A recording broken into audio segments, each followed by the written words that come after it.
In this video, we'll take a detailed swing through Insomniac's biggest release to date, Marvel's Spider-Man 2. Together we'll walk through the story, all while discussing everything I could learn about the game, such as Easter eggs, comic references, behind-the-scenes details, and much more. I think the best place to start is towards the beginning, with its early development. As we all know, Spider-Man 1 released to huge critical and financial success, to the point many fans consider it a masterpiece and one of the best superhero games, if not games in general, ever made. So expectations for Spider-Man 2 were naturally through the roof, and fans were anxious for the next installment. Insomniac knew this, so they asked themselves, how do we meet or exceed those expectations? To start, returning creative director Bryan Intihar knew that approaching a game of this magnitude could get overwhelming fast. In order to maintain a clear vision for the team, he established 4 key pillars for them to focus on throughout development. In an interview on the Academy of Arts and Sciences YouTube channel, Bryan categorizes them as the story, hero, spectacle, and world pillars. These were pivotal to the game's creation, and once you know them, you can see their emphasis all throughout the game. Starting with the story pillar, Bryan boils it down to the phrase, "when best friends collide." You might recall in our discussion of the first game that a major guiding light for Spider-Man 1 was the Worlds Collide theme, where Peter's personal life and Spider-Man life become entangled. Bill Roseman, the VP at Marvel Games, suggested that this is where some of Spider-Man's best stories stem from, and Bryan agrees. So if you've been curious why Harry has the symbiote this time around instead of Eddie Brock, this was a big reason, but we'll discuss that more momentarily. Another important pillar is the spectacle pillar. Like in the first game, Insomniac wanted to provide the epic feeling of those cinematic, blockbuster Marvel movie moments in their game. They accomplished this in Spider-Man 1, but were still somewhat limited by the PS4 hardware. For the sequel, they were launching exclusively on the PS5, which allowed them to leverage that upgraded hardware for even higher spectacle, leading to bigger set pieces and the ability to move through the city seamlessly at increased speeds. Boss fights were a major area where Insomniac wanted to apply this as well. Although Insomniac felt they did a good job on the first game's boss fights, they still saw room for improvement. For example, the way those fights were often restricted to one area. For the sequel, they wanted fights that would transition to different arenas to make the battles feel even more expansive, the same way Marvel movies tend to end up all across the city. Insomniac also wanted to level up the gameplay experience of their bosses, namely through different phases, where you'd master one phase of the fight and then have to respond to new challenges in the next one. Bryan states that he's a big fan of Elden Ring, and although they weren't looking to make a game with that degree of difficulty, they wanted to take inspiration from that design direction with their bosses. On a similar note, combat and traversal in general were key focuses in the hero pillar. Insomniac wants you to feel like the ultimate Spider-Man, and that Miles and Peter have never felt better. Even more ambitiously, Insomniac set out to make them feel like some of the best characters you've ever played in any game. This led to some significant changes to combat, such as an added parry system, slotted and swappable special attacks, and a reduced gadget quantity. On the traversal side, the inclusion of the web wings helped to maintain speed and momentum, but also were a necessary solution to their expanded open world. For the sequel, Brooklyn and Queens are now accessible, roughly doubling the size of the open world from the first game. These new boroughs also have lower rooftops, which provides a challenge for web swinging. Not to mention the inclusion of the East River, which made the web wings more of a necessity. We'll discuss in a moment how their original plans for the open world might have even been larger than what we received in the final game. Also interesting is that Bryan mentions during an interview on Wired that very early during development of the first game, they had actually prototyped web wings for it. However, they felt it just wasn't working the way they wanted to, so they came to the conclusion that they didn't have time to properly incorporate them back then. I find it funny that this kinda matches Peter's lore for the web wings, since you can find a prototype for them in the first game and he essentially says it just wasn't working, so he shelved it. Then in the sequel, both he and Insomniac managed to get the formula right. I also found it interesting that even from the beginning of Spider-Man 2's development, there were 3 things that Bryan knew he wanted to include, which he wouldn't budge on. The web wings were one of them, and we'll discuss the other 2 as we go through the story. But looking at our last pillar, the world pillar, it's as you'd expect about the open world. Beyond expanding the size of it, Insomniac wanted a better sense of cause and effect this time around, where the world reacts to major events in the story. In various interviews, Bryan gives the example of webbing up the helicopter in the first game. It's a big spectacle moment, however, after that scene, if you turn around and look at where the helicopter should be, it's already despawned. For Spider-Man 2, Bryan wanted the world to visually show these changes and maintain them for better believability. Beyond that though, Insomniac also wanted to enhance their side missions, more specifically by giving everything, even collectibles, some kind of narrative attachment with story payoff after completing it. As you can already imagine, Insomniac had very ambitious goals for their sequel. The game ultimately took 5 years to develop and cost nearly $300 million in total, which is staggering. It was worth it though, since upon release it became Sony's fastest selling first-party title, selling more than 2.5 million copies in the first 24 hours. As of April 2024, it had sold over 11 million copies when it needed about 7 million of them to break even, and I'm sure sales are even higher by this point, so I think it's safe to say that the game is another financial success. Looking at Metacritic, you could say the game is a critical success as well. However, if you've spent any time online reading fan opinions, you've surely encountered an overwhelming amount of criticisms, especially regarding the story. We'll discuss the overall quality of the game in this video and some of my thoughts, which I think are more positive in general, but I want to say up front that it won't be my main focus. There are already a lot of opinion pieces about this game, and I'm sure you've heard many of those criticisms by now and are probably exhausted by them. I won't ignore them outright, but my focus for this video is to hopefully discuss things you've heard less about, such as how the game was made, how it ties to the first game, and its various references to the comics. As you'd expect, there's a lot to discuss, and my aim is to be as thorough as possible. For that reason, I decided to structure this retrospective similar to how I did things for Spider-Man 1, in that it'll be broken up into 2 parts. For this Part 1 video, I'll focus on the entirety of the main story and the relevant details within it, while Part 2 will focus on everything else, such as the side missions and the open world. But that's where we'll go in depth on those topics.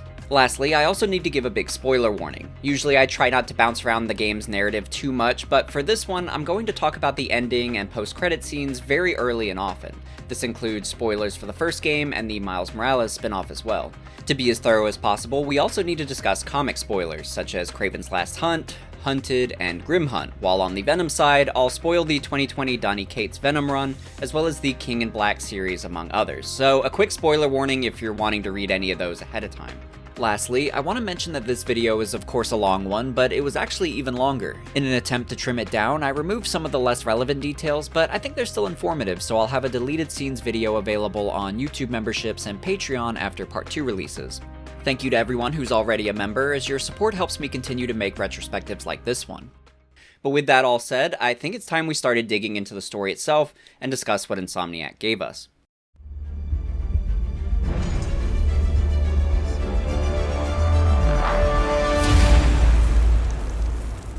Our story picks up with a scene subtitled as taking place 2 years ago, where we find Harry in Norman's secret penthouse lab, mentally preparing to spend the next couple of years in a tank with a symbiote as a potential cure for his terminal illness. In many games and movies, the opening scene is often one of the most informative ones regarding the upcoming story, and this is no different. There's quite a bit of foreshadowing, character details, and different subtleties within it. As a refresher, Harry has a genetic disease inherited from his mother, Emily, the same one that killed her many years ago. Norman couldn't save her, but vows to stop at nothing to save Harry. This has led him to take extreme risks at finding a cure, as we saw with Devil's Breath in the first game, which itself had the potential to be an amazing cure, but unfortunately was also a deadly contagion in its current form. We've since learned that Devil's Breath wasn't Norman's only experimental cure, as this game focuses on another one, the alien symbiote. Speaking of which, although this scene appears to be a memory, we soon learn that it's actually a nightmare, and that Harry is already in the tank. In a later mission, Harry mentions that nightmares were a regular occurrence during this treatment. The treatment was horrible. I was floating in a tank with the healing agent. It gave me awful nightmares. In the comics, the symbiote gave Peter nightmares as well, so I like that callback. More generally, this gives us a good sense that although the symbiote is healing Harry, there's also an underlying darkness to it. The conversation Harry has with Norman leading up to this is interesting too. Promise me something. Anything. If this doesn't work, take me out. I'm not going to lose you.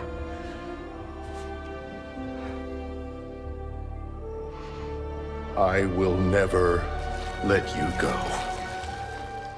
Harry saying, "If this doesn't work, take me out," is written to have a double meaning. At first glance, we understand that he just means, take me out of the tank so I don't spend my whole life in it, but in the context of the story, more specifically the ending, a major conflict is that Harry may need to be killed in order to stop Venom. He acknowledges this during the climax and essentially tells Peter to kill him, or in other words, take him out. So I think this opening scene contains some clever foreshadowing to that moment. Then we have another great line where Norman says, "I'll never let you go," which is also when it's revealed that this is a nightmare as the symbiote crawls to Harry, meaning it's actually the symbiote saying this to Harry instead of Norman. This also effectively shows us the degree that it's influencing Harry's mind and bonding to him. You can think of the symbiote a bit like a possessive boyfriend or girlfriend, in the way that it can be very clingy and maybe even gaslight its host a bit. A good example is in that Venom comic series by Donny Cates and Ryan Stegman, where there's a pretty impactful retcon. For some background, there was a time in Eddie Brock's life where he separated from the symbiote and learned he had cancer. We'll talk about this more in depth later, but in the Donny Cates series, it's revealed that Eddie actually never had cancer. The symbiote altered Eddie's memory and biochemistry to make him believe that he was ill, and even implanted memories of relatives with cancer who never existed. The symbiote did this to make Eddie dependent on it, because it's so scared of being abandoned and alone. So I think we're getting a bit of that here with this nightmare sequence between Harry and the symbiote. While we're on the subject, let's talk about the symbiote in the comics some more, because I think that context will be helpful later in the story. So to start, its first appearance is actually during the Secret Wars series, where Spider-Man, alongside many other heroes and villains, are sent to Battle World to fight amongst each other for the amusement of a character named the Beyonder. After one of the skirmishes, Spider-Man's suit was damaged. He then encounters Hulk and Thor as they exit a nearby room. They tell him that there's a machine inside that repairs costumes. Spider-Man heads in, but there's a lot of futuristic, unrecognizable tech, so he's unsure exactly which machine they're referring to. He chooses one that he thinks could be correct, and it seemingly repairs his suit, but it turns it black and white. Peter chalks it up to a glitch in the machine's ability to match colors or something, so he continues as normal.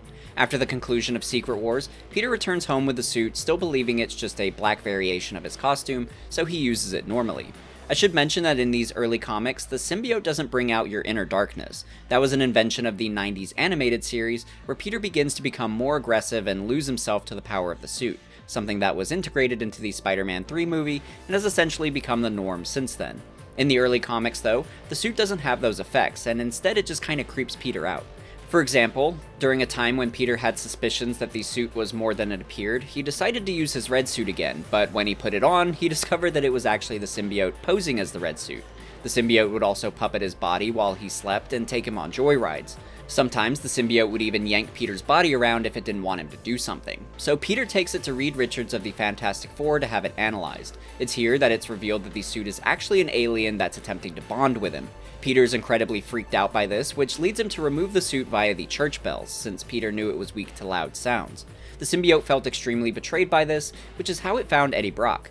He's not in this game, so I won't go too in the weeds with him, but basically, Eddie worked as a journalist for the Daily Globe newspaper, not to be confused with the Daily Bugle. Eddie was getting a lot of attention for his exclusive interviews with a serial killer known as Sin Eater. However, things came crashing down when Spider-Man later captured the real Sin Eater, revealing that Eddie unknowingly had been interviewing an imposter. Eddie was humiliated and fired, but blamed Spider-Man for his downfall. This sent him into a depression to the point he was considering taking his own life, so he went to a church to pray. This occurred while the symbiote was being ditched by Peter, so the symbiote found Eddie at a time where they were both feeling extremely low and alone. Their mutual hatred of Spider-Man bonded them even further, and they united as one entity, calling themselves Venom. The main thing I want to illustrate is that even in this origin with Eddie, the symbiote craves attachment, and this bond is strengthened through a shared hatred of Spider-Man, something that will come into play later in the game's story. Going back to this opening cutscene, I also want to discuss Norman, because he's probably one of the most important characters to watch, maybe not necessarily for this game or the first one alone, but more in regard to his arc across the trilogy and what Insomniac are potentially building towards. In the comics, everyone knows that Norman Osborn becomes the Green Goblin, one of, if not the greatest foes of Spider-Man. Throughout the series, we've been given numerous teases to his potential turn. As a reminder, in the penthouse alone, MJ finds a high-tech prototype helmet, as well as grenades that could totally become pumpkin bombs. Then in the Grand Central Station mission, there are a bunch of Oscorp prototype inventions that all feel like they could be converted into Goblin gear. For example, a medical drone that looks a lot like something that could become a glider, as well as a never-ending battery and munitions that can presumably be applied to it. There's also a nanotech health system that increases your regeneration, much like the Goblin serum. Another cool nod to the Goblin is the way the environment and characters are bathed in green light here. Norman especially, as he's even wearing an all-green outfit. So all the pieces are in place, making the question less of an if he'll turn, but more so how and when. Since this is already floating around online, I want to briefly mention a leaked concept art for him, which could give us an early impression of what Insomniac are aiming for. I want to emphasize that part about it being an early impression, since this image originated as part of a presentation all the way back in 2020, so even before Spider-Man 2. As we'll see in the art book, character concepts go through many different iterations, so to say this Goblin one is early is an understatement. That being said, I think they're starting off on the right foot, because they're really nailing the sinister feeling that I want from him. It's very creepy, so even though I'm sure they'll make tweaks and various revisions, I'm hoping they maintain the scary vibe. Taking a step back to Harry though, I want to point out that he's also getting bathed in green light here. I'm not sure that the game's story will go this route, but it's worth mentioning that in the comics, Harry becomes the Green Goblin as well. As much as I think they're teasing Norman Osborn becoming Goblin, I suppose it's possible that Harry could get some kind of Goblin formula instead or in addition to Norman. I'm not sure that I really want that necessarily, and this is probably a better discussion to have later, but it's something to consider, especially as we look at the other nods to Harry's comic history in this game.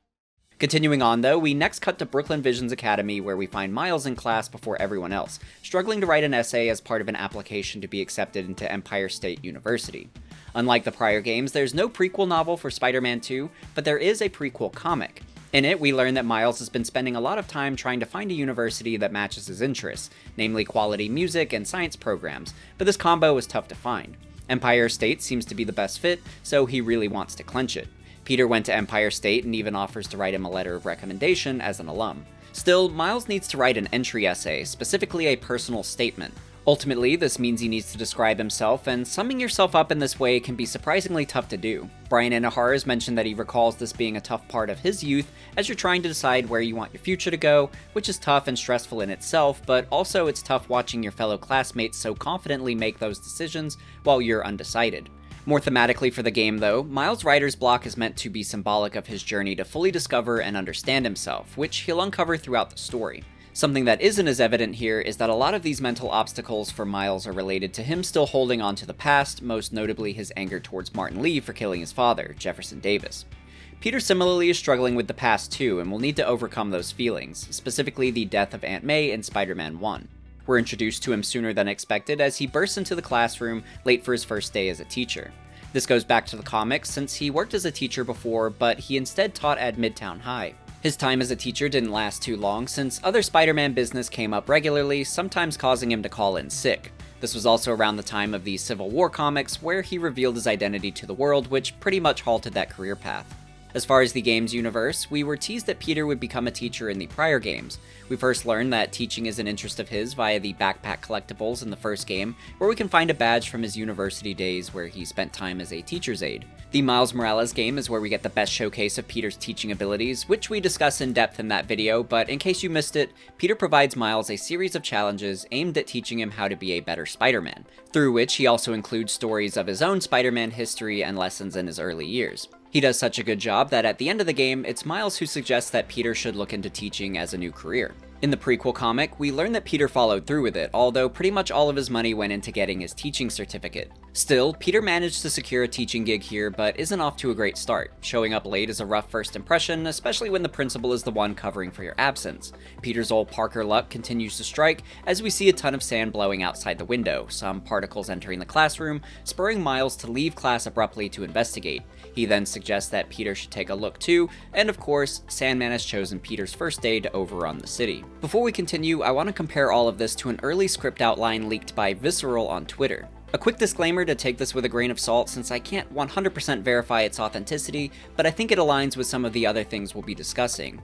Regardless, it's clear that the ideas presented are very, very early and meant as just a rough starting point, so who knows how far any of these got, if anywhere, but I think it's still insightful to see how things started versus how they ended. For example, instead of our intro of Harry talking outside of the tank with Norman, the original idea was to start with a flashback 5 years ago where Peter, MJ, and Harry are all at a New Year's celebration in Times Square. Peter and MJ would be noticeably in love here, something Harry would be disappointed with slightly because he hoped to have a shot with MJ. This is also where Harry passes out, presumably from his illness, before the scene transitions to him in the tank like the final version. I think the intro they landed on is still best, but it's neat to think about seeing an earlier time in the trio's life and friendship. The introduction to Peter, Miles, and Sandman is outlined very differently too. Instead of at Brooklyn Visions, it's described as starting with Miles and Peter at a Stark Expo, looking at prototypes being showcased. Sandman would steal one, apparently in hopes of using it to cure himself of his sand powers, which is when we'd leap into gameplay. Going along with this a bit, Danoka29 on Reddit leaked a concept art that shows a large Stark-themed environment. Even more interestingly though, players have potentially discovered remnants of the Stark Expo out of bounds in the game. Using a mod by Insomniac, I was able to glitch out of bounds and find it myself. In all fairness, this doesn't fully match the concept art and nothing here outright says Stark. I also haven't been to New York personally, but my understanding is that this location out of bounds would roughly translate to where the real-life Hall of Science in New York is located, as well as Flushing Meadows Corona Park, so it's likely Insomniac were crafting those landmarks to some extent. Still, I could also see Insomniac blending Stark Expo in here for their Marvel version of New York, especially since Stark Expo is said to be located in Flushing Meadows. Given the leaks, my speculation tends to lean towards that, but I of course can't say for certain. Regardless, it's really cool to see this incomplete area and imagine the already large map being even larger. In regard to Stark, I've always wondered if Insomniac were regretful of including Avengers Tower in the first game because it leads so many players, myself included admittedly, to be like, where are the Avengers during this massive city invasion? If all of this info about a potential Stark Expo is true, then it seems Insomniac wanted to lean into the Marvel world building more, which is exciting, and I hope they're able to do so in Spider-Man 3. From here though, Peter and Miles change into their spider gear and swing into action. Like in the first game, this leads to a seamless transition from the cutscene straight into gameplay, and already you get a sense of the upgrades to this sequel. The speed of swinging feels good, and there are even new swing animations where Peter strikes poses and kicks his leg out in a way that feels more confident and experienced even beyond the first game. Their spider suits have actually received some slight alterations as well. For example, in the art book, it's stated that Peter's suit was made to look more red since it appeared orange in certain lighting in the first game, a change I personally really appreciate because that bothered me. But beyond that, his symbol was extended out more and given more striking straight lines, meant to visually showcase his evolution from the first game. We can also see some of their alternate ideas for a new spider suit, but I like the version they chose best. Miles' suit received some subtle additions as well, since the art book states that they made the red lines on his suit slimmer to give it a sense of sophistication. Like with Peter, the art book shows some alternate variations that they sketched for consideration as well. As you probably noticed, their civilian looks received some updates too. The art book shows concepts for their final looks, as well as some others that were in the running. The hair in particular received a lot of thought too, such as with Peter here. Insomniac were nervous that some looks were too stylish, giving the impression that Peter spent a lot of time on his hair, which isn't the case. For Miles, they tested different hairstyles as well.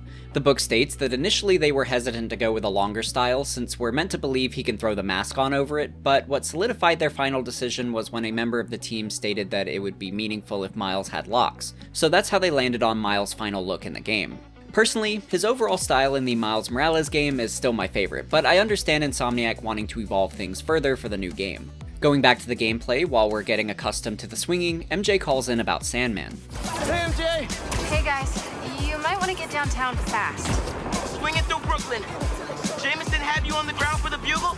Still can't believe old Triple J is your new boss. Really loving the new regime. You'll whip him into shape in no time. So, what's up with Marco? Been years since our last showdown. According to witnesses, he was running down Broadway yelling nonsense. There are a few interesting reveals here. The first is that MJ is working at the Daily Bugle under J. Jonah Jameson. If you remember in the prior games, Jameson had left the Bugle and created the Fact Channel, where we listened to his podcast called Just the Facts.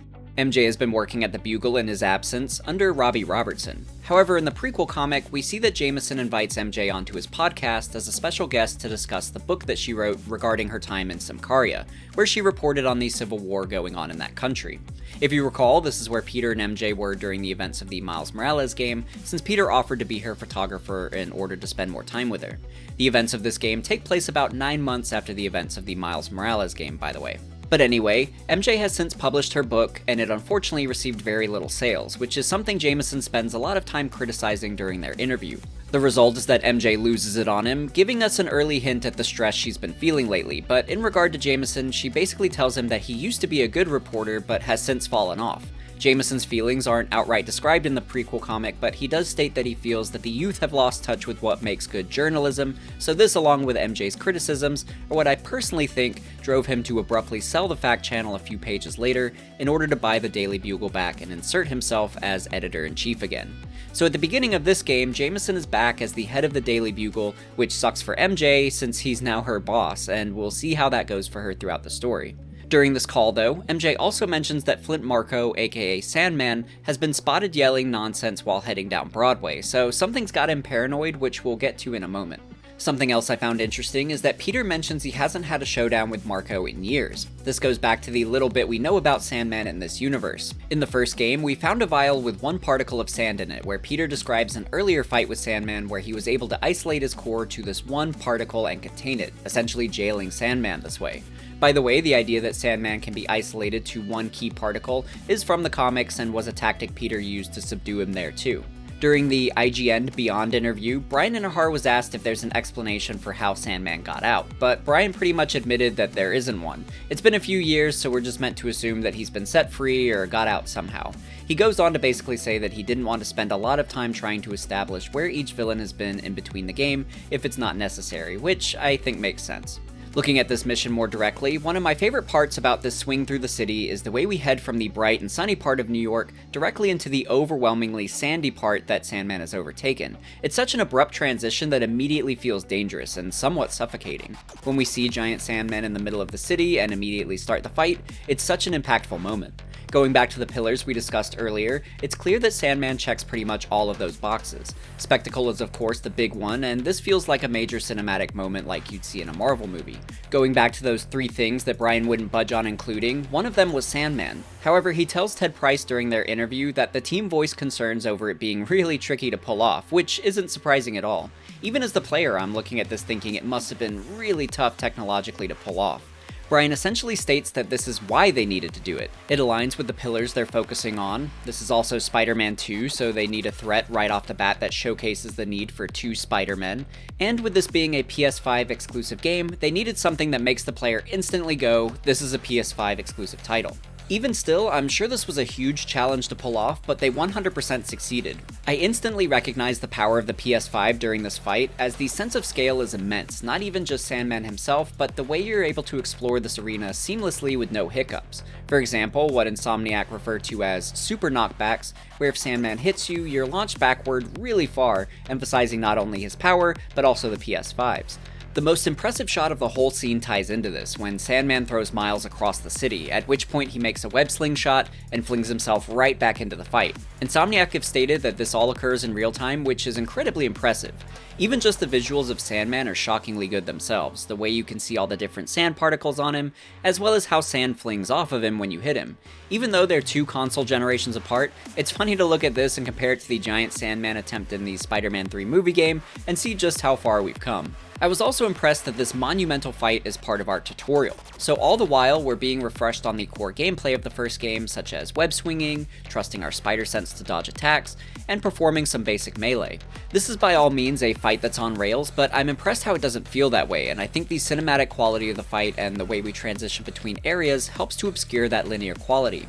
Like I mentioned earlier, arena transitions were a key focus for Insomniac this time around, and we get a taste of that here, such as when Peter gets launched into an office building with his only option to run.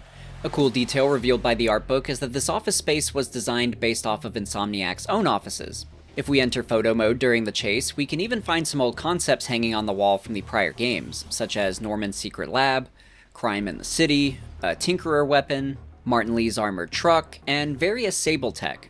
There's actually quite a bit of detail in this building, so I had fun taking a closer look in photo mode, since we usually just run through here in a matter of seconds. We can also see that Sandman is legitimately behind us during this chase too, which is quite intimidating.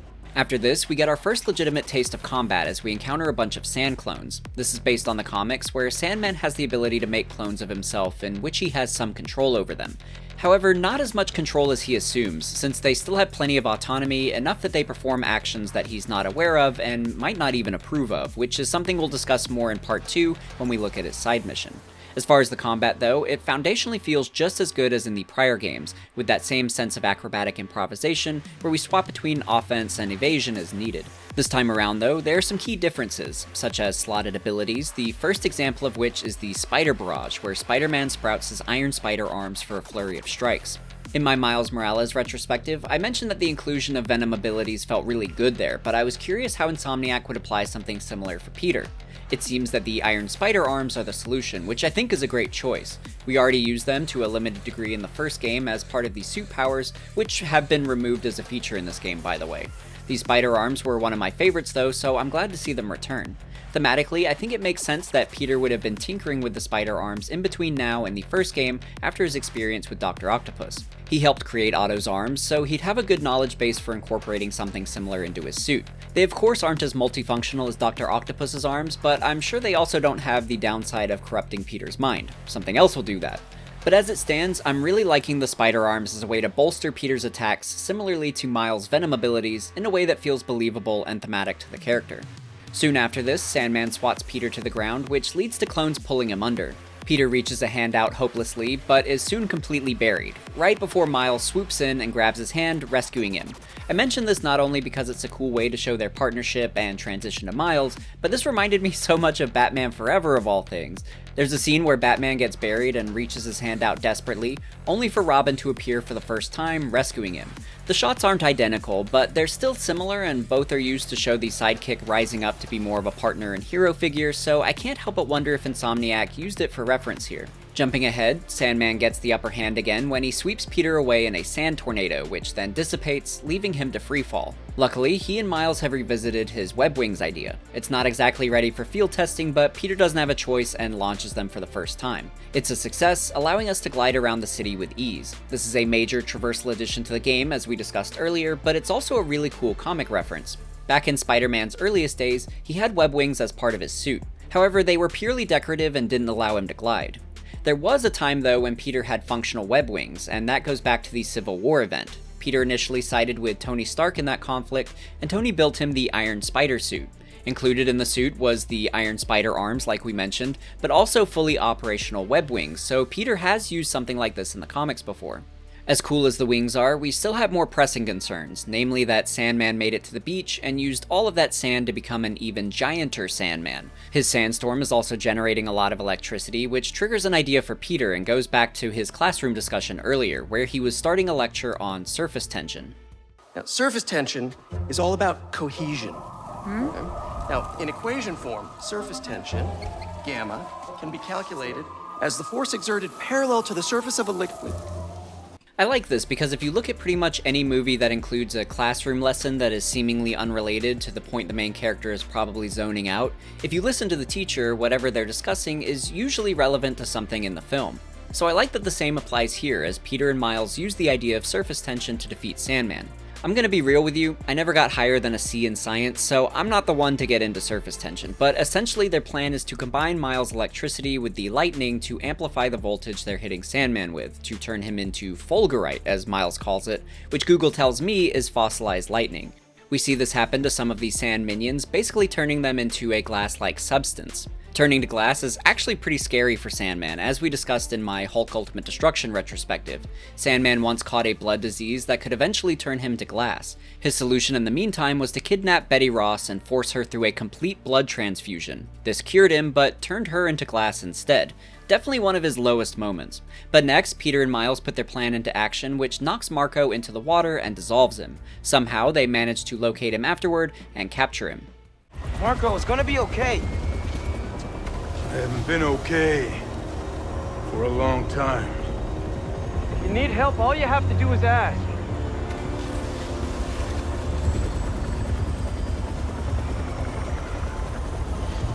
You're the ones who are gonna need help when they come for you. I really love that they gave him his iconic green striped sweater from the comics. I usually would go into his comic origins here, but I'll save that for part 2 since we'll dig into Sandman a lot more in his side quest. As far as who Sandman is suggesting we need help from, we see what he means in the next cutscene as we follow a hunter in the jungle. You grow slow in your old age, Sergei.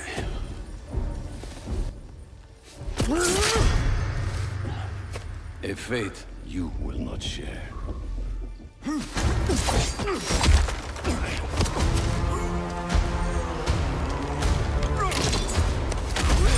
I've been in your shadow for hours, but you sense nothing. Pathetic.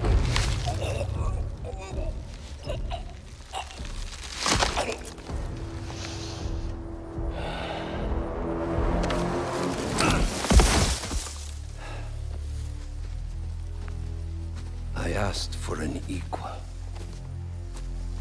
this is what you find. Sir, perhaps a new hunting ground. As excited as I am by the premise of Venom, Kraven is a villain I'm extremely excited to see brought to life in this series as well, and this opening didn't disappoint. He looks and feels very intimidating, and the idea that he would be seeking out worthy prey in the heavily superpowered population of New York City makes a lot of sense. He's done something similar in the Hunted comic series, where he rounds up superpowered individuals who use the symbol of animals and insects. We'll return to this comic a few times throughout the video. In the game though, his tablet shows us that he's not limiting himself to animal-themed characters, just anyone strong. If we freeze on this tablet, we can see some specific characters listed. So at first, we see Black Cat, Prowler, Wraith, and Tombstone. We'll discuss Wraith in particular in part 2 since she's most prominent in the Flame side mission. We also see Flint Marko on the list, which is why he's been so scared. As we'll learn in his side mission, Marko was essentially a reformed criminal. However, he noticed he was being followed by the Hunters, and they even captured him. He escaped by becoming Sandman again, and when he returned home, he discovered his daughter was missing, which triggered the rampage that we just played through. Next on the list is Vulture, but I'm actually going to save discussing him for later. But after him, we can really only see the last names if we freeze on these last few frames. To the bottom left is Lizard, an exciting addition for this game, who we'll discuss at length soon as well. The next person on the list is a really curious one to me, and that's Taskmaster. Taskmaster was one of my favorite side missions in the first game, and one that's still shrouded in mystery. What wealthy organization hired him to test Spider-Man for some potential team? Or was that just a lie to cover up his actual intentions?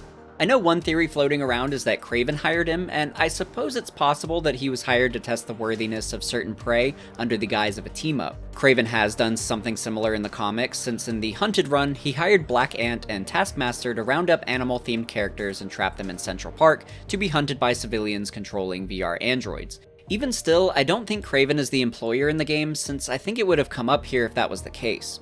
As far as who did hire him, that's still an unknown. In researching for this video though, I watched various episodes of the Ultimate Spider-Man animated series, and it has some curious similarities to the game, such as Harry becoming Venom, which has only occurred here outside of Spider-Man 2, as well as MJ showing a big interest in journalism, something she really only dabbled with towards the end of the Ultimate comics, and certainly not to the same degree as the show and game. Another similarity is that Norman and Otto Octavius work together there, which is something the game seems to be heading towards. In Season 1, Episode 6, Otto, with Norman's backing, hired Taskmaster to find Spider-Man and bring him to them. However, when Taskmaster gets close, he instead offers Spider-Man a job, double-crossing Otto for his own gain. I'm here to offer you a job. Accept. Everyone wins. Refuse. No one gets out alive. And I turn you over to my employer. I don't think Otto hired Taskmaster in the game, but perhaps Norman did, since we know he's been trying to replicate his spider powers, something that would be easier with Spider-Man physically in the lab. My speculation is that perhaps Taskmaster double-crossed him here like in the show. Other theories are still equally valid in my opinion though, since AIM could have funded him, as we saw them funding Otto as well, and then there's the idea that Taskmaster could be building a Thunderbolts team. For all we know, Insomniac left it open intentionally because they didn't have a pinned down plan yet anyway. Regardless, we don't know what's going on with Taskmaster, but I expect it to be one of the multiple dangling threads resolved in Spider-Man 3. I at least appreciate seeing him referenced on Kraven's list as a reminder that he's still out there. Next on the list is Shocker, but like Vulture, he's someone that I think would be better to talk about momentarily. The last name is a bit surprising to me though, and that's Wilson Fisk. Of all the potential prey, I didn't really see him as someone that would make the list. Yeah, Fisk is strong, but not to the degree he'd merit a mention. I'd expect Rhino here instead, and speaking of which, his omission is rather curious throughout the game, and there are some interesting finds related to him specifically that I want to dig into later. Taking a step back to the leaked script outline again, there was something about it that was especially surprising to me, namely that Kraven isn't there at all. Instead, in his place seems to be the villain, the Hood.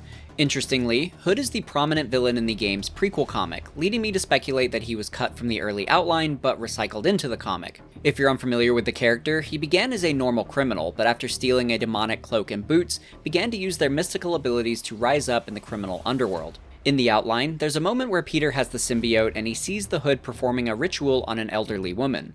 With his amplified anger from the black suit, Peter becomes enraged, since the elderly woman reminds him of Aunt May. Peter nearly kills the Hood, but Miles is able to talk him down, and it's at this moment that Peter realizes he needs to ditch the suit. Looking at the prequel comic, the Hood steals a mystical object called the Lifeline Tablet, where it's revealed that he's using it to try and save the life of his dying mother. It makes me wonder if the elderly woman in the outline might have been his mother too, since from what I read, the outline doesn't really expand on this. I don't recall if we discussed this in the last retrospective, but YouTuber Insomniac found a curious image file in the first game which shows Spider-Man facing the Hood outside a feast.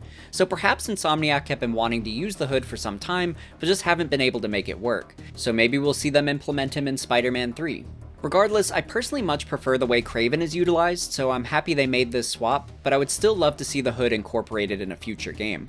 From here though, we return back to the city to see the aftermath of the Sandman attack. This goes back to the world pillar for Insomniac, where the city reacts and reflects to the impact of different major events in the story, such as now, where the city is covered in sand, but coming together to help each other.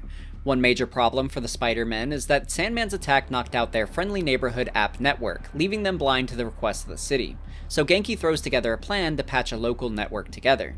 This is where we 3D print a spider drone that Genki gives the FRIEND acronym, but what I want to call attention to most here is the business that provides Genki the tech to accomplish all of this. Peter asks him about it, and Genki mentions that the tech is part of an environmental study from a new startup, and that the head guy for the company was very nice and seemed eager to help Spider-Man. Genki leaves it at that, and we get to work. However, if we look around, we can see the company logo. Later, we'll learn that this logo is for the Emily May Foundation run by Harry Osborn, meaning he's who Genki spoke with. Peter doesn't know that Harry is out yet, let alone that he started a company, so I thought this was a fun little detail that you'd probably only notice upon your second playthrough. With the app back up, Miles gets a request to rescue a passenger from a limo. Before heading there though, we're actually positioned near a noteworthy church. If we head to it, we can find this cube. Miss you, Finn. If you played the Miles Morales game, you'll recall that the cube was an award that he placed here in memory of his friend Finn, the Tinkerer. Continuing to the limo, when we arrive, it's none other than J. Jonah Jameson. I swear his face changes every time we see him, but I'm glad to finally interact with him more substantially here. I actually think we were meant to see more of him, based on a concept included in the art book. So, as many of you likely know, Bryan Intihar revealed that there were some pretty hefty cuts to the second half of the game due to time constraints. The art book seems to potentially reveal one of those cut missions, although it doesn't outright say this. In it, we see a concept for a symbiote invasion taking place in the Daily Bugle, where Jameson is running away, while MJ is also present. The art book doesn't provide any details about this concept or mission, but I imagine it's why Jonah is modeled. His return to the Bugle is a big deal, and it's significant to MJ's arc. Seeing her workplace environment might have been handy to expand on her perspective, since as we'll discuss, that's important to Bryan Intihar. On a more surface level, I'm sad it didn't make the cut because it would have been really cool to finally see the interior of the Bugle and interact in person with characters like Jonah and Robbie. So even though I can recognize that this mission likely wasn't pivotal and was right to cut in favor of higher priorities, it's one that I still wish had been included because it could have been really unique. Even still, this interaction with Jameson is fun, if not a bit over the top. What? Where am I? Spider-Man! Jonah, my sunshine. You okay? Help! I've been abducted! What? No, I'm helping you, man. Someone get a photo with this! Mass criminals kidnap beloved newsman! I also thought it was funny that you can walk him around the Daily Bugle reporters who are right outside his limo, but they don't seem to care at all. At this point though, the Spider-Men have more pressing matters to attend to, such as the school they ditched. For Miles, this isn't too big of a deal. He regroups with Genki and Haley and they catch up on what he's missed in the meantime. Where's Mr. Sumida? Oh, he just left. Something about going on vacation?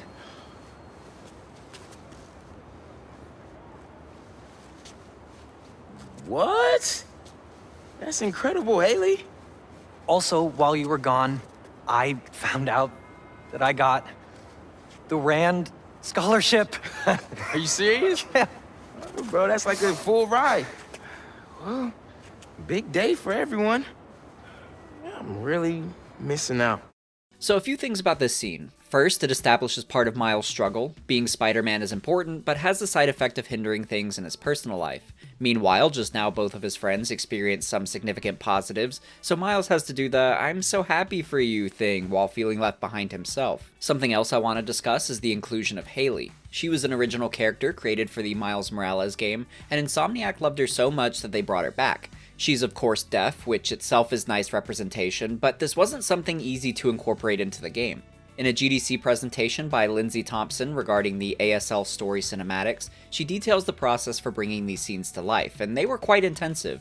For example, Haley's actress, Natasha O'Feely, is deaf in real life, and needed a translator to stand behind Najee Jeter, Miles' actor, so she could respond to his lines. Najee isn't trained in ASL, and although I imagine he did what he could, Insomniac also had a separate actor on set who would perform Miles' signs at the same time.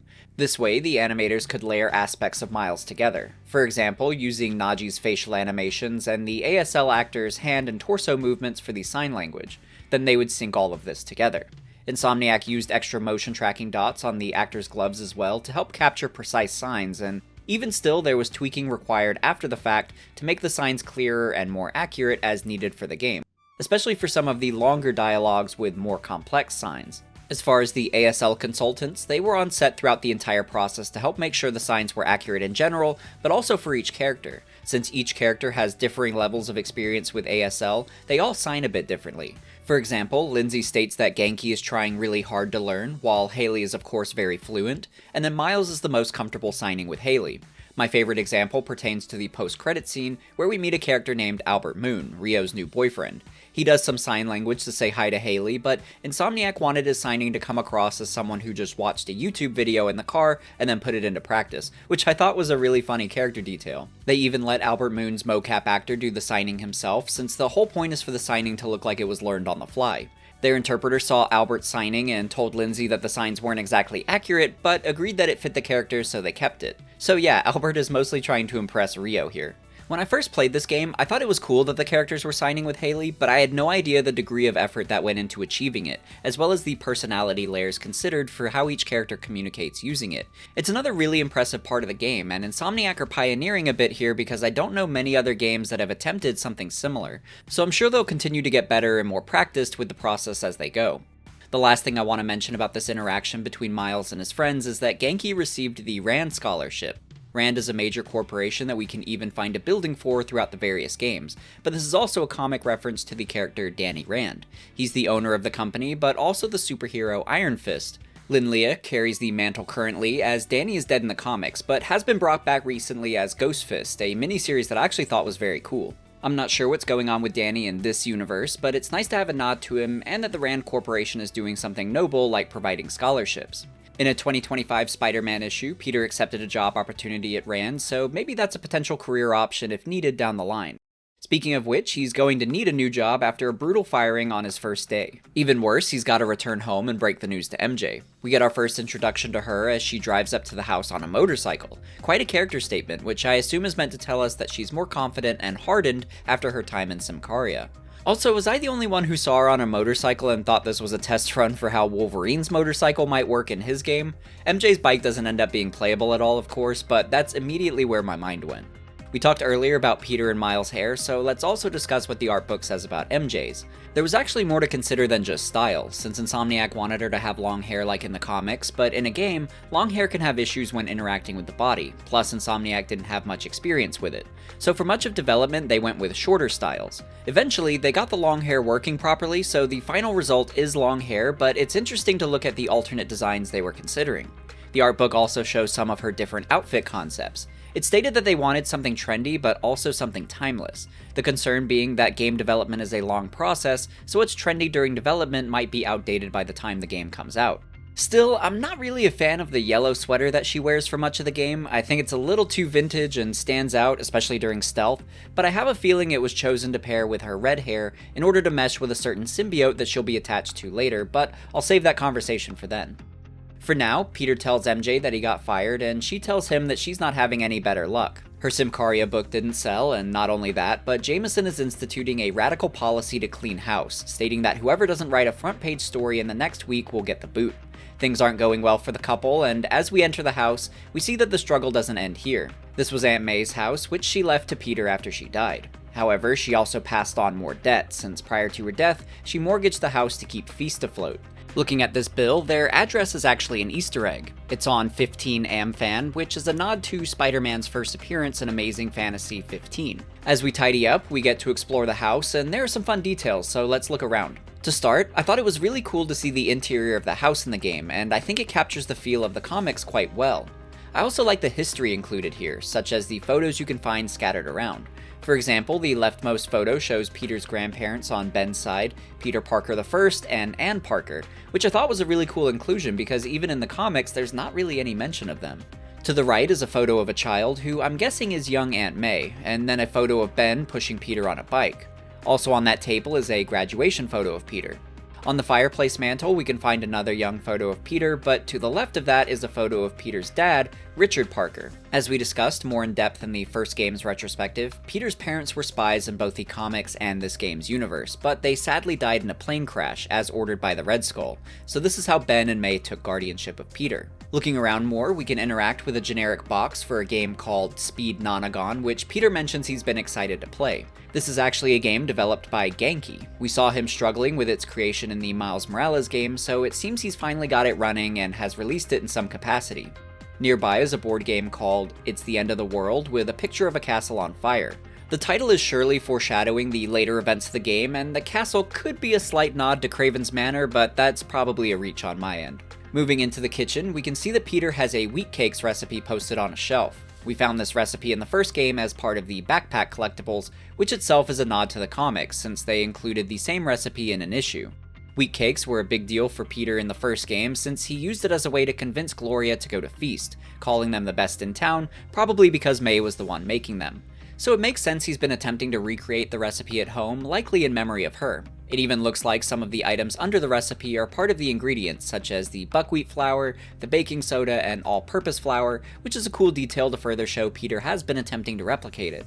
Going back to the living room, I like how Peter reminisces about Ben when looking at the chair. How did Uncle Ben always fall asleep in this thing? Small comments like this make a big difference in helping me appreciate the history of the house, because upon looking at it, I'm thinking this is just some ratty-ass chair that needs to be thrown out ASAP. You can even see the yellow imprint of Ben worn into it. But hearing Peter talk about Uncle Ben using it, you can imagine the memories he has of him here, and how throwing it away would probably feel a bit like throwing out Uncle Ben. So I better understand Peter's attachment to the house and items within it, as well as his struggle to let go. Oh man. Hits you like a rogue wave sometimes. As we tidy up some more, MJ pitches the idea of Peter selling the house to relieve himself of some of the debt and afford himself the ability to take some time off. What about selling the house? I can't. I mean, I could, but I can't. Peter also brings up the idea of MJ moving in with him. She tells him that they've already talked about this, and that she needs to be closer to the city where the action is. They have in fact discussed this already in the prequel comic. MJ was the one who suggested Peter find a roommate, but is caught off guard when he asks her. Like in the game, her reason for declining is to stay in the city since she's stressed out about losing the Bugle job after her book flopped, but we'll learn there might be other reasons too. To transition the conversation, MJ calls Peter over to check out Aunt May's photo album. This includes even more photos, some we haven't seen yet, and my favorites are the ones that more clearly have May's face on them, even though you can tell they've been photoshopped on. Still, it's cool seeing glimpses at the early lives of May and Ben, as well as young Peter. I thought the photo album was a nice character detail for Aunt May as well, due to a Spider-Man issue where her house burns down. She makes a point to retrieve one item from it, and it's the photo album, showing how dear it is to her. So having one here felt in line with May's character. Peter picks up one photo in particular with the caption, "Balance." He doesn't totally remember this event, prompting him to head upstairs and explore further. Peter's old room is filled with all the best details. To start, he's using his old desk as a workbench, so it's got various spider gear on it like his old sketchbook, which we saw in the opening cinematic of the first game. We can also see his mask as well as some web shooters. We also see some old math and science awards, further highlighting his innate aptitude for these topics, even at a young age. That's only scratching the surface though, since there are even more awards on the wall, such as his college degree, a Bachelor of Science from Empire State University, then an award for first place in a robotics competition. There's also this Advanced Mathematics Award where, to my eye, the signature at the bottom right appears to read Dr. Stan Lee. Stan Lee, of course, being one of the creators of Spider-Man. But most interesting is a Pym Science Summer Camp Award. It's even signed by Hank Pym at the bottom right corner. Hank Pym was the original Ant-Man and a founding member of the Avengers in the comics, so it's cool to see him referenced here. We saw him referenced in the first game too, via an award given to Norman Osborn. Looking at a memory board on the wall, we can find Aunt May's wheat cake recipe again, but on top of that are also a couple of basketball tickets. I believe these tickets were collectible in the first game, but the event code is still relevant since it's AM300. Surely this is an Easter egg for Amazing Spider-Man 300, which is essentially the first full appearance of Venom, the major antagonist in this game. His first appearance was technically the issue beforehand, but that was more of a cliffhanger where he scares MJ in her apartment as part of his search for Peter. Also on this ticket, I like that it takes place at Roxxon Stadium, with Roxxon being a common villainous corporation in the comics, but was also a major antagonist in the Miles Morales game. Next to this board is another award, this time for the Junior Science Fair where Peter won first place using a project regarding tensile strength. This is a fun nod to Peter's work towards mastering his webbing, as tensile strength is an important part of it. Exploring further, we can find an advertisement for a wrestling match involving Crusher Hogan, which itself is another collectible from the first game. There's also a poster of the fight featuring Spider-Man, which we saw in the opening cinematic for the first game too. This goes back to Peter's origin in the game and comics, since he fought Crusher Hogan after getting his spider powers as a way to earn some money. The poster uses the outfit worn by Peter in the Ultimate Universe, perhaps because the 616 version is a little less stylish with civilian clothes and a webbing mask. There's also a fun reference to Crusher Hogan and Spider-Man in the open world, where we can find someone discussing that history. Can't believe Crusher Hogan's still going. Dude lost his edge after that spider match. I also spent some time looking through the books on his shelf, and I like how there appears to be some effort by Insomniac to include titles that Peter would want to read about, as well as a mix of nods to the game and general fun titles, so let's take a look. To start, one that caught my eye was titled Flying Spiders: A Myth. Well, it's a myth no more, since this game very prominently features flying spiders, or maybe more accurately, gliding spiders. Along the same line was a book titled How to Start Sport Gliding. There's also Keeping Two Jobs Survival Guide, which sounds quite relevant to Peter's double life as Spider-Man and Peter Parker. Similarly, there's Personal Identity, How to Remain Anonymous. I also like Parkour Yoga, Advanced Yoga Techniques, which sounds fitting for Spider-Man. Similarly, there's Advanced Combat Mechanics, which might be a book to help Peter learn how to fight.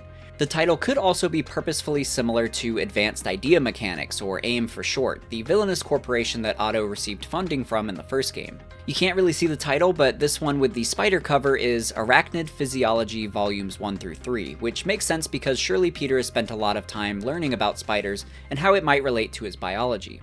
Basics of Pendulums is a funny one, since Peter likely needed to learn more about this because he swings in an arc similar to a pendulum. I also like The Raven's Hunt, since I assume it's a play on the famous comic titled Kraven's Last Hunt, which is a story we'll definitely discuss more later. Perhaps along the same lines is Venomous Creatures, a deep dive, with Venom being our main antagonist. Another fun book is called Demonic Drug, How Devil's Breath Changed Medical Opinion, showing how the events of the first game have impacted the rest of the world. Going back to his desk is a trash can full of what looks to be newspaper articles. My assumption is that these are old Daily Bugle clippings where Jameson has been thrashing Spider-Man. We get a good idea of this on his memory board, which features a black and white photo of Spider-Man swinging with someone under his arm. This is a replication of the iconic comic cover for Amazing Fantasy 15, Spider-Man's first appearance. We learn from a flashback side mission that this clipping is Peter's first photo bought by the Daily Bugle. As we can see, Jameson immediately started bashing Spider-Man with captions, Amazing New Hero or Violent Vigilante, as well as 15 reasons why this new Spider-Man is a spider menace.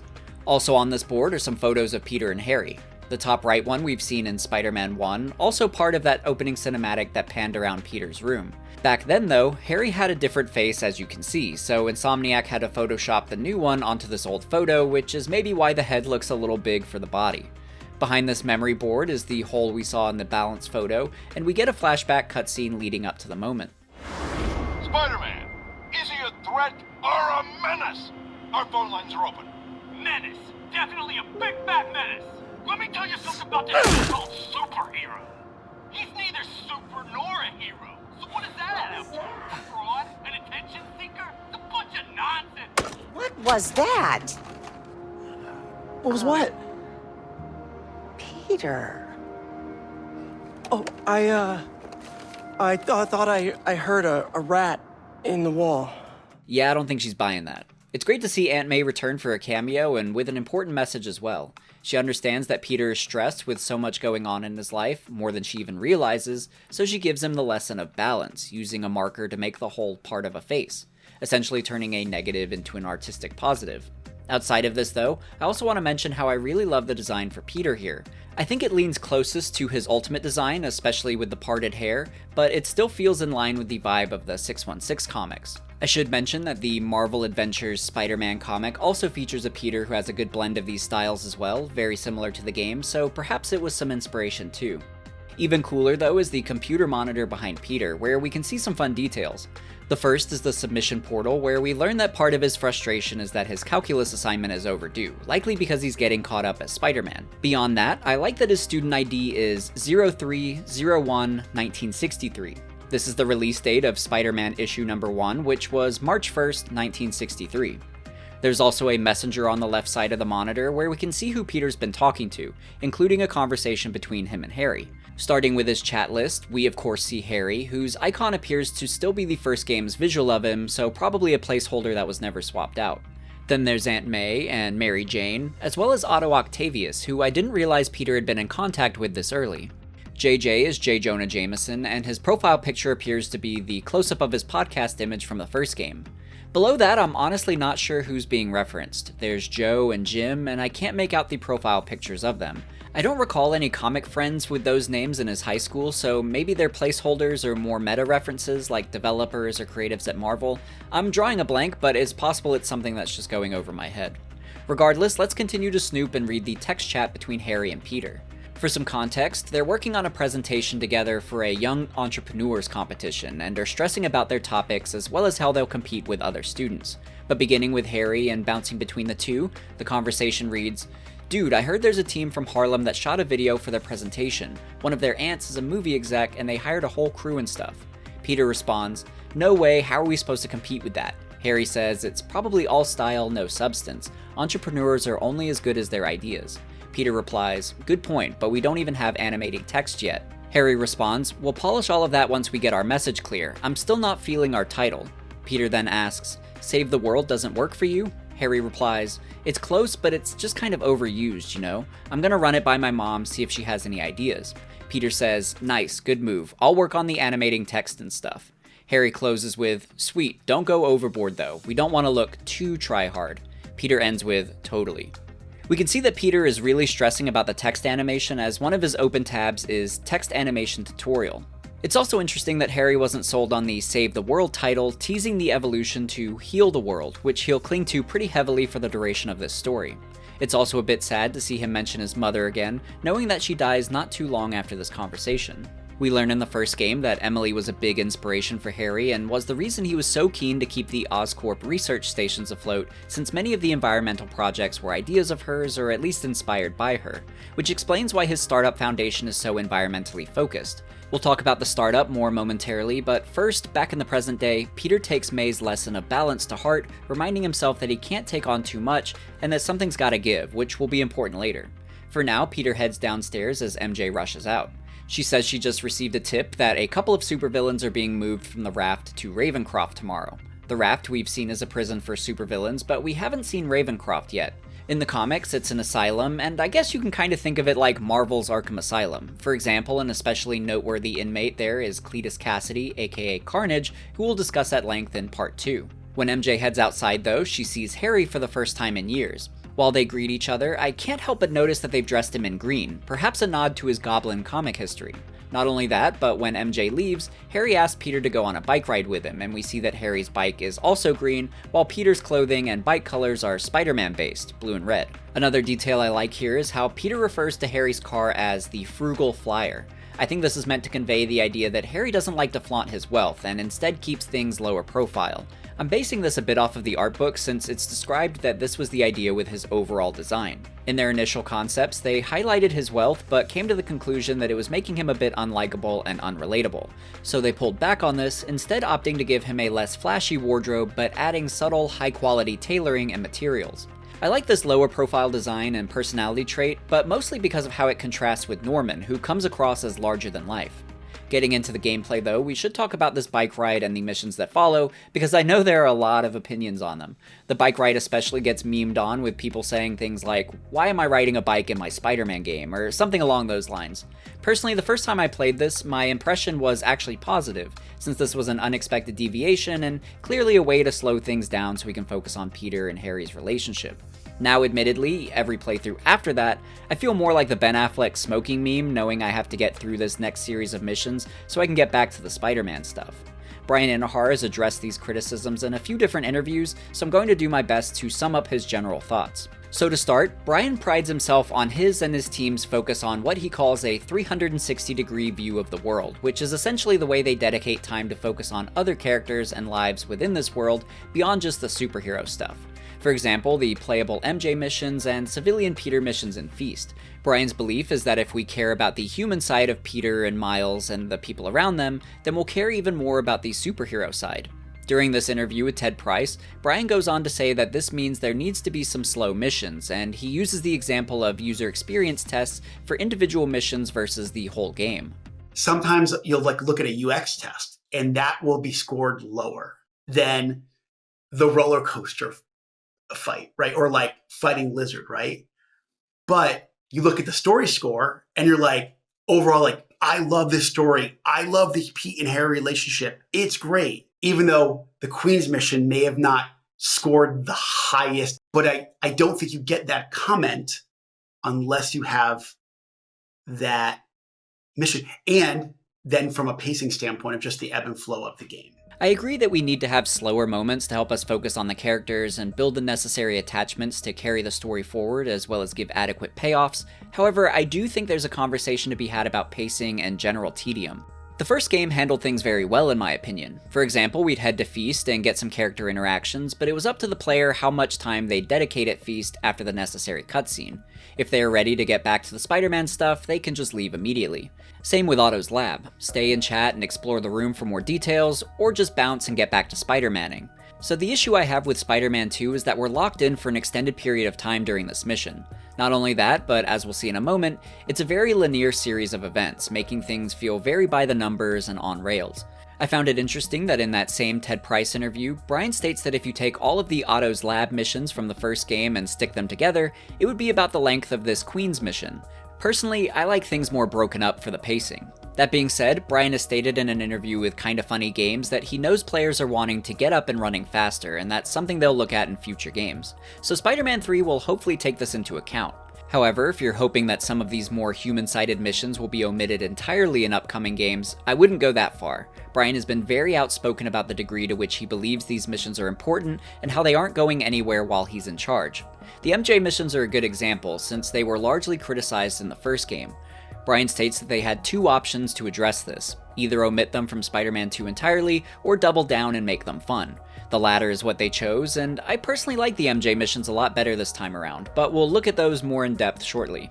For now, we're cruising with Harry through Queens on our way to Midtown High for a trip down memory lane. Throughout this journey, Harry and Peter reminisce, leading to some interesting references to characters and events, some that align with the comics and some that differ. To start, Harry mentions Flash Thompson. Remember that time Flash and his buddies cornered me and broke my laptop? We lost that presentation. For the Young Entrepreneurs Competition, we'd worked for months on that thing. And the state meet was the next morning. I had a backup on a USB. But it was in your locker. We called the school begging to let us in. But they said no. It was after hours. We were so desperate, we walked around the entire school, trying every door. Until we got to this one.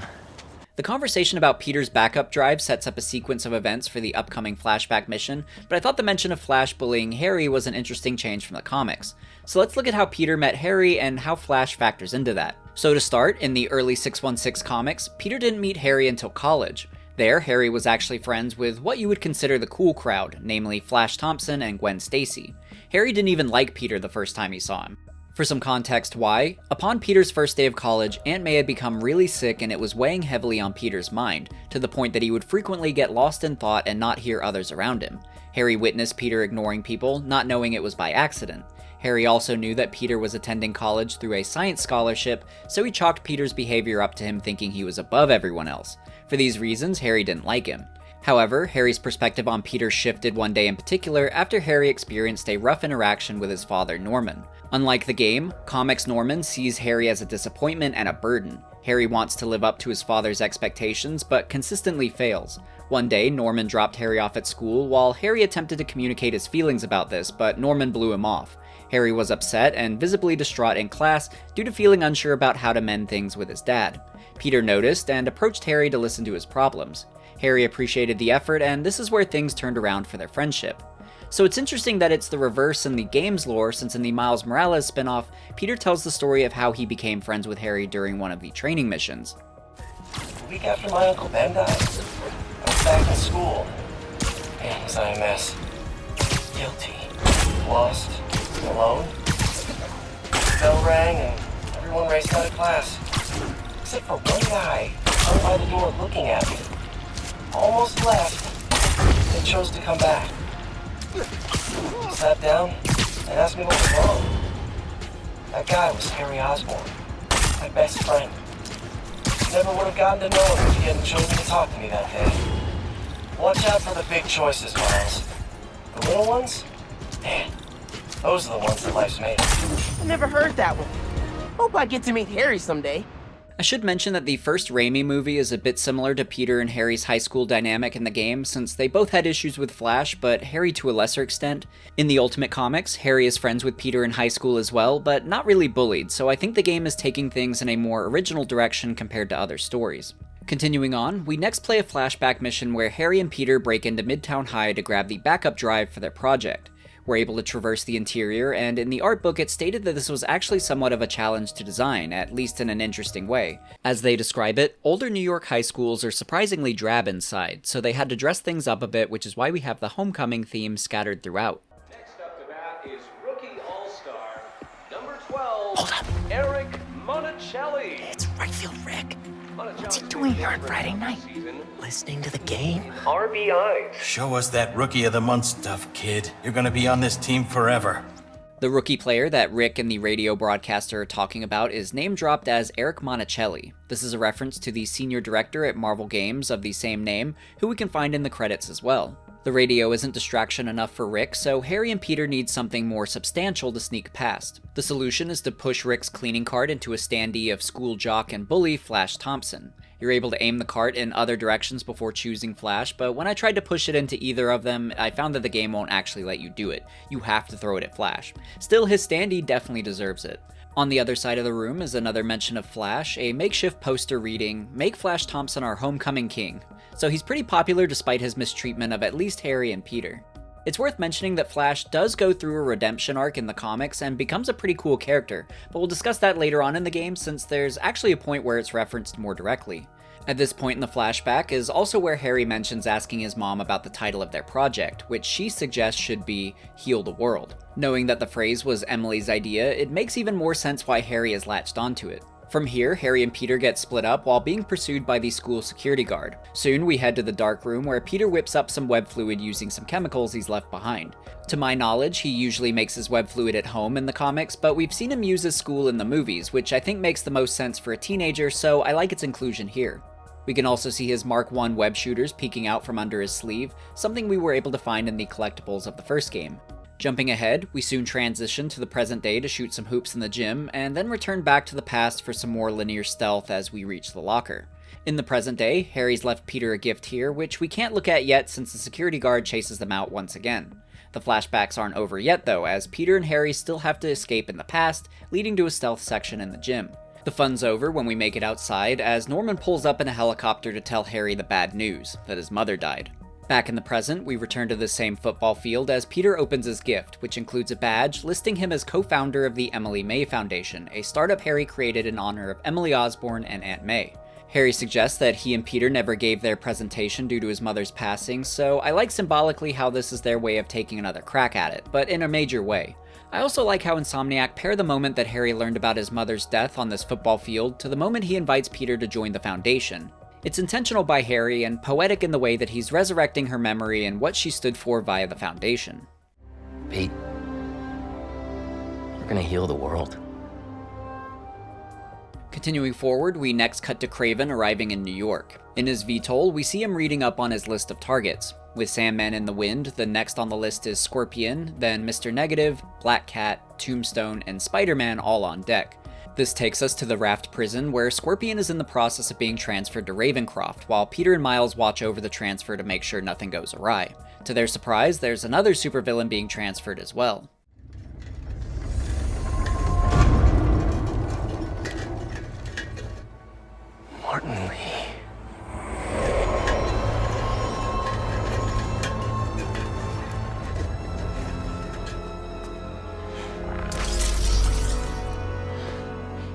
Miles.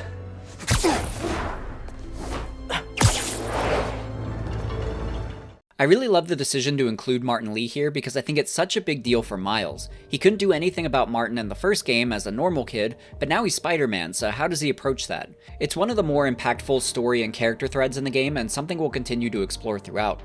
Interestingly, the original script outline doesn't use Martin in this way. The initial idea instead appears to be that Peter would visit Otto Octavius in jail for some advice about the symbiote. Otto says he'll help, but only if his arms are returned to him, to which Peter declines. Martin is in a nearby cell, so as Peter leaves, the symbiote would react strangely to his powers, which would later prompt Peter to realize that he could be a solution, and this even leads to a breakout mission in the raft to free Martin. It's mostly cool to think about Peter visiting Otto in this way, but it's also interesting to see how Martin's limited usage in this early draft evolved into the final product, which in my opinion is one of the best parts of the story. Taking a step back though, it's curious that Peter and Miles didn't know Martin would be transferred today. My interpretation is that Kraven's men managed to pull some last-minute strings for an easy double capture. Regardless, the hunters are prepared for this transfer. As the boat departs, red fireworks go up, and then yellow, before green, basically their way of signaling ready, set, go. This is our gameplay introduction to Kraven's hunters, and they're probably my favorite enemy type. They have great variety among them, like sword enemies with undodgeable attacks, crossbow enemies that hang back and shoot you from afar, as well as robot birds that cover the skies. There's a lot to juggle, and the hunters are fittingly aggressive and tactical, forcing you to mix up your different gadgets and abilities to respond adequately. I like the way they show up in waves too, not only for solid challenge progression, but also because it makes them feel relentless. Plus, the boat works great as a set piece and arena, so I like this mission a lot for the foundation and impressions it sets. This is only the beginning, as the hunters next utilize giant harpoons to anchor into the boat and capsize it. Something interesting about this scene is a quick glimpse of the civilians on the dock watching, and at least 3 of them seem to have Emily May Foundation badges on. I never caught this until slowing it down, but now that Harry's revealed the Foundation to us, the presence of his employees makes the attack hit in a more personal way. The Spider-Men do what they can, but it's clear the boat is going down, so Miles enters inside in hopes of rescuing anyone he can. It's here that he accidentally stumbles upon Martin Lee's cell. It's filling with water, so it's clear Martin only has seconds to break free if he's going to live. Miles has a choice: let him die as vengeance for his dad, or be the hero and set him free. Miles mentally finds a bit of a loophole wanting him to die, but not in this way, so he attempts to free him, but is interrupted by his own bioelectricity, this time arcing in a blue color instead of yellow. This stuns Miles, which buys the hunters enough time to airlift Martin out. To catch up, we next have to fight our way through more hunters. This lets us test out our new blue electricity, which is more powerful than the standard bioelectricity and has its own abilities, like a chain strike. I really like the inclusion of this upgraded power for a couple of reasons. First, the blue gives the impression of something powerful but volatile, which works great to mirror Peter's upcoming symbiote dilemma. The second is how I like that it carries on the trend of Miles' powers evolving in emotional moments. We talked about this a lot in the retrospective for his game, but for example, we saw his bioelectricity emerge in a do-or-die moment against Rhino, and then the camouflage triggered while cornered by Roxxon guards. So it makes sense that his blue electricity would emerge here as he's making an emotional choice while confronting Martin Lee. Like we'll see with Peter's symbiote, Miles is similarly consumed by dark thoughts, with a one-track mind for capturing Lee for himself. He's making good progress too. So I really like the next moment where Kraven makes a brief appearance, but one that feels intimidating and impactful.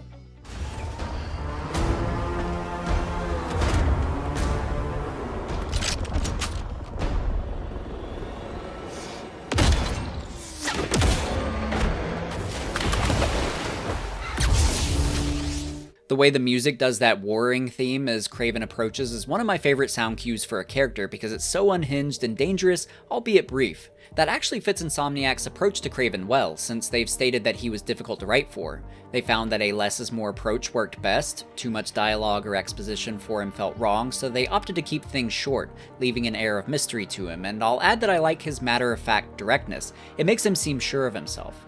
The Sandman eluded us. Recapture not an option.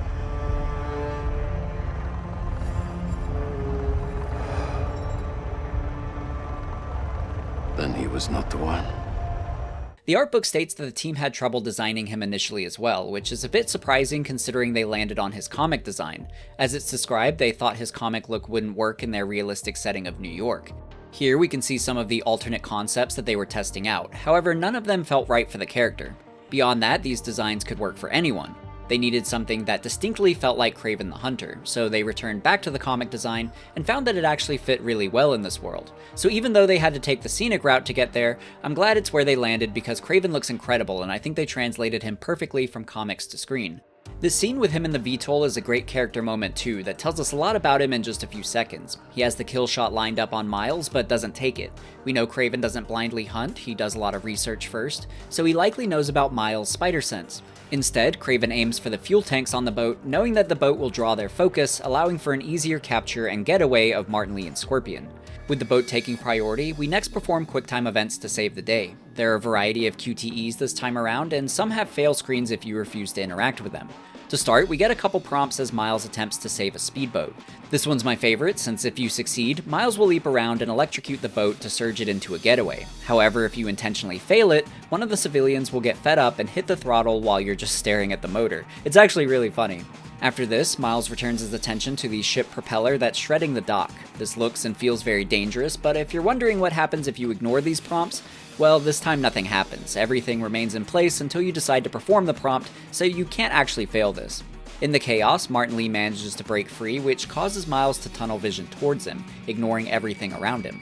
Thankfully, Peter swoops in to prevent a civilian from being shredded, while Miles has a moment with Li. You are just gonna let me die.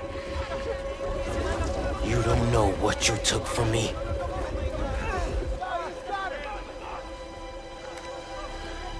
Before Kraven lassos Li, I like the look on Martin's face where we can see concern about who he might have hurt. In the time between this game and the first, Martin Li has been going through some inner turmoil, and his character design is meant to highlight that. In the first game, he was very proper looking in a suit with styled hair. In the art book, it stated that Insomniac wanted to contrast that in the sequel, showing him unshaved and unkempt to display that he's been struggling with his past decisions, which we'll get a clearer sense of later in the story. From here, Miles loses the tug-of-war match against Kraven, mostly due to Peter needing help with the propeller that's progressing towards more civilians. Miles has to choose to let go of Li, which is symbolic for what he needs to do mentally as part of his arc in the story. He needs to let go of Li and what he's done in order to move forward. By the way, this QTE is another one that just freezes until you press it, which I recommend you do because it feels very anticlimactic if you just sit here. Regardless, the Spider-Men salvage what they can and then head to the bridge to debrief. Here, Miles tells Peter about his blue electricity, and Peter speculates about whether Martin Li's energy entangled with Miles to create the blue powers. This idea isn't really explored beyond this moment, so I'm not sure if Insomniac included it here to inform us that this is actually what happened or not, although I tend to lean towards it being the answer. Symbolically, to me, it makes sense that Martin's powers would affect him, since mentally, Martin has infected his mind in a similarly volatile way. Plus, we'll see Martin's powers infused with Peter in a significant way later as well, so the point could be to further parallel Miles and Peter's new power origins and evolutions via Martin. After this, we're introduced to a couple of Miles' side quests, but we'll discuss that in the Part 2 video, so skipping ahead a bit, we next jump to Peter heading to the Emily May Foundation for the first time. Upon entering, one of the first things we find is a hawthorn tree in memory of Emily. This is a callback to the first game, where we could find a tree that Emily planted up on the Osborn penthouse. As far as the Foundation itself, it's very impressive, if not a bit extreme. Harry comes over to greet us, stating that his idea for the startup was a lot less grandiose. The art book describes that the Foundation's design was inspired by every over-the-top startup that they could find on the internet. I think they succeeded, as you definitely get the vibe that Norman went completely overboard when funding it, and as comical as that is, I think it also helps to show the degree of emotion that Norman is feeling about Harry's return, expressing his love through money. Speaking of Norman, he makes an appearance as well. But my dad was the one who, he made all the arrangements. Peter Parker! So, what do you think? It's a far cry from that chop shop that Otto had you in. And now that you're on board, this place is really gonna start cooking.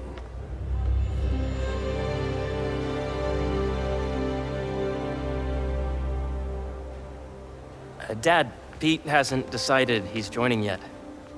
Oh. Really? But I was gonna give him a tour. Let him decide for himself. All right. You know, seeing you boys together again.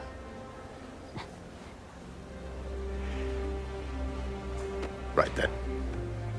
Have fun. In the art book, some storyboards for this cutscene are shown and look a bit different to the final result. It's a bit tough to parse out exactly how things were meant to go, but it looks like Norman was initially going to approach in a way that comes off more threatening, as kind of a fake out before breaking into laughter. I also got a sense that Norman was originally going to be more overbearing with the hard sell, as we see one panel where Norman is dragging Peter away to show him around, but Harry intervenes trying to give them some space, until Norman brings them back in as he gets sentimental about them all being together. Nothing too different, but still cool to see how these things evolve. I like this version of Norman though, and the small glimpses of his dynamic with Harry, as well as Norman's appreciation for Peter. Based on what we know in the comics, we expect Norman to be more threatening and off-putting, and although we can see the potential for that characteristic underlying, I like that we're getting a more vulnerable Norman Osborn here. I think that contrast will make the potential payoff of his arc in the third game much more impactful if he goes where we assume he's going. Also, I need to mention that him yelling Peter Parker off-screen during this cutscene is of course a callback to the first game, where we're introduced to him in the same way. Peter Parker, how the hell are you? Speak of the devil. Now that they've done this twice, I really hope they do it again in the third game, but in a very sinister way, revealing him as the Green Goblin. I guess we'll have to wait and see on that, but the thought of the potential is really exciting to me. From here, Harry gives us a tour of the place, so let's talk about some of the details in it. The first person we meet is Dr. Young, whose focus is on bees, and she's developed drones to help protect hives from predators like bee wolves. I was really hoping this was leading to some kind of tie-in to the supervillain Swarm, who we actually saw Spider-Man handle in the first game's prequel comic, but that's not the case. Instead, the drones, along with other aspects of the Foundation, lead into side missions around the city, which are puzzles or little mini-games that I think are meant to take the place of the puzzles we do in Otto's lab, and maybe Harry's research stations in the first game. One of the doctors we're introduced to might be a comic cameo, but it's left obscure enough that I could be reaching here. At one point, we meet Dr. Foster, who's working on agricultural efficiency, which sparks a pretty enjoyable mini-game puzzle. However, my speculation is that Dr. Foster could be a nod to Dr. Bill Foster in the comics, who becomes Goliath after working with Hank Pym, aka Ant-Man. As we discussed, there are already a couple of Hank Pym references in this universe. Admittedly, it feels like a bit of a stretch to say this game's Dr. Foster will go that route, since he seems focused primarily on agriculture here, and not on growing or shrinking people. However, in the comics, that wasn't his focus either. He was originally part of the plans and research division of Stark Industries, but during a time when Hank Pym was Giant Man and couldn't shrink back down, Tony asked Bill to come help find a solution. Bill was so fascinated with Pym's formula that he continued to tinker with it in his own time, soon making himself into Goliath. It's worth mentioning that Bill Foster has a degree in biochemistry in the comics, which can include agriculture, as in studying the biochemistry of plants, which I believe he's doing here. In line with this, I found it interesting how Harry describes Dr. Foster's work ahead of meeting him. You know the stuff everyone studies in middle school with Gregor Mendel and the pea plants? Yeah, I think so. About genetics and plant hybridization? Exactly. So, Dr. Foster up ahead, he's won every top prize in the field for his work with plant genetics. Wow. He describes Dr. Mendel and the pea plants, which is essentially how Dr. Mendel cross-pollinated pea plants, and that his findings helped us understand how dominant and recessive genes work. My speculation is that Insomniac used this example not only to introduce the game's Dr. Foster to us, but also draw a parallel to someone who bridges the gap between agriculture and understanding human genetics. My point being that I think it's still plausible that the game's Dr. Foster could use his biochemistry background to end up in contact with Hank Pym and become Goliath down the line. By the end of this game, I wouldn't be surprised if he's forced to seek employment elsewhere anyway. Will the game actually follow this comic path? I doubt it, but I at least think this is a subtle cameo to Bill Foster, although I can't say that definitively since I don't think they ever even state his first name. But like I said earlier, science is not my strong suit, so I could be way out of my depth here. Still, I thought it was worth discussing. Our next Doctor introduction, though, is indeed from the comics, and it's Dr. Kirk Connors, who has apparently met with Peter Parker before, since Connors apparently came to Otto's lab to consult on electro-tactile stimuli. And we, of course, all know what that means, so I'm just going to continue on. Beyond this interaction, they've met even more substantially when Kurt was the Lizard. In a collectible from the first game, Peter mentions having already dealt with Lizard and temporarily curing Kurt. This matches the comics, since Peter has cured Kurt multiple times as well, only for him to revert back. As far as Kurt's origins in the comics, it began when he lost his arm in the military. He was dedicated to finding a way to grow it back and researched heavily into lizards and their ability to regrow limbs. One day, he decided to test his formula, which included infusing himself with lizard DNA, which is how he became the Lizard. In the comics, the lizard essentially has a mind of its own with its own goals, to the point it doesn't even realize it's also Curt Connor's. The longer Curt is in lizard form, the less influence he has over it too. In the game, we can see Connors is still missing his arm, but the origins of how he lost it differ in this universe, which we'll look at a bit later. As to whether or not Curt knows Peter's identity, I don't believe so. It's never addressed, and I never get the sense that Curt recognizes Peter. Furthermore, the original script outline makes a point to say that Connors doesn't know Peter's identity, which I assume has stayed consistent, but it's possible it was changed, much like the rest of the outline. But still, from what I get in the final game, I personally don't believe Curt knows. Since the lizard incident, it seems Curt has been spending his time focusing on helping Harry, and we still see that that's a prime concern of his. In this scene, it just feels like a normal doctor checking up on a patient, but we'll see later why Connors is so adamant about any symptoms Harry might be feeling. Plus, the lizard isn't totally cured, as Peter alludes to here. Looks like Connors is putting the research he did after he lost his arm to good use. Wonder if he regrets testing that serum on himself. Must be unnerving walking around with dormant lizard DNA in your body. We get another tease about Otto in the next room, where we can find the prototype arms he and Peter spent the last game creating. Peter says that it should have ended up as crime scene evidence, but is somehow here instead. My guess is that Norman has a lot of pull and got them brought here. He had been funding Otto for a time, so maybe he made the case that it's his property. A lot of Norman's combativeness with Otto, I believe, stems from Norman feeling threatened by Otto's brilliance, so it makes sense to me that he'd make a point to claim these arms for Oscorp for his own game, to either reverse engineer or build upon them. We get a sense of this in the station next to it, where the engineers have been working on the response time of the arms, something Otto and Peter tinkered with too. However, I think the arms are here as a tease for the third game, as a potential explanation for how Otto gets them back, if that's indeed the route that the game will go. As we explore the rest of the Foundation, we get a sense of its immense scale and ingenuity, making it clear just how important it is. Peter is incredibly altruistic and seeking ways to truly make a difference in the world, so this must feel like a dream come true for him. Not only that, but he also associates it with Aunt May. May would have loved this place. This is where he's meant to be. It's too perfect, and I imagine it's one of the few times he thinks he might actually be able to prioritize Peter Parker's life over Spider-Man's, which has been a big struggle for him in this universe. It makes sense why he'd be motivated to keep it going at the end of the game, but I also think the point of making this such a perfect opportunity is to contrast how devastating it'll feel when it all gets stripped away. And the same goes for Harry, who has the same dream. But for now, we'll let Peter bask in the excitement of joining the team as co-founder of a fully functioning business that he didn't even know existed. Before we continue on though, there is one line from Harry here that I thought was intriguing about his motivation behind the Foundation. When I was in treatment, all I could think about was, what would I do if I survived? And I kept hearing my mom's voice, telling me that our planet is in trouble, and it's my responsibility to save it.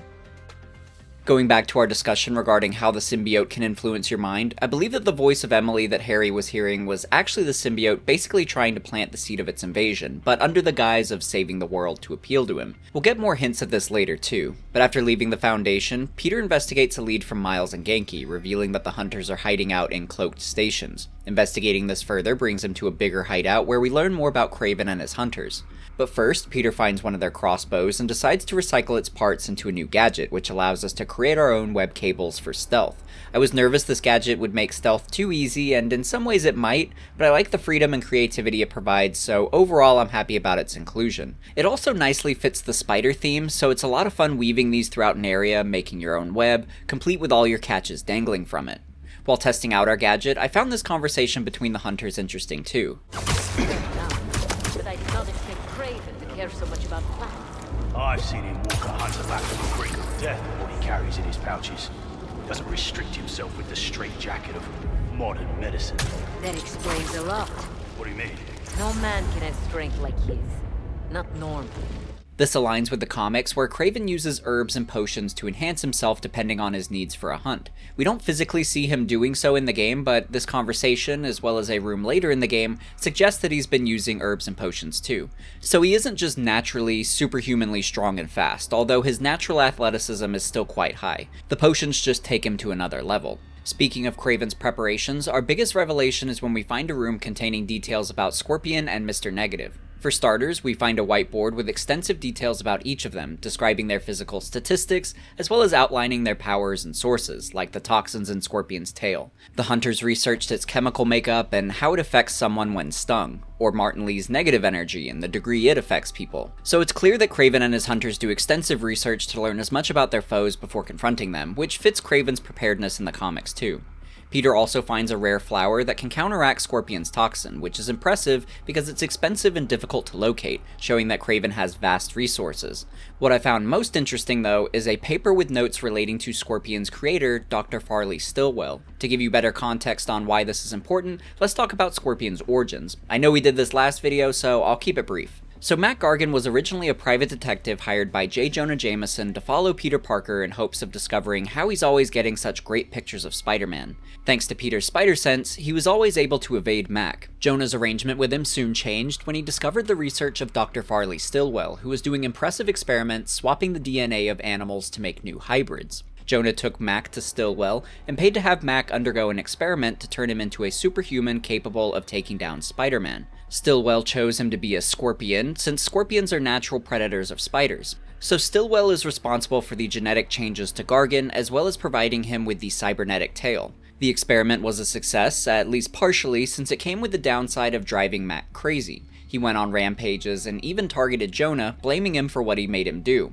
Ironically, it was Spider-Man who repeatedly had to save Jonah. At one point, Stillwell attempted to reason with Scorpion and offered to fix his condition, but Scorpion lashed out and killed him. Most of this is relevant to the game, since we know from the first one that Jonah was indeed the one who funded Gargan's transformation into Scorpion via Stillwell. Folks, I have to once again defend myself against the spurious claims from McDonald Mac Gargan, aka the Scorpion. Yes, as I fully disclosed, I bankrolled the experiment that gave him superior strength, speed, and that unsightly cyborg tail. The idea was to create an anti-Spider-Man who is not a threat and stops menaces. I had no idea he was crazy. Do you think his resume said psycho with a poisoning fetish? Even though Stillwell dies in the comics, this note suggests a different fate for him, including some intriguing details that might relate to the upcoming Wolverine game. So to start, it states that Stillwell's unethical experiments resulted in him being fired from ESU. He then relocated to Madripoor, which is a fictional location in the Marvel Universe known for shady dealings. We saw it a bit in the Falcon and Winter Soldier show, but also in the Wolverine game showcase. It's interesting that Kraven's note also has a crossed out sentence where he's theorizing that Stillwell has been given funding from Trask Industries, to which he concludes that there's no relation. This is curious though, because why would Insomniac even include this here? Trask Industries is quite prevalent in the Wolverine showcase, so he'll indeed have a presence in the game. In the comics, Trask is infamous for being the one who creates the Sentinels, so I imagine he'll do the same in the game. Stillwell remains more of a mystery, but it sounds like he's trying to continue his experiments, and maybe he'll even have a hand in creating the Reaver enemy type, who are the humans with cybernetic enhancements that we saw Wolverine fight in the trailers. But I'm starting to speculate on a game that releases in a couple months, so I think I'll save that conversation for when the game comes out. Regardless, this is a very interesting note about Stillwell, and I'm curious to see if it leads anywhere. Exploring around some more, Spider-Man finds a terminal where he can search through various files that Kraven's created. It's filtered by recent search history, with Black Cat as the most recent, which we'll get to in a moment, but what I want to focus on instead is the rest of the list, since there are some new names compared to what we saw on the VTOL. For starters, there's Dmitry Smirtikov, whose alias is the Chameleon, who's essentially a master of disguise. We'll talk about him more in part 2 as part of a side mission, but Dmitry is Kraven's stepbrother. You would think that would make him exempt from Kraven's hunt, but as we'll learn in his side mission, he's still a target and Kraven has been attempting to track him down. There's also Quentin Beck, aka Mysterio, who we'll meet in an upcoming mission. From what we see in-game, Kraven and the Hunters seem very uninterested in Mysterio, so I wasn't sure if they even knew about him, but this seems to support that they've at least researched him, but came to the conclusion that he wasn't a worthy opponent. At the bottom of the visible part of the list is Rhino, who I just want to call attention to again because he'll be important later on. Another interesting part of this list though is that Queens is mentioned, just as a generic location. I'm not sure if they're just doing random searches on different areas, or if they're trying to get closer to isolating where Spider-Man lives, but I think the most probable reason is that Kirk Connors also lives in Queens, so I think this is alluding to their search for him. At this point in the game, Peter thinks Kraven is just trying to assemble a villain team like the Sinister Six. However, that soon changes when he clicks the video file for Scorpion. Here we see he's been captured and forced to fight Kraven. One detail I like about it is how we get to see Kraven's hallucination briefly, which appears to be his own dead body. He shakes this off, knowing that it's fake, but it tells us that this is a fear on his mind. Later, we learn that Kraven has cancer and that his primary motivation is to receive a worthy death by a worthy opponent instead of a disease. If you're wondering how that aligns with the comics, it's not really the same. If we look at Kraven's last hunt, it's suggested that he's a bit insane, something he's inherited from his mother, who spent time in an asylum before taking her own life. In this comic series, Kraven believes he must die soon, but his goal isn't to be bested, it's instead to outperform his greatest foe, Spider-Man, and redeem his past defeats to him before he goes. Part of Kraven's madness is that he sees a spider in his dreams, which he associates as the embodiment of everything terrible that has happened to his family. He plans to overcome this by not only defeating Spider-Man, but also becoming him for a time, proving to himself that he can fight crime better. To Kraven, he'll be better than Spider-Man if he can defeat a villain named Vermin, since he knows that Spider-Man needed the help of Captain America to do so. To put this plan into action, he first shoots Spider-Man with a tranq dart and buries him alive. Meanwhile, Kraven wears Spider-Man's costume and fights Vermin solo. Kraven succeeds, so in his mind, he's now better than Peter. With his mission accomplished, the end of the story sees Kraven take his own life. However, Kraven is later resurrected in the comics, but we'll pause here for now. So as far as his motivations in the game, I think it feels similar enough to something he might do, or at least a similar kind of logic or conclusion that he'd come to. Going back to the fight with Scorpion, Kraven uses everything he's learned to bypass the toxin and stay focused on Scorpion, knowing that Mac uses it as a crutch. The result is that Kraven overpowers him, with the shocking conclusion that he actually kills Scorpion. I didn't think Insomniac would be ballsy enough to do that, but I'm glad they did because it shows that Kraven means business, and that he's a huge threat to everyone in the game. Peter is quite surprised too, and immediately reaches out to Miles to go assist Black Cat. Peter says that Felicia won't listen to him if he tries to warn her, but she might listen to Miles. As a more meta reason, Bryan Intihar stated that he wanted Miles to go see Felicia because it's a unique interaction. We've all seen Peter and Black Cat interact, so having Miles go see her instead is something fresh. When Miles arrives at her safe house, it's clear he's already late, as we find the remnants of a big fight between her and the hunters. Following their trail brings us to a safe containing a postcard for Paris with writing on it that says in French, "My reason for living, time is short," as well as an instruction manual for the Wand of Watum. MJ tells Miles that the wand is incredibly old and is used to create portals to wherever the user thinks.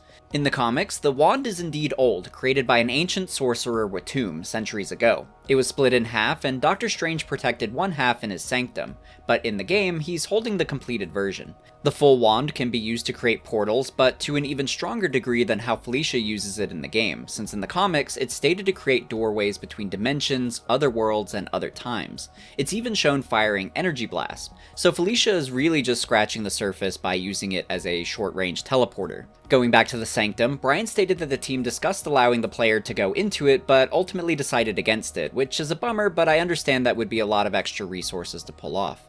I thought this level was still a lot of fun though. For starters, after Black Cat flees the Sanctum, we chase her while she opens portals, some of which we can even use ourselves, at one point taking us to the Antarctic and back. Insomniac's inspiration for this scene was from one of their other games, Ratchet & Clank: A Rift Through Time, which incorporated seamless portal transitions first. Bryan and his Spider-Man team were so impressed by what the Ratchet & Clank team were doing that they knew they had to incorporate the portals into their game somehow, so this Black Cat chase is the result. I also really enjoy that Insomniac used this mission as a means to give us a taste of the wider Marvel universe, because naturally, things tend to be quite Spider-Man-centric with little glimpses at other characters through Easter eggs. This is probably the most in-your-face example of something that pulls from the Marvel universe so far, and the mystical element feels like a big moment that extends beyond what is usually a more grounded Spider-Man universe. So I thought this was a really fun mission beyond just the cinematic quality of the chase itself, which I should mention is very good. Insomniac's spectacle pillar is on high display with some very creative moments and transitions. My favorite part is actually the combat section afterward, where we team up with Black Cat to fight off the hunters, all while she uses the wand to leap around the battlefield. This leads to some great unique takedown animations between her and Miles utilizing the portals. She also opens them up for us to reach groups of hunters, which further added to the cinematic feel of this fight, and overall this ended up as one of my favorite gameplay sections in the entire game. It just feels so unique and creative, and I agree with Bryan that it's a lot of fun seeing Black Cat and Miles interact. Earlier we talked about Insomniac's updated designs for the other characters, so let's look at Black Cat too. Her design was great in the first game, so it makes sense that not much was changed for the sequel, with the main difference being the tufts of fur that were added to her arms and legs, which Insomniac states in the art book is meant to call back to her comic suits. The art book also shows some alternate outfits that they were considering as they decided the degree to which they would evolve her suit. I'm glad they went with more minimal changes, but it's cool to see their process of testing and experimenting with the designs. But after we defeat the Hunters, Miles and Black Cat work together to open a portal to Paris, since Felicia states that she just wants to leave and be with her new girlfriend there. They pull it off, and the last we see of her is by the Eiffel Tower. This is sweet, but also I can't help but shake the feeling that she's playing us. I personally doubt there's a girlfriend there, since Paris also seems like a great place for a jewel thief. So I think she's playing on Spider-Man's good nature a bit here, especially since at the start of the level, MJ told us to be on guard, since Felicia will likely manipulate us. And Miles, be careful with Felicia. You can't trust her, no matter what she says. Warn her about the Hunters and get her out of the city. Understood. There's also this line from Black Cat that I think has a bit of a double meaning. They're throwing everything at us! You might be on my last life here! No! We're getting you to Paris. Your girlfriend needs you. You really are Spider-Man! Miles takes it to mean that he's kind and good-natured, like Peter's Spider-Man, but I've always wondered if she's slyly stating that he's just like Spider-Man and that he's gullible. I guess we'll have to wait and see in Spider-Man 3 what Felicia has really been up to, especially since this mission to me feels less like a goodbye to Black Cat and more like a setup for a future tale. From here, though, we get another great moment where Miles tries to use the wand to find Martin Li, but it's teleported away with only a note left behind. The note is from Wong, apologizing and stating that he just got back from Nepal and that he and Doctor Strange owe Miles. So it seems Doctor Strange is elsewhere right now, but I like the detail that Wong was only away momentarily, since it's hard to imagine Felicia escaping with the wand while Strange and Wong are both there, or even just one of them. Although if anyone could do it, it would be her. I of course would love to have seen either Strange or Wong in this game, but I'm happy to at least have them referenced in such a significant way. Jumping ahead a bit, we next catch up with Peter, MJ, and Harry hanging out at Coney Island. A quick detail that I missed in my first couple playthroughs is that Harry can be seen in the background handing a prize he won to a girl walking by. This gets brought up later when Harry ends up coincidentally sitting next to her on a roller coaster. Peter and MJ mention the coincidence, which always confused me since I never caught him handing off the toy. Looking at the art book, it seems there was originally going to be more emphasis on this moment, since there are panels focused on Harry winning the toy and then handing it to the girl walking by. At first I wondered why include her at all, especially because her appearances are so fleeting, but I think she's meant to be someone that Harry connects with, further explaining his motivation to leap into action at the end. For us as the player, since we see her throughout the mission, we have a small connection to her now too, giving the rescue and near failure some extra stakes. The main point of this mission though is to be another relationship builder, where we pal around with MJ and Harry. It's another slower paced one of course, but I like this location. With the extension of Brooklyn and Queens to the open world, Insomniac thought it would be fun to incorporate Coney Island, a real-life boardwalk amusement park in Brooklyn. I haven't been personally, but from what I've seen online, it looks like a solid representation of it. As far as the game, the spectacle pillar is again on high display. Visually, the colors are very bright and vibrant, and we even get to ride some of the rides with the crew, leading to some new perspectives and exciting moments. You can also trigger some optional dialogue with either Harry or MJ at times. However, these never felt very eye-opening compared to something like Guardians of the Galaxy, where those moments were always very impactful. In fact, sometimes things feel a bit awkward during them, as the friends would joke about specific people in the crowd that don't seem to exist, leading me to look around puzzled trying to find who they're referring to. It's clear that Insomniac were banking on their NPCs randomly matching the descriptions at the right time, but that rarely seems to happen in my playthroughs. Oh, I want a hat like that guy's. Not your color. Now that one. That would take confidence I don't have. And maybe a beard. A beard? Mustache? Maybe. Ooh, see that couple? Aren't they cute? Very. You look so young, though. High school? Is that what high schoolers look like now? They're babies. It's like we're getting older. Nope, I refuse. There aren't really any major revelations during this mission in general, as you're really just hanging out with your friends, which I'm sure is the point. I do at least appreciate that you have some freedom in how long you want to remain here, either by just hitting the main objectives and pushing forward to the action, or exploring Coney Island in full, with your reward being a trip to the prize counter. So let's do the latter and see what details it has to offer. For starters, if we pull up our map like we would in normal gameplay, it'll instead be a map of Coney Island, which I thought was a fun touch. Some of the ride names are comic references, such as the first attraction we encounter, Hydro Bench, where we sit and shoot targets with water. The name is a nod to the supervillain Hydro Man, since he's a water-based villain and his alter ego is Morris Bench, so Hydro Bench is a combination of his two aliases. There's also Time Twister, and I might be reaching on this one, but there are a trio of alien beings in the comics called the Time Twisters, who had the goal of traveling through time to improve the future. There's also Big Wheel, who, as the name implies, rides around in a giant wheel. We actually discussed him a bit in the Miles Morales game, since one of the collectibles was Finn's idea for this device, but with the purpose of driving on the moon, not committing crimes. The Tinkerer was actually the one who built his wheel in the comics, so this was fitting. The same goes for Rocket Racer, another ride on the list. In the comics, he rides around on a propelled skateboard, also designed by the Tinkerer. There's also the ride King Crab's Water Whirl, which could be a reference to the obscure mercenary King Crab, who was part of Namor's Defenders of the Deep. Then there's Overdrive, which is only listed on an in-game map. It's not mentioned on our personal map, or even named on the ride itself. However, I believe it's this purple tower in the center of the park. As far as the comics, Overdrive is a Spider-Man villain who's associated with Martin Lee and the Inner Demons. His powers are that he can interface with vehicles using nanites. The roller coaster is named Speed Demon, and as the name implies, he's a villainous speedster. The in-game ride even has a cartoon illustrated for it, and we can see he wears the same outfit as the comic version. An attraction not on the map that we can find is Dazzler's Stage. It feels like there's a Dazzler reference in every Marvel game, so you're probably tired of hearing me mention it, but Dazzler is of course the intergalactic mutant performer famous across the galaxy. One ride that I'm a bit confused about whether or not there's a bigger reference to it is the Spooktacular, since it's out of order. Something I found to be a huge bummer because this actually looks like it would be so cool. This is based on the real Coney Island ride called Spookorama. I'm not sure if it being out of order is a reference to the real world that I'm missing, or if Insomniac just wanted an excuse to not model another ride. Either way, I'm a bit disappointed that we can't interact with it at all.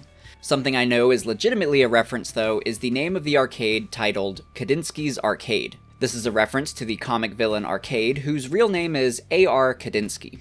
A noteworthy reference inside the arcade is the game Hydra Head Hitters, and although the artwork on it feels more aligned with the Greek Hydra, I can't help but think of Marvel's Hydra group. By the way, no matter how well you do at this game, the camera will always pull back to show you that MJ has destroyed your score by releasing her pent-up anger. This is a fun way to showcase all the stress she's bottling up due to things like her book's failure and the pressure from J. Jonah Jameson. We get another sign that things aren't as good as they may seem when we play Test Your Love with MJ. You expect it to be a cheesy game that always lights up towards the top to tell you what you want to hear, but to our surprise, it plummets to the bottom with the caption, "Dead in the Water." This caught me off guard because, as the player, I haven't really got the vibe that they're on shaky ground. MJ doesn't want to move in with him, but I never felt like she was on the verge of breaking up with him. We even see them have a kiss under fireworks shortly after this. So I think if Insomniac really wanted us to believe a breakup was on the verge of possibility, they needed to play into it more. Still, we know MJ is under a lot of stress, and we'll later learn that some of it stems from Peter, so this mystical love reader might be more accurate than it's given credit for. Exploring further, there are a couple of attractions that are skill tests, although I'm using that phrase very loosely, such as with the basketball game Swish Swish. You basically have to intentionally lose this, which I imagine most people don't do, so if you're curious what happens when you miss all your shots, Harry will clown on you. Ouch. How embarrassing. Oh, come on, man. The jokes write themselves. Okay, maybe I don't still got it. Knock 'em Down feels worse since there's no commentary from your friends, just disappointing silence and judgment. Better luck next time. While we're walking around the park, there were a couple conversations I found interesting too. Isn't it crazy that in another universe I wouldn't be here with you guys? I'd just be gone. Dead, I guess, or still in treatment. Well, luckily, we're in the best timeline then. No kidding. Harry is of course talking about how he could have died to his illness, but in a more meta sense, this could be a callback to the comics where Harry is actually dead. He died during his time as the Green Goblin, and at least at the time of me writing this, he hasn't truly come back, so Harry does have things a little better, at least so far, in the game's universe. In one weird moment, you'll find a green stink bomb going off by the bathrooms. I've always been confused as to whether or not there was more of a purpose to this, but it seems to just be a prank without much more depth. However, you can find the culprits discussing the act. Aw, look who got a little too close. What's up with you? Oh, it stinks, bro! This is the best. What's next? No more of your crazy ideas. Hey, okay, listen, I hear you, all right. Let's just take it easy on the mindless mayhem. I didn't say that. Time for one of mine. Yes! Get your asses ready. All right, okay, so democracy has spoken, all right? We're causing chaos. But I'm not doing that again where it's gonna follow me home, okay? Of course, the most notable moment here is the surprise reveal that Tombstone is working as a mechanic at the go-kart ride. Tombstone has an important role in this game, since he's an example of rehabilitation and how villains can turn a new leaf. So it's no accident that the first time we see him, he's saving someone. The game will steer us away after this cutscene, but if we flip around, we can watch him a bit longer. He'll tell the driver to go sit down and rest, then he effortlessly picks up the go-kart and carries it off the track. It's hard to hear, but he'll talk to himself as he inspects the cart too.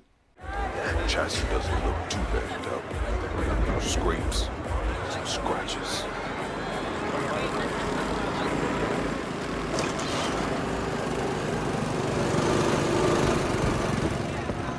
Oh, not so great underneath. Need some elbow grease, some attention. Nothing groundbreaking, I know, but I was impressed at the extra animations and voice lines given to him, when you'd expect him to just step off to the side or something. Instead, he feels more like a real person with these extra touches, which I think goes a long way towards humanizing him. I like how he's utilized as a mechanic here too. You know he was making way more money and had much more independence when he was running his biker shop, albeit illegally, so this must feel like a huge step down for Tombstone. But with that, you get the idea that he's trying really hard to go down the right path. I think this is great character building since we only spend a minute or two with him here and already we have a good sense of his character evolution. Continuing on, after doing all the rides, we can head to the prize counter and customize Peter with a few different cosmetic reward options. We'll get to wear this for the second to last attraction on our list, the Muscle Up. It's here that we get the reveal that something's going on with Harry, as he swings the mallet so hard that he sends the belt flying. They shake that off and move on to the Ferris wheel. During the ride, MJ gets a notification about the article Jonah picked for the Bugle, and of course he didn't pick hers and instead went with the new guy whose article bashes Spider-Man. This tells us, and most importantly MJ, that Jonah is biased towards this article topic specifically. Despite the setback, Peter and MJ are optimistic and share a kiss amongst the fireworks. This is the last happy moment for a while though, as the hunters arrive at Coney Island looking for Tombstone. Peter sees this and swings into action as Spider-Man. A fun detail is that if you did all the rides and received your custom Coney Island attire, you'll wear it during this fight. As a bit of a side note, something I found interesting about the hunters' targets is that they don't seem to prioritize catching Spider-Man. He shows up and they just treat him like a bonus if they nab him too, but he's not really the focus. You'd expect him to be on the top of the list though. Spider-Man even alludes to this a bit while investigating one of the hunter blinds. I don't see your boss around. Where's he hiding? I want to talk to him about his lifestyle choices.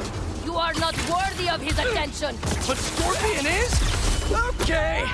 My personal belief is that Kraven has done his research and knows Spider-Man doesn't kill, potentially writing him off as an unworthy adversary because of it. So I imagine that's why characters like Scorpion and Tombstone have taken priority. They're known killers.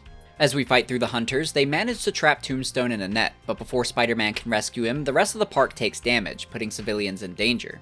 Peter has to pivot and save them, leading to another QTE section. The first two just freeze if you don't perform them, however the next two are more interesting.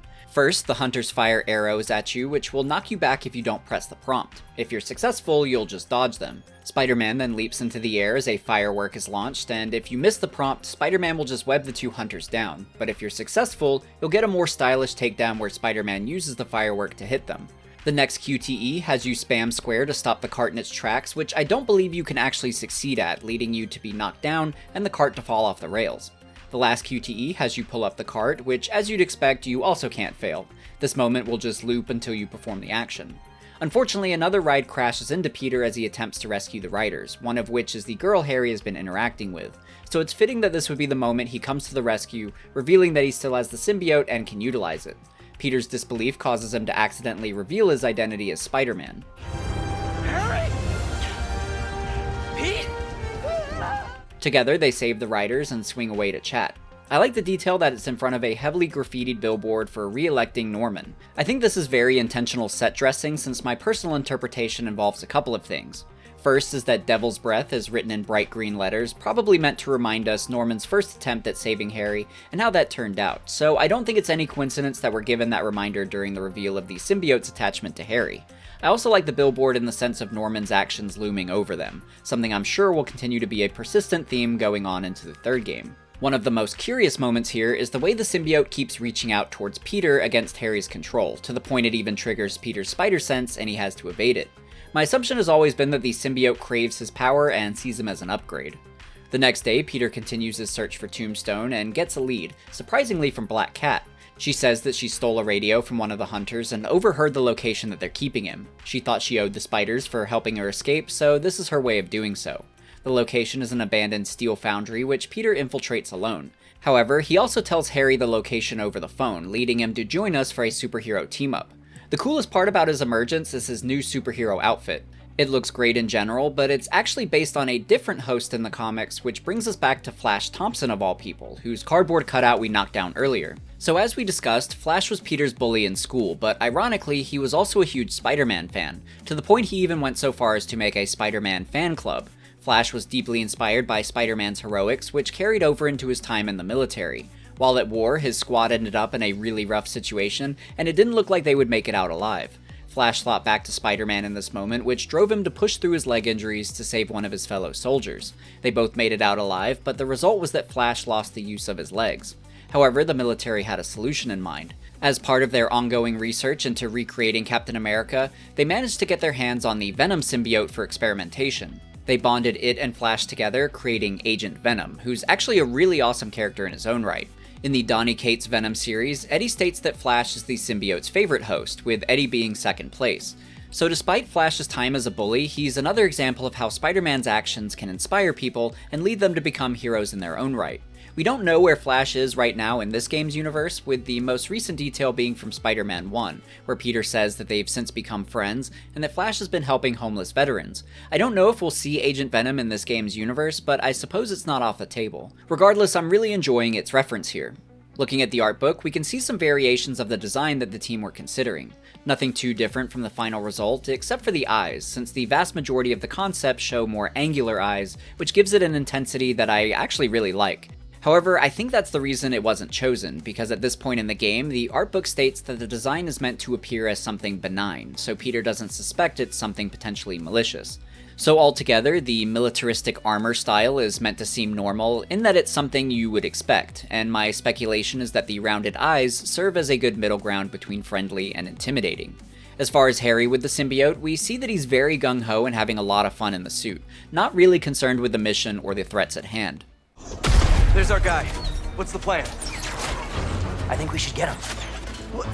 Speaking of threats, Insomniac use a couple of key moments here to inform us on the symbiote's weaknesses in this universe. For some context, in the comics, the key weaknesses are fire and high frequencies. In the game, there's a moment where Harry is stunned by a loud alarm, so we know that's consistent. However, we surprisingly see him unfazed by high temperatures, at one point even stating that he thinks his suit might be fireproof. Fireproof is definitely not how I would describe the symbiote in the comics, so Insomniac are using this mission to make it very clear that their universe's symbiote doesn't have this weakness. Bryan Intihar tells GameSpot and IGN that he essentially kept it to one main weakness for ease of use. Personally, I wasn't bothered by this since the game is already quite complex and a fire weakness isn't all that necessary. I think the high frequencies one is most famous anyway due to the church bells and various media, which we'll see the game incorporate as well.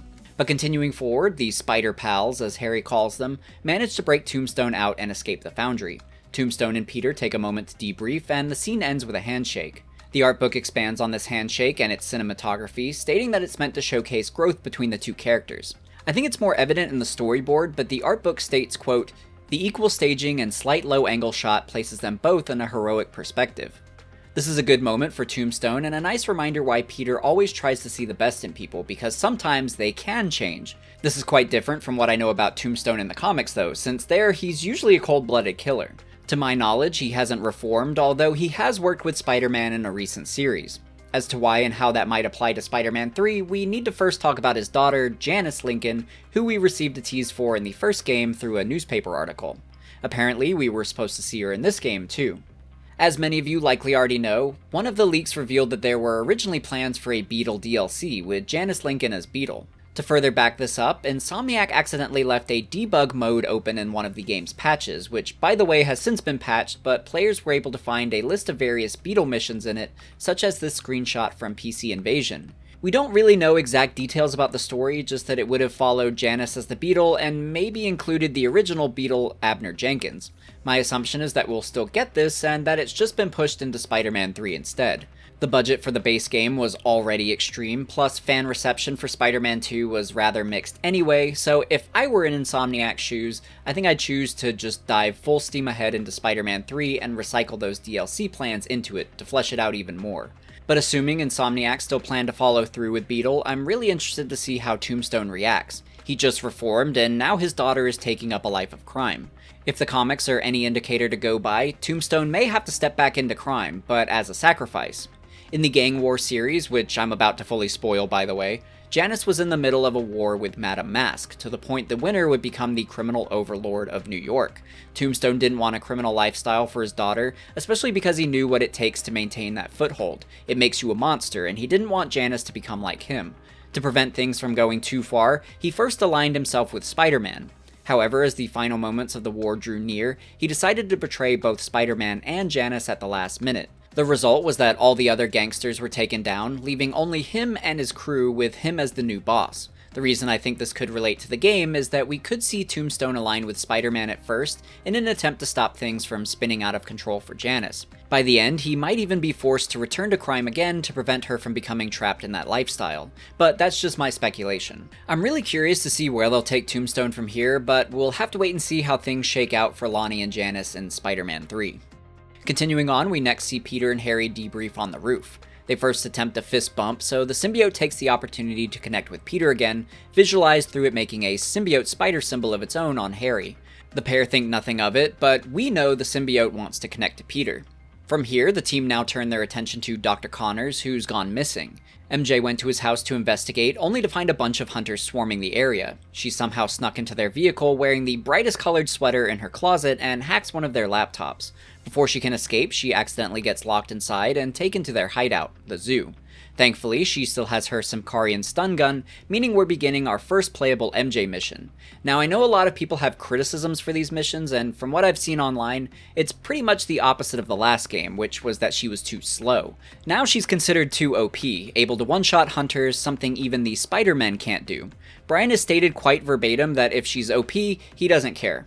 If she's low OP, I don't give a shit. Personally, I'm with Bryan on this one. I guess she's a little overpowered since she can take out hunters with one blast, but she's also vulnerable, only able to take 2 shots until she's out. So running and gunning is possible, but not totally viable since there's a lot of risk involved. I like how her vulnerability is showcased during a QTE, where usually when you fail in this game, you still progress. With MJ here though, you legit die. That being said, it's pretty easy to set up the hunters for takedowns. The NPCs come across a little dumb, but I'm more lenient here since this is essentially a tutorial mission. More importantly, I think these missions are fun, and having her train with Sable in between games helps make her confidence more believable, so I'm not complaining. I've also come to accept Insomniac's version of MJ, which I think other players aren't quite happy with still, since she's different from the comics, or at least to a degree because I think MJ has had a variety of portrayals. Originally, she was used as more of a party girl, a free spirit most interested in dancing and living it up, even declining Peter's initial proposal because she wanted to still experience other guys first, also stating that she's not the marrying type. That of course changed, but she was still overly sexualized and mostly spent time either waiting at home for Peter or pursuing her modeling and actress careers. As we discussed, she's more proactive towards the end of the Ultimate comics and throughout the associated animated series. Then there are even comics where she's a superhero, so MJ's portrayals vary quite a bit. Bryan has stated that they wanted their MJ to be more proactive, which I think is a good direction, and I like how MJ changes up the gameplay. We need to approach enemies differently, and I like feeling the vulnerability and danger if I'm too aggressive or not playing carefully. I also appreciate how in this level, we're placed in an open environment with multiple paths with the freedom to tackle things in the order we choose. The first game's MJ missions felt very linear, so opening things up here was nice. In my retrospective for the first game, I mentioned that I wanted her missions to actually uncover important things if we're going to play as her, and there are certainly some very shocking revelations to be found while exploring here, namely the fates of the various supercriminals Kraven's been hunting. First, we learn that Dr. Connors is here and that Kraven has been studying the lizard with hopes that he can bring the beast back out against Connors' will. That's not too surprising, but when we find Vulture's wings, things start to feel real. Another night tainted by the silence of death. I wasn't sure I could clip his wings. Perhaps that would be my weakness, but no. Not even that could save him. He's dead.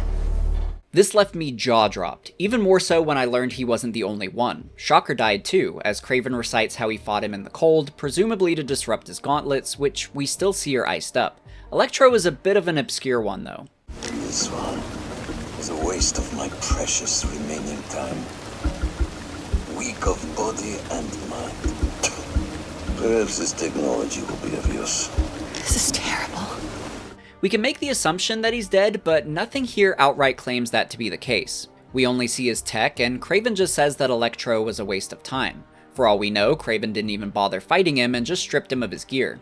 To me, it feels like maybe Insomniac don't want to commit to his death yet, leaving him open to return for a story purpose that they have in mind for him. Otherwise, I don't see why they wouldn't just list him as deceased like they did with the others. If I were to speculate on what that story reason might be, I think it relates to our post-credit scene. I'm jumping very far ahead, but we get the tease that Silk could be a major character in the third game. In one of her early comic appearances, the first villain she faces is Electro, alongside Peter. She's able to give them an edge in the fight by adding her organic webbing to their suits, which insulated them against his electric blast. This showed her prowess as a Spider character, so perhaps Insomniac have similar plans for Silk and Electro in Spider-Man 3. Going back to the villain deaths, I'm really mixed about killing these characters off. On the positive side, I really liked how shocking this revelation was. It really caught me by surprise, and it felt fitting for MJ to uncover this. On the other hand though, I hate how unceremoniously these characters are removed from the series. We don't even get to see Kraven take them down like we did with Scorpion, so it just feels so fleeting. Like Insomniac built them up in the first game and then just threw them away, which feels like such a wasted opportunity for a more impactful series of deaths. Like with Scorpion, I would have preferred to witness these events and maybe even fight alongside one of them in a rescue attempt only for Kraven to still kill them. I think that might have still added to his menace while also making our attempts feel futile. As it stands, I'm overall disappointed by this, but I'm at least happy that the shock factor lands and that it still serves to make Kraven feel intimidating, which is the whole point. In fact, the threat of Kraven feels amplified when he shows up while MJ rescues Dr. Connors. I love how in one moment he's not there, and then the next there he is, almost like he teleports in. Kraven feels scary in this game, and we know neither MJ nor Dr. Connors have any hope of dealing with him here. Kraven has no intention of killing them like this, so I like that he kneels to MJ's level until she tries to zap him, at which point he just shrugs it off and slowly rises. I also love how the camera either stays zoomed in close on him or low to the ground to emphasize his stature. The cinematography does a great job of highlighting the subtle horror of Kraven, since he's not really doing anything too scary, but his presence alone is terrifying. From here, he jabs Connors with a concoction to bring out the lizard, and the Spider Pals arrive seconds too late. Connors scrambles to retrieve an antidote, but fumbles it, leading Kraven to claim it for himself, using it as a necklace and a challenge to everyone to come take it. This is a pivotal moment since a lot happens here. Peter attempts to fight Kraven and is very quickly caught off guard, stabbed in the side. Harry is furious, and the symbiote amplifies that rage, something that Kraven notices. Connors also begins to lizard out, and we get a brief moment of him in the lab coat and purple pants, a nice nod to his comic appearance. This is pretty much the only time we'll get to see what is essentially normal Lizard, as Kraven hit him with something to turn him into an even more monstrous version, which we'll see in a moment. Returning to the others, Harry's fury alongside the symbiote results in an immense Kraven ass-whooping. Harry stops before killing him though, as MJ calls him to Peter's side. Peter has seemingly died here until the symbiote slowly leaves Harry and fully covers Peter. It brings him back to life, and we're finally given Symbiote Spider-Man. This changes our gameplay abilities, so we next get to test things out. Peter's opening line is really awesome here too. Oh, this feels good. I love that creepy alteration to his normal voice. It tells you everything about the symbiote immediately. The gameplay is really great too, as our spider arm barrage is now replaced with a tendril strike, giving us more range. Our new ultimate ability is activated automatically too, as indicated by the black border on the perimeter of the screen, visually showcasing how the symbiote is clouding Peter, leading him to unleash the full extent of his power by one-shotting anyone he comes into contact with. This is a cool ultimate ability and one that you can charge up and use on command. However, I'm not really a big fan of it since it feels too easy and it goes on for quite an extended period. After using it a couple of times, it also starts to feel a bit stale since there's only a handful of animations that you cycle through, leading to a feeling of repetition. I like Miles' Mega Venom Blast better since it's a one-time use, so you need to focus on your positioning and timing to get the most bang for your buck. Still, this Venom Surge is thematically a great display of Peter losing himself to the power of the symbiote. We next head back to the Foundation to monitor Harry. The symbiote was the only thing keeping his illness at bay, so without it, he's slowly getting worse. Peter tries to command the symbiote back to Harry, but it's not listening, instead opting to remove the blade from Peter's side. This seems futile, so they decide to have Peter use the suit to help retrieve the lizard cure from Kraven, while MJ stays with Harry. One of the first things we do is investigate bonfires around the city, and one weird detail is that in the Hunter's Shack, we can see on their laptop that they're researching GR27, which was the Devil's Breath. Next to this, they also have Harry's lab results from a hospital. The results themselves aren't anything we don't already know, but at the top right corner of the page, we can see his ID and lab ID numbers, both of which are quite similar because they're Easter eggs for a couple key comic appearances. It's a bit smudged, but the first one is basically The Amazing Spider-Man 31, which released December 12, 1965. This was Harry's first appearance. The lab ID number corresponds to The Amazing Spider-Man 136 from September 1974, which was Harry's first appearance as Green Goblin, so again another nod back to that era of his comic life. Next to this is also an invoice for drinks that the Hunters have ordered from various countries. A couple in particular stood out, such as Madripoorian Spot Prawns, which as we discussed earlier is from the fictional country Madripoor. Then there's also Genosian Black Truffles, with Genosha being an island run by Magneto, with his intent for it to be a home and safe haven for mutants. We can also see that the customer name is listed as Makarova Industries, with Makarova being the maiden name of Kraven's mother, Anna. Peter's investigation soon takes him to a mansion party where the Hunters are gathering in celebration of an upcoming worthy hunt. Peter needs to infiltrate the scene, but he needs to look the part. Luckily, the symbiote can mimic clothing, allowing Peter to roll up like James Bond. This is another ability of the symbiote in the comics, and something it does regularly. The symbiote can even turn invisible, which isn't something we see in this game or really anywhere anymore, but it's a cool, seemingly forgotten ability that he's had. Inside the manor, Peter fakes being a waiter and passes through numerous Hunters. We can overhear some of their conversations, and I thought this one was cool. Yes, he is proud of that kill. Aye, he should be. To get in and out of Wakanda undetected? Only Kraven could achieve this. One of many stories on these walls.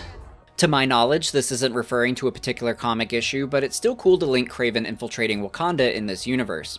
One of the Hunters also mentioned many stories on the wall, and that's indeed the case. All around the manor are various portraits, relics, and items of interest regarding Kraven's family history.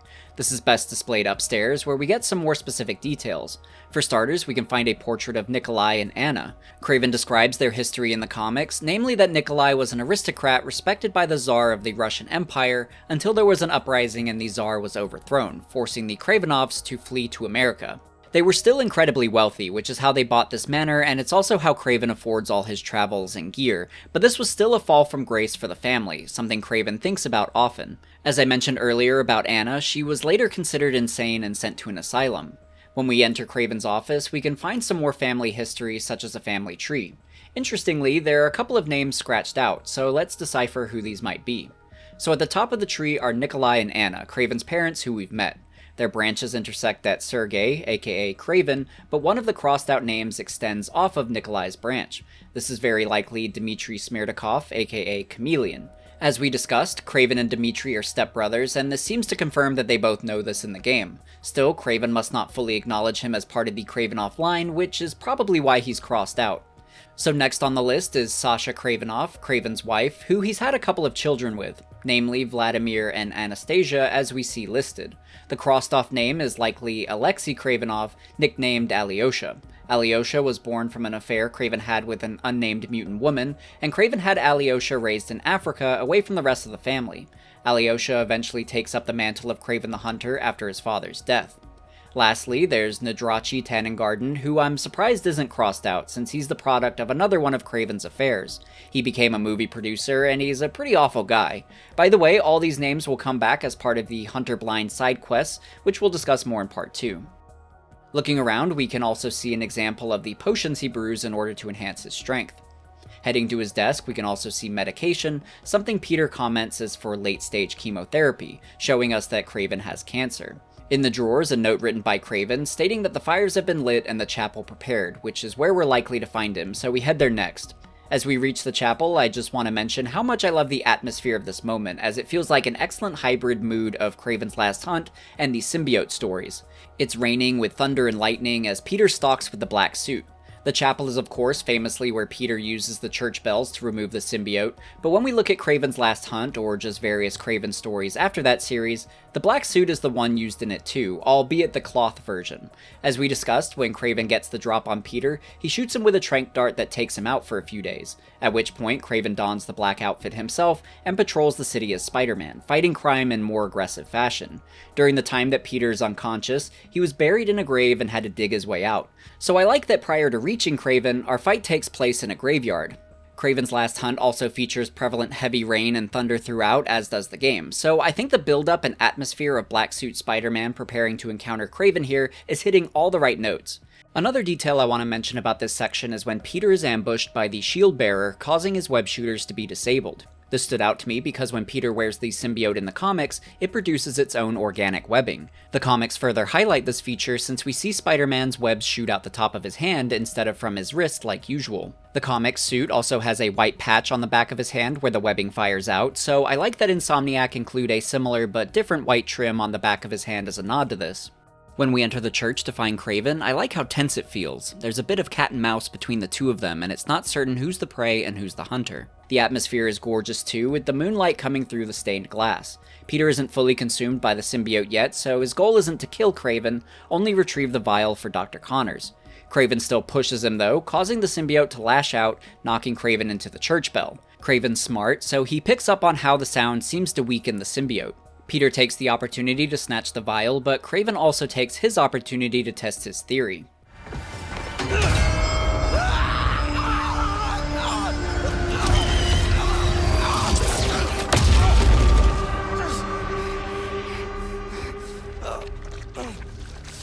We'll finish this later. Peter has the vial, which was his main goal, but this was far from a victory since Kraven learned a very valuable weakness of the symbiote. Plus, I like the reveal that Kraven placed a tracker on the vial, so he always intended that Peter would grab it. Another example of Kraven being ahead of his opponent.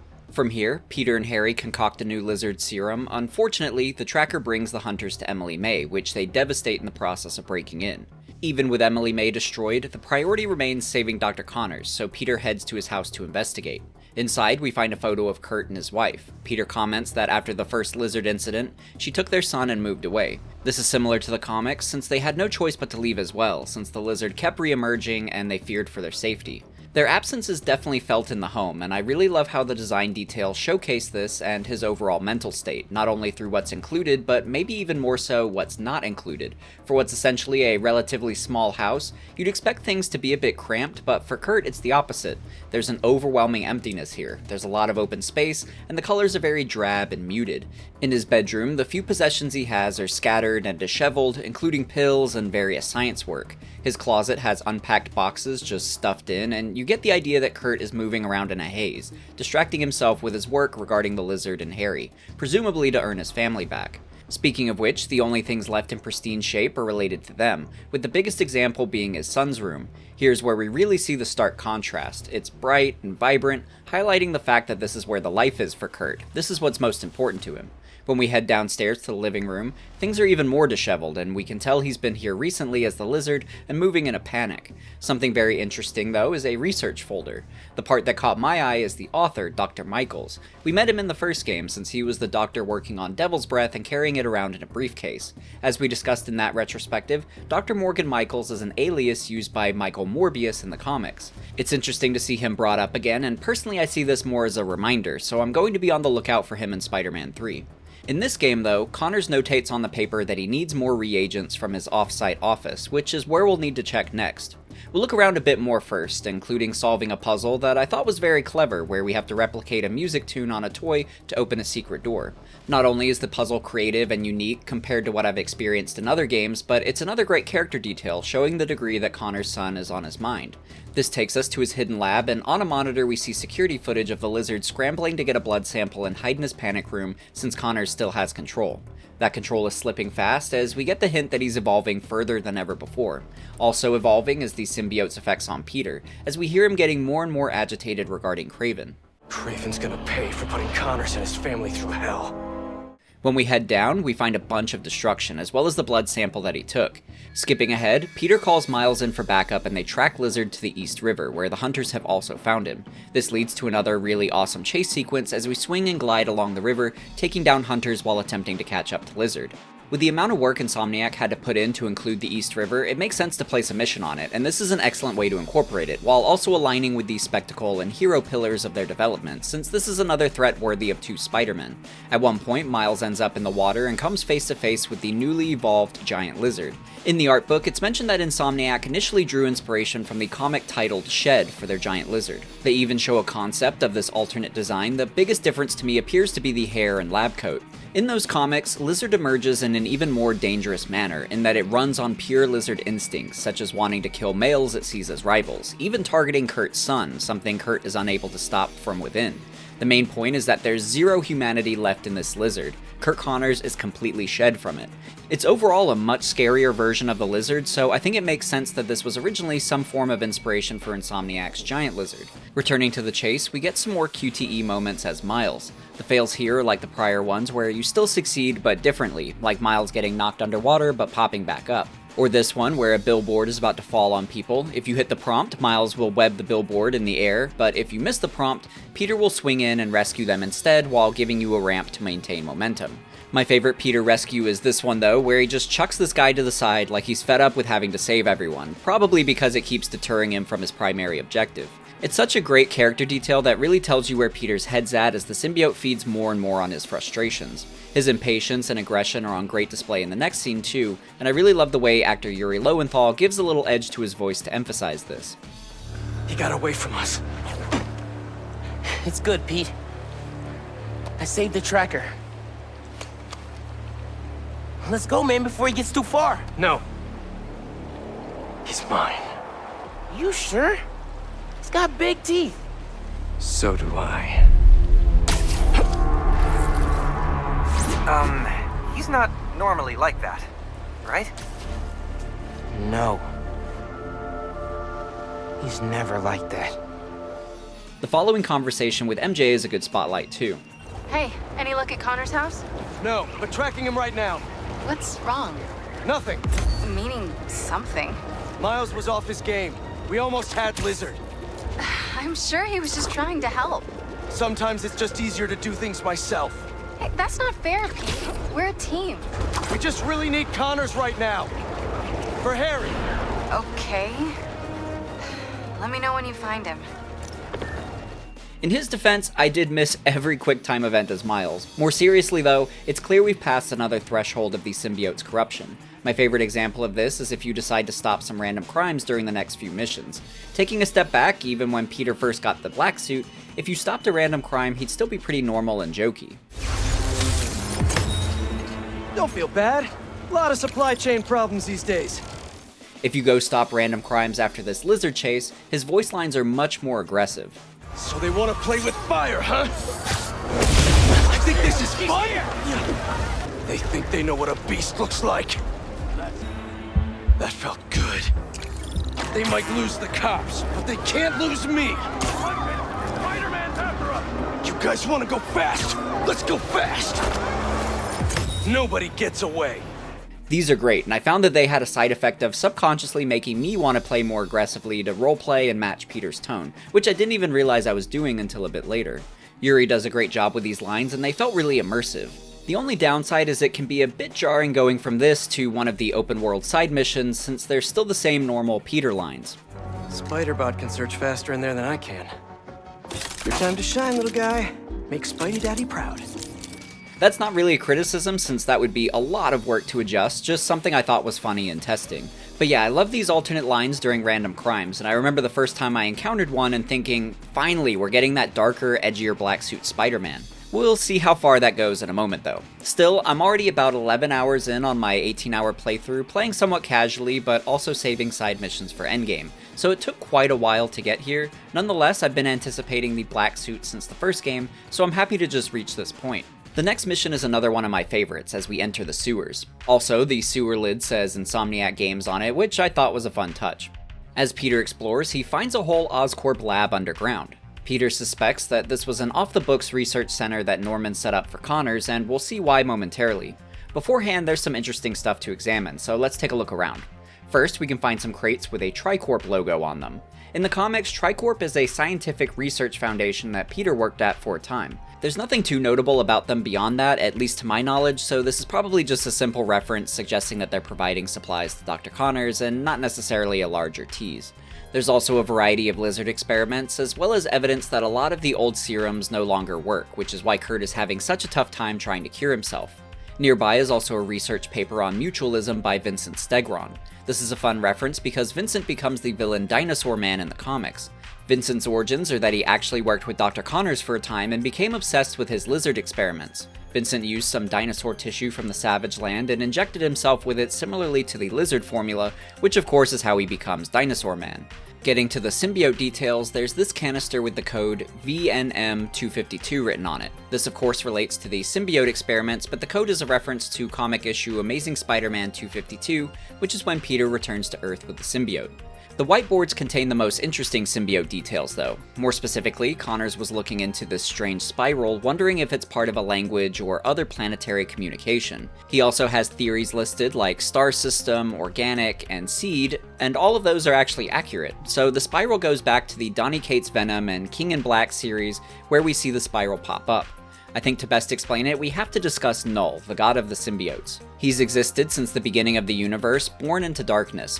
The first beings to encounter him were Celestials, who are absurdly powerful ancient beings, and Null fought with them. He produced a sword, which he calls the All Black, and even managed to decapitate one of the Celestials. He then took refuge inside its head, and recycled it into a forge, where he then hammered away and created a new kind of being, the Symbiotes. The fire and loud sounds of the forge are described as the reasons why the symbiotes react so harshly to fire and loud frequencies. But anyway, when Null created the symbiotes, he intentionally designed them to need hosts, with the point being that the symbiotes would take over whole populations so that Null could control them. The symbiotes operate on a hive mind with Null as the master. However, this was ruptured after a fight with Thor. His light awoke a nobility within the symbiotes, and they started to bond with their hosts and grew connected to them. They rebelled against Null, locking him away on the symbiote planet, as it's revealed that Clintar is the symbiote's word for cage. With that context, what's important here is that the spiral logo is a sign of the hive mind, as symbiotes sport this symbol on their face when they lose control and essentially become puppets. The spiral is also seen by the symbiotes and kind of heralds Null's coming, so in the game, we're seeing a lot of this spiral kind of indicating something similar, and this will be very prevalent in the Flame side mission, which we'll discuss in the next video. For now, I have my doubts that we'll see Null in this series, and I instead think the spiral is meant to signify an incoming symbiote invasion led by Venom, although I suppose it's possible that Null is out there somewhere. That brings us to the meteor fragment being stored in the lab. We see that it has the spiral on it, and that the symbiote wants it. It begins to reach out, but Peter gets distracted and interrupts its attempt. This is when Lizard shows up, so we'll have to continue our symbiote conversation momentarily. For now, we're in phase 1 of a large-scale lizard fight. One of the first things we're introduced to are unblockable attacks, meaning we can only dodge them since it'll break through our block. This is a great boss fight that requires us to pay attention to what Lizard is throwing at us. I love this because it made the fight really tense. There's a great back and forth between the two characters as both take the offensive and punish each other adequately. I love the close quarters environment too, since it provides that cage match kind of tension, but also makes Lizard feel even larger since his attacks take up so much space, leaving you with little room to escape. This pairing feels great too, since Peter and Kurt are both right now two characters who have lost control to their aggressive impulses, so this brutal, down and dirty brawl feels perfect for these two hyper-aggressive characters. The fight only elevates from here as Lizard starts using the wall to set up pounce attacks, which I thought was a great use of the space and kept me guessing as to what he would do next. Getting fights on the wall, even in a very small way like this, is something I always want in Spider-Man games, so I'm glad Insomniac were able to tie it in here. Going back to the pillars, this lizard fight is a great example of the ways Insomniac aim to elevate boss fights, by making them take place all across the city as Lizard soon flees the sewer and breaks through the Natural History Museum's T-Rex display. In Lizard's first comic appearance, Peter heads to the Natural History Museum to learn more about lizards and starts near the same display, so I like this as a potential reference. But anyway, we next chase Lizard through the city. Of course, the hunters soon show up, hoping to claim Lizard for themselves. This leads to a great moment where they harpoon him and he just sprints up a building, dragging you and the vehicle behind, which you have to dodge the whole time. I loved this because I thought it was very creative and visually impressive. Chase sequences can easily feel dull and linear in games, so I think Insomniac do a great job of spicing them up and keeping them exciting. At the top of the building, Kraven shows up and blasts Lizard with a crossbow, sending him and Spider-Man crashing back down into the sewers, where the final phase of our combat takes place. I thought it was a bit odd that the hunters don't follow us down here, but even still, this was a great continuation to our early sewer fight and feels like a challenging finale to cap off the mission. So overall, this was one of my favorite boss fights in the game due to its exciting and challenging gameplay, as well as the sprawling chase in the middle of it. I thought it was really well done. But from here, Spider-Man uses the power of the symbiote to subdue Lizard and jab the antidote into the roof of its mouth. Dr. Connors is cured again, at least for now, and Peter brings him back to the lab so he can tell us what he knows about the symbiote. While Connors holds the meteor fragment, the symbiote grabs it, and Peter witnesses a shared memory, the moment it was found on Earth. We learn that it crash-landed here, much like in Spider-Man 3 and the animated series. Another deviation from the comics is that this is how Kurt loses his arm, as an Oscorp guard shoots it off to free Kurt from the symbiote's grasp. Interestingly, in the leaked outline, it describes that we'd play as the symbiote here and attack Kurt ourselves. During the flashback, we can also briefly see that Norman is in attendance, which I'm just pointing out because I missed it the first couple times I played. In the art book, we can see that this scene was imagined a little differently, with Kurt and Norman in hazmat suits, which makes sense, but this was changed because it was too difficult to tell who was in which suit. Another interesting change relating to the meteor is that YouTube channel Cryosphered was able to explore the bones of a cut mission while the debug mode was active. It seems at one point we would have taken a train to some remote location where Oscorp was holding the meteor fragment. Based on the mission objective text, we'd fight through Oscorp guards to see the meteor for ourselves. My speculation is that maybe this was the original intention before it was switched to all be located within Connor's lab. I'm unsure at what point it was cut, but it's interesting that a remote location was originally something Insomniac had in mind. This interaction with the meteor also triggers a visual change to the symbiote suit as it incorporates sharper lines, making it look even more aggressive and dangerous, which is fitting for the way it's further taking hold of Peter. We understand this more when Peter learns that the symbiote is an alien. I'm wearing an alien. We call it a symbiote. It bonds at the subcellular level with its host. In our case, Harry Osborn. He gave it to you? Not exactly. I was hurt, and it chose you. Which means it's more dangerous than I could have imagined. We need to call Oscorp. We need to destroy it. Destroy us?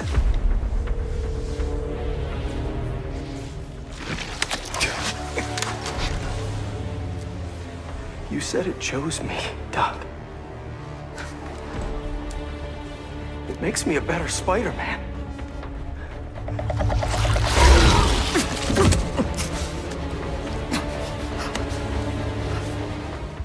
I really like Peter's initial reaction to learning the suit is an alien and how it compares to the comics.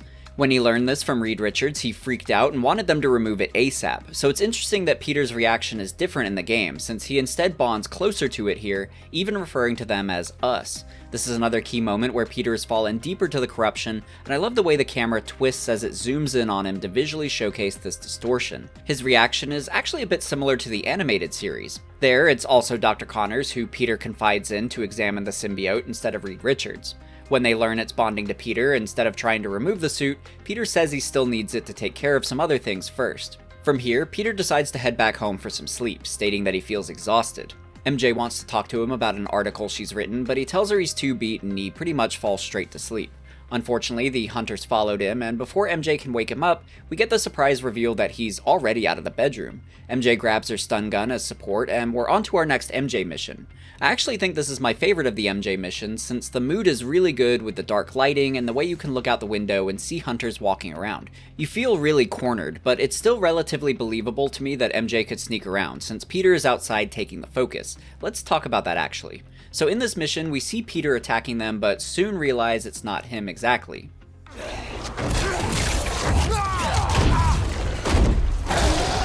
It's him!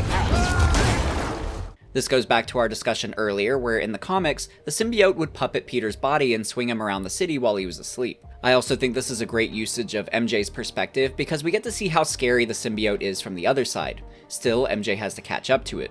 To help deal with the influx of hunters, she salvages a web shooter from Peter's workbench and attaches it to her gun.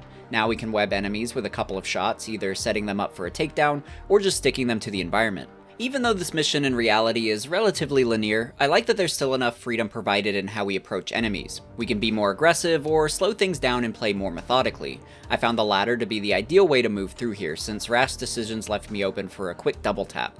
If you're perceptive enough though, you could probably run through this mission somewhat quickly. Admittedly, the hunters feel a bit clueless again, but I'm not too upset by it. I know they're meant to be trained hunters, but I've always sort of seen them as similar to the kind of people that sign up for like alpha male boot camps or work for ICE or something like that. They really just want to come across as tough, but they're mostly overconfident. So it makes sense to me that MJ could get the drop on them, especially with her Symkarian training. Even besides that, I thought this mission was a lot of fun, and I like the usage of the environment. It feels more grounded the way we're sneaking through our neighborhood, and I like the variability in enemy quantity you encounter when you reach the construction site. Afterward, we pretty much tag team this mission with Miles as he picks things up and follows Peter to the Queensboro Tunnel. MJ arrives shortly after on her motorcycle and has Miles trap her inside with the symbiote. I think we should have brought Miles along for this one personally, but even still, I really like the horror vibes we get from this section. What starts as MJ following the symbiote soon makes a terrifying switch as she becomes the hunted one. If you let it catch up to you, there's actually a death scene. That's pretty intense, but surprisingly, or maybe not too surprising, is that failing the next QTEs don't result in death, just a little bit of stumbling before we get back up and continue running. Overall, it's still a great horror scene with limited lighting and surprise symbiote encounters. We don't end with a success either, as MJ is forced to hide as the symbiote flees. Meanwhile, Miles is doing his best to keep the hunters at bay outside. At one point, a crane gets damaged with a worker trapped on top. Miles goes to rescue him, only to find it was a cheap trap set by the hunters. So tonight was a resounding failure as Miles gets captured by Kraven. We next cut to a dream that Peter's having, where we see vine-like objects wrapped around the symbiote meteor. The meteor then sprouts little symbiote tentacles, which looks absolutely disgusting. Right after, Peter wakes up on a bench. I think the dream is meant to indicate to us that the meteor can produce more symbiotes, making it a key part of Venom's invasion plans. As we saw earlier, it wasn't until Peter made contact with the meteor that his suit evolved into its more dangerous look, and he started to refer to it as us. This is also where Peter sees a vision of the symbiote's arrival to Earth. So I think we're also meant to understand that the meteor amplifies these symbiotes' abilities and gains it access to the hive mind. Still, I don't feel like all of this is very clear. As to why Peter's even having the dream in the first place, my guess is that either the symbiote is attempting to subconsciously draw Peter towards the meteor, or maybe he's just tapping into the desires of the symbiote as part of their bond. Regardless, Peter doesn't really pay any mind to it and pretty much shakes it off. He also seems really energized, with no memory of the previous night. In the comics, Peter also didn't remember the symbiote taking his body out for a stroll, but unlike the game, he always woke up exhausted since his body didn't actually get any rest. He was constantly perplexed by this, since by his memory, he got a full night's rest. So Peter has things a little nicer in the game. How did I end up sleeping on a park bench? And why does it feel like I had the best sleep of my life? Weird dreams, though. Peter heads to Norman's penthouse to see Harry. Along the way, he gets a notification about MJ's new article for the Bugle. It's basically criticizing Spider-Man and poses the question of whether he's doing more harm than good right now. This aggravates Peter, but I think MJ did it initially as more of a bluff, since she very adamantly wanted Peter to see the article last night before it would go live. I suspect in hopes that it would open his eyes and he would get himself together. Instead, he kept brushing her off, so she posted it anyway. She shouldn't have done it, but she's frustrated with Peter and she knows writing a critical article for Jonah will help keep her job, so she succumbs to the temptation. When Peter gets inside, he lets his frustration out on his friends. You're not yourself. That suit is changing you. This suit is the only reason I'm still alive. Yeah, it's pretty great, isn't it? Why don't you pop some more pills and say what you're really feeling? Hey, don't. I'm busting my ass out there trying to save you, and this is what I get? I said don't. I saw your story. I tried to tell you about that. Yeah, but you didn't, did you? I can't lose this job. Your job is to write the truth. I did. The truth is, I'm the hero here, not you.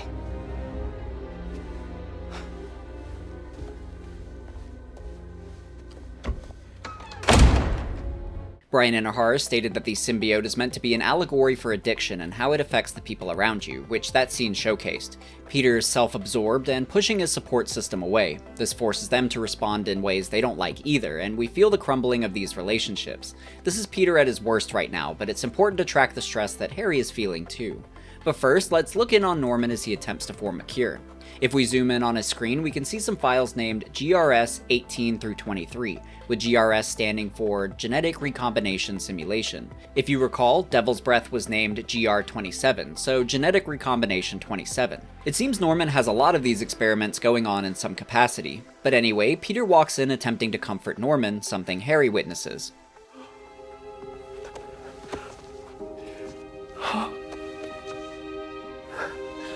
Watching you two grow up together. You're like a son to me.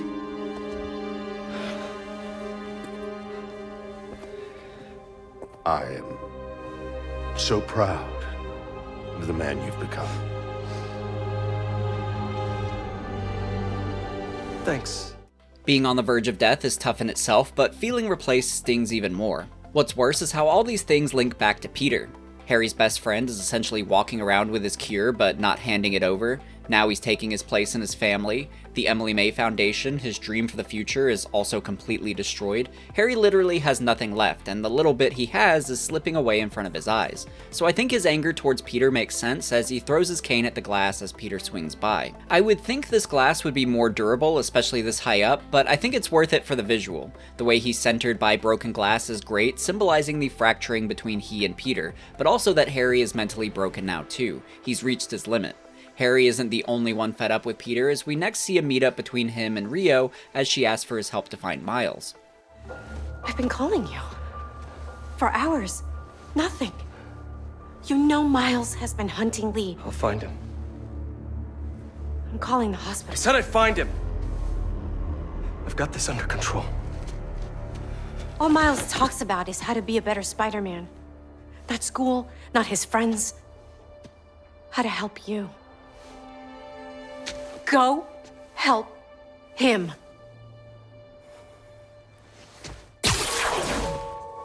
I really like this character moment for Rio because it shows how impactful of a speaker she is. With just a couple of sentences and despite the symbiote, she manages to get through to Peter for a moment and drive home his responsibility to find Miles. I also thought it was interesting how cutscenes like this one were shot. As explained during a GDC presentation by Bradley McLaughlin regarding cinematics and stunts, even something as small as Peter jumping into the window had separate mocap actors who performed that motion while the actors did their scene. All these actors would perform their parts in unison so that the developers could more easily sync movements for the final cutscene, which you can see here. I've been calling you.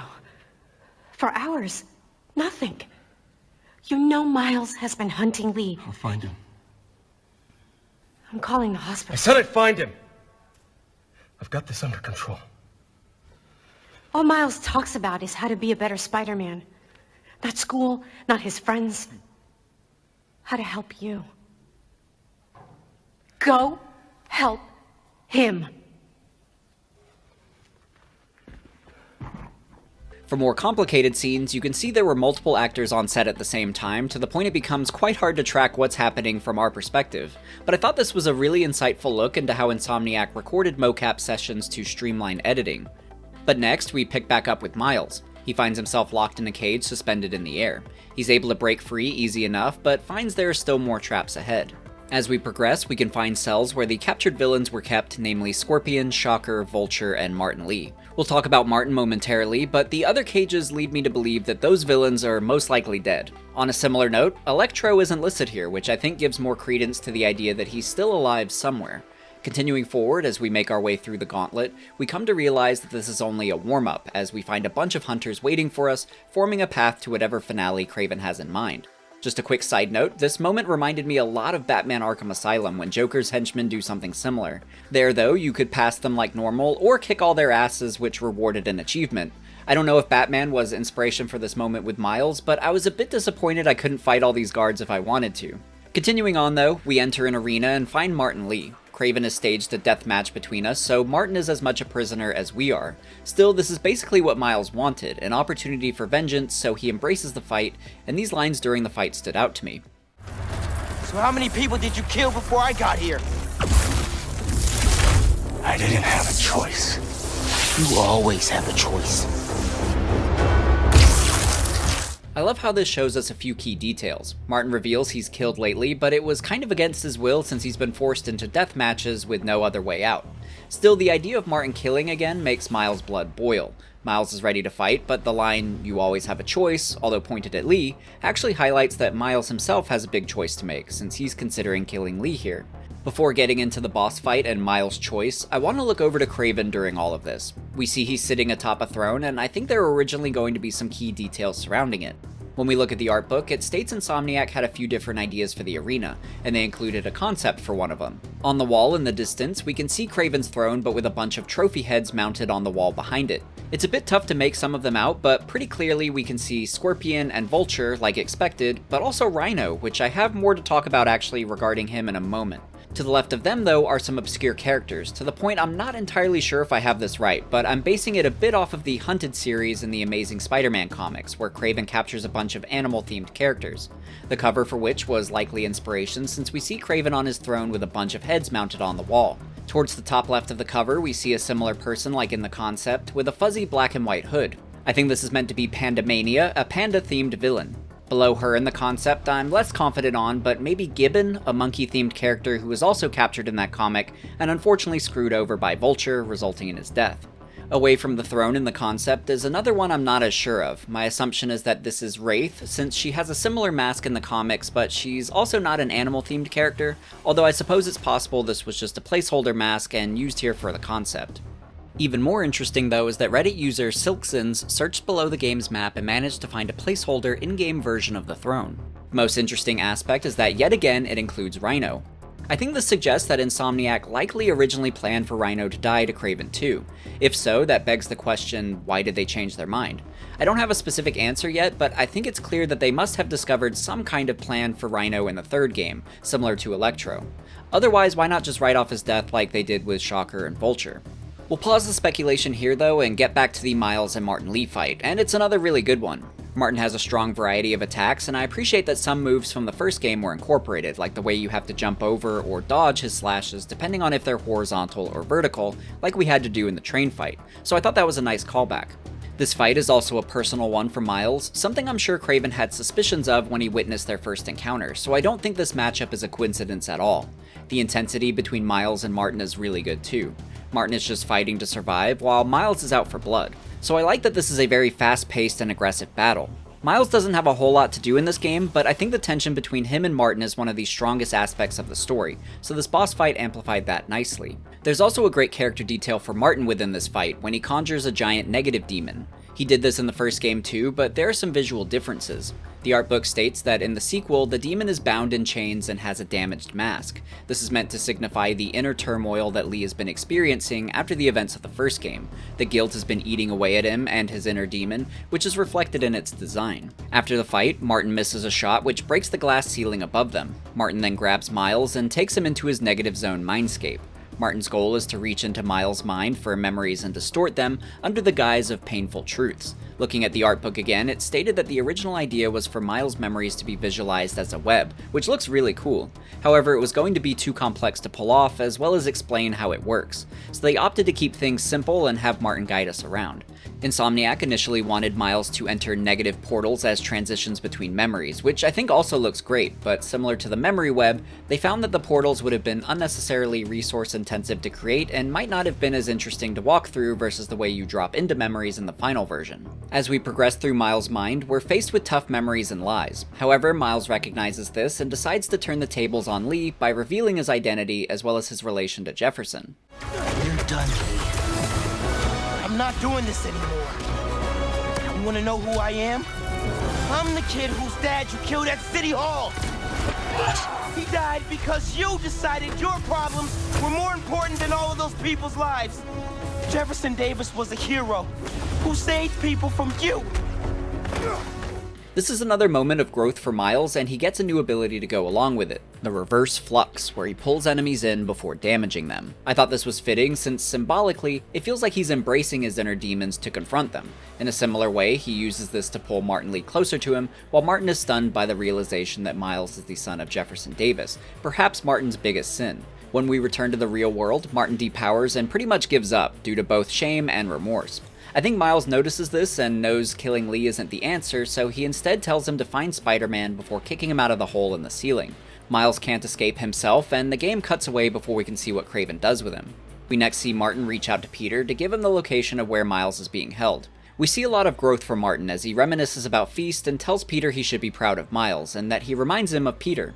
Peter is usually all about second chances and seeing villains turn a new leaf, like with Tombstone. However, we get another good example of the symbiote darkening his mind in his commentary afterward. Reminds him of me. He doesn't even know me. Or Miles. A little bit of help, now all of a sudden he's a good guy. As soon as Miles is safe, Lee's going back in a cell. Not now, MJ. Is Spider-Man doing more harm than good? How about now? Now who needs the old Spider-Man? What's so great about the new Spider-Man anyway? He can't even stop some hunters. They destroyed the EMF. Destroyed my life. I'm going to lose May's house because of them and... Kraven.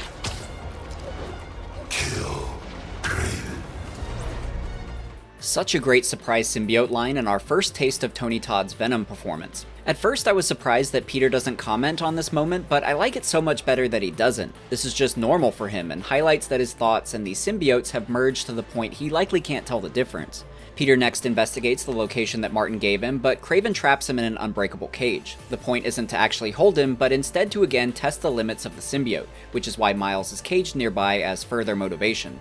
Kraven gets what he wants as Peter quickly breaks out, leading to our next boss fight. This first phase is a solid one as Kraven continues to test us further in combat. I also like his disappointment if we die during the fight. So, you were not one. It wasn't you after all. In the second phase, Kraven sets up a bell. He may want to die, but he's not going to make it easy on us. On the subject of death, I thought it was cool how there's a relatively lengthy death scene if you don't perform the QTE when he puts you in a headlock.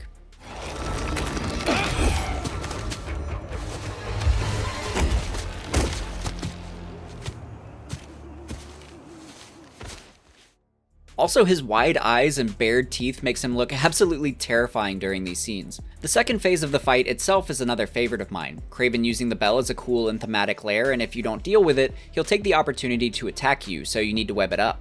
Kraven also has some kind of cloaking tech, which bordered on feeling out of character to me since I expect him to rely more on potions and old school weaponry. However, I'm fine with the conceit since he needs to be able to catch you by surprise during gameplay. What I liked better was when he throws a smoke bomb and then snipes from a tree. I also love that the symbiote speaks even more during this fight, building on the aggression of the moment. You can't run from me! Kill. Rip him apart. I'll tear you limb from limb! Do it! Or I will gut you and mount you on my wall. This fight was a lot of fun, the way Kraven sprints around the battlefield, mixing things up between brawling and long-distance ranged attacks. It felt adequately challenging and aggressive, never letting up and keeping me on my toes, which is exactly what I want from a Kraven fight. After defeating him, Kraven senses that Peter is still holding back, so he further pushes him to kill. It's also so creepy the way Kraven gets some kind of gratification when he senses he's about to die, and I'm surprised this line hasn't become a meme. Peter legitimately seems to consider killing him, but Miles swoops in and interrupts them. Unfortunately, the electric blast he hits Kraven with also hits Peter, which triggers yet another boss fight, this time against Peter as we play as Miles. I really love this gameplay switch up, because we just felt how powerful the symbiote is against Kraven, and now we have to face that power head on as Miles. It definitely felt intimidating. The themes for this fight go back to the addiction allegory though, as Miles is performing a bit of a spontaneous intervention here, trying to tell Peter that he's not acting like himself and that he's going too far. There are 3 phases to this boss fight, which shows the degree that Peter is resisting. At the end, Miles gets through to him and punches the bell, giving Peter the opportunity to remove the symbiote. Bryan has stated that, going back to the addiction theme, the addict needs to be the one to ultimately pull themselves out of it. Nobody else can do it for them, so it was important to Insomniac to show that it's Peter at the end here who removes the symbiote himself. But with the symbiote removed, Miles captures it in an Oscorp container. From here, Peter returns to Oscorp to meet Dr. Connors in hopes of researching the symbiote further. Instead, we find Harry. Peter tells him the hard truth that they need to destroy the symbiote since it's so parasitic. Harry is pissed about this, seeing it as Peter refusing to save him. During the conflict, the symbiote breaks free, knocking Peter back. It then goes to Harry, presumably for similar reasons to the comics, feeling betrayed by Peter's dismissal of it. So it and Harry's mutual distaste for Peter in this moment lead them to rejoin, finally forming Venom as we know and love him. As far as why they're now a hulking shape instead of the Agent Venom style, I think the idea is that in this universe, this is the symbiote's fully realized form. There's a discussion later between Miles and Peter that aligns with this. Harry looked a lot different than you did when you had the suit. I think that would have been me eventually, if you hadn't saved me. This differs from the comics, since Venom is instead so huge because Eddie Brock is a bodybuilder, so he's naturally a huge dude. In the game, Harry is pretty small and frail, so I like the explanation that this is Venom's final form, embodying that sense of full-scale power as Harry has fully given himself to the merger. One of my favorite details in this scene is the way the camera pulls back to go over the shoulder of Peter, insinuating that we're about to start another boss fight, before it's interrupted by Norman, not wanting us to hurt Harry. Venom doesn't listen and charges us anyway, and we get a great sense of Venom's scale compared to Peter here. This Venom design is incredible, and he looks so perfect compared to the comics. The art book highlights that Insomniac spent a lot of time trying to get the design right, but it took playing around with a lot of subtle variables, like just how big he should be, the texture of the symbiote and how slimy it should appear, and even how much his jaw should unhinge. You can see that some designs are a bit too much and some too little, so I'm impressed at the effort that went into finding the proper balance. The next part of this mission is easily the biggest highlight of the game, where we get to play as Venom. Norman tells his guards to go non-lethal and just get the suit off of him before he slinks away to save himself. I feel bad for these guards because even lethal weapons won't help here. Venom's attacks are absolutely devastating, as just his basic combo is wide-sweeping with giant tendril slams. The degree of destruction the environment takes also beautifully showcases his power, including the moment we charge through the Oscorp labs like they're tissue paper.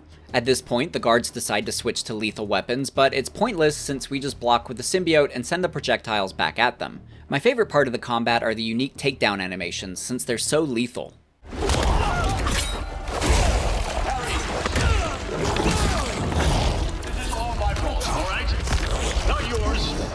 The backbreaker could be a callback to the gnarly one Venom does in Ultimate Spider-Man, but even if not, it's still intense. A detail I thought was a bit funny is while we're smashing up Oscorp, we'll pass some TVs with different corporate messages on them that also relate to Harry merging with the symbiote, such as open your mind, find your power, and break your limits.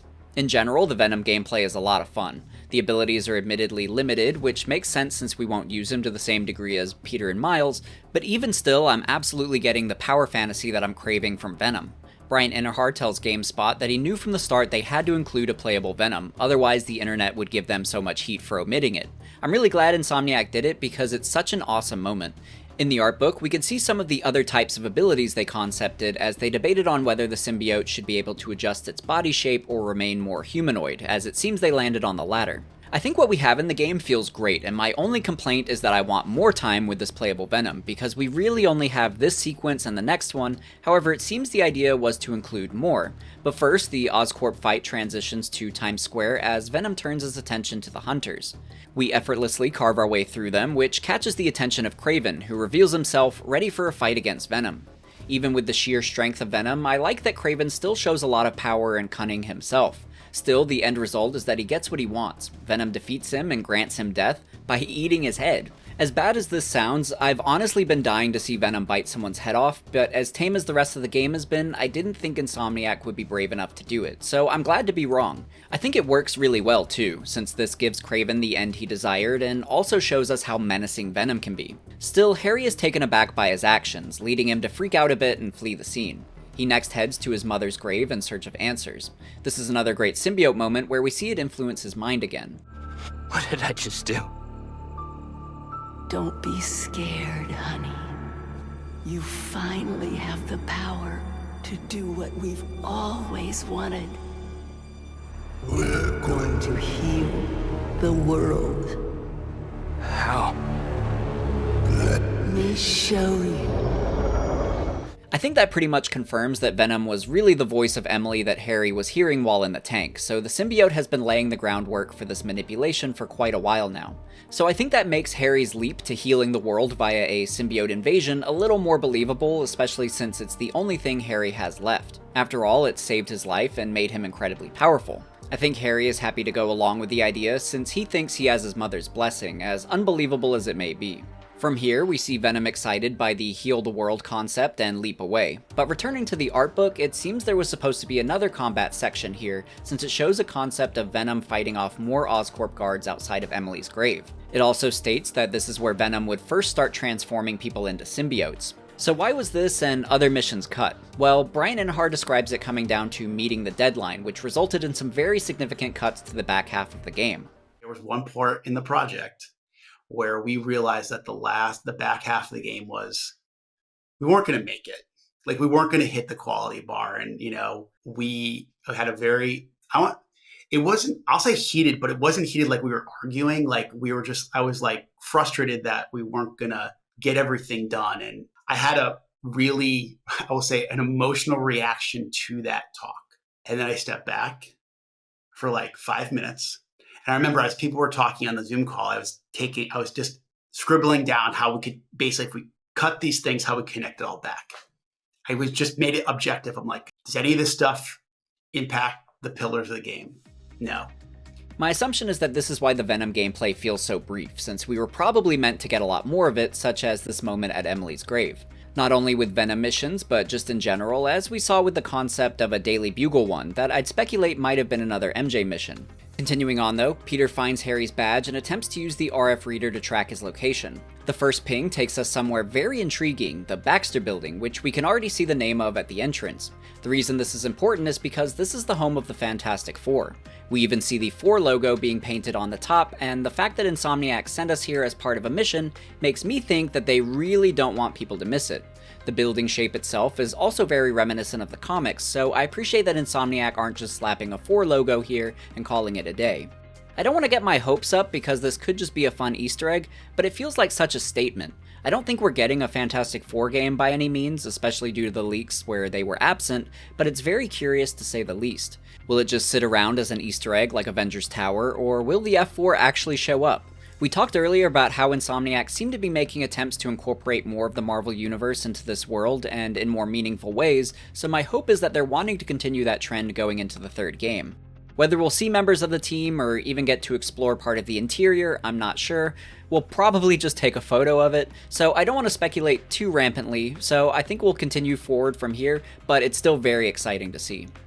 Peter soon finds Harry's badge, suggesting that Harry knew it would be Peter's next move. A detail I like is how the symbiote smudges the badge, covering Harry's face, which I think is fitting the way it suppressed Harry, and I don't know if this last part was intentional, but I thought it was funny that the symbiote covers the May part of Emily May Foundation, which would essentially be Peter's connection to the name.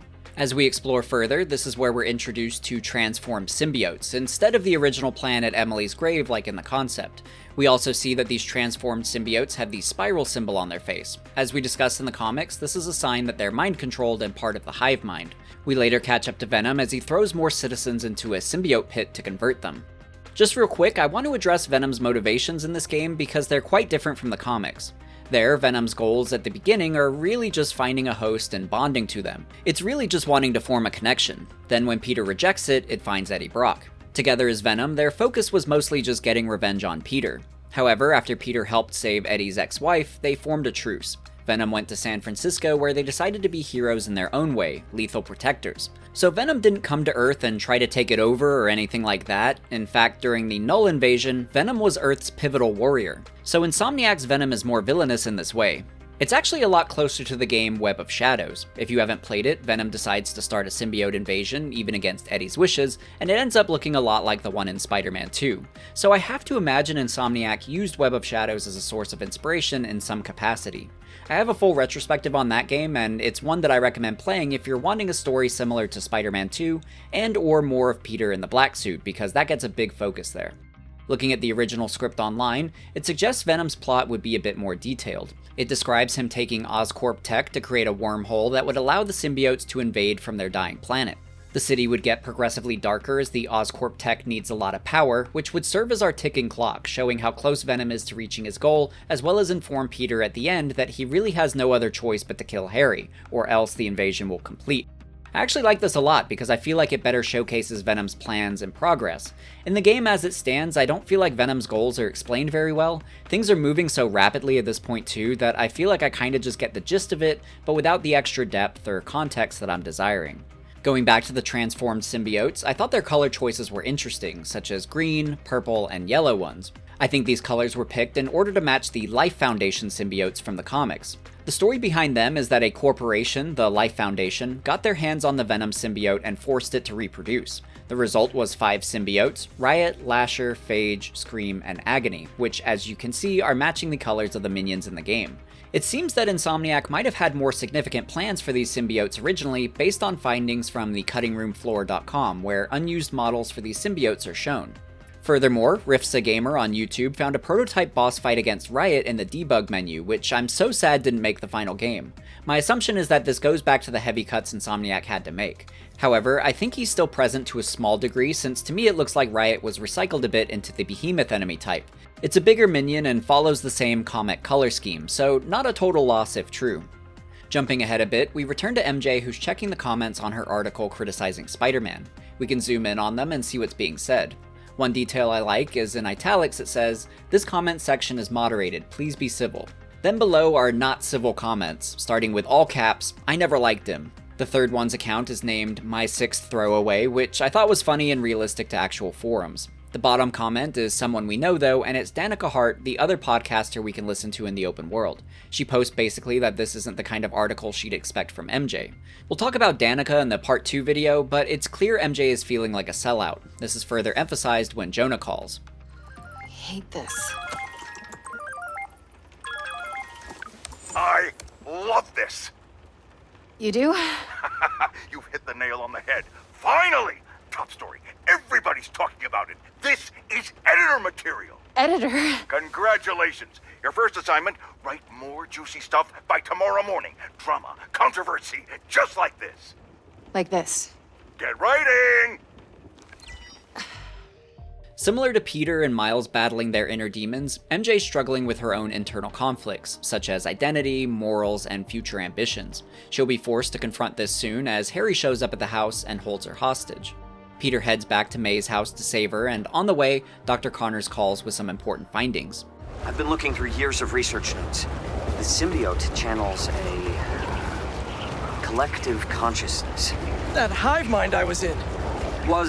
Is optimistic. It may still be inside you.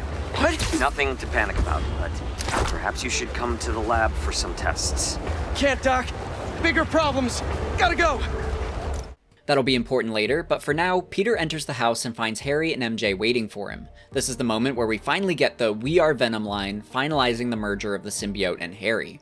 You're not Harry. We are.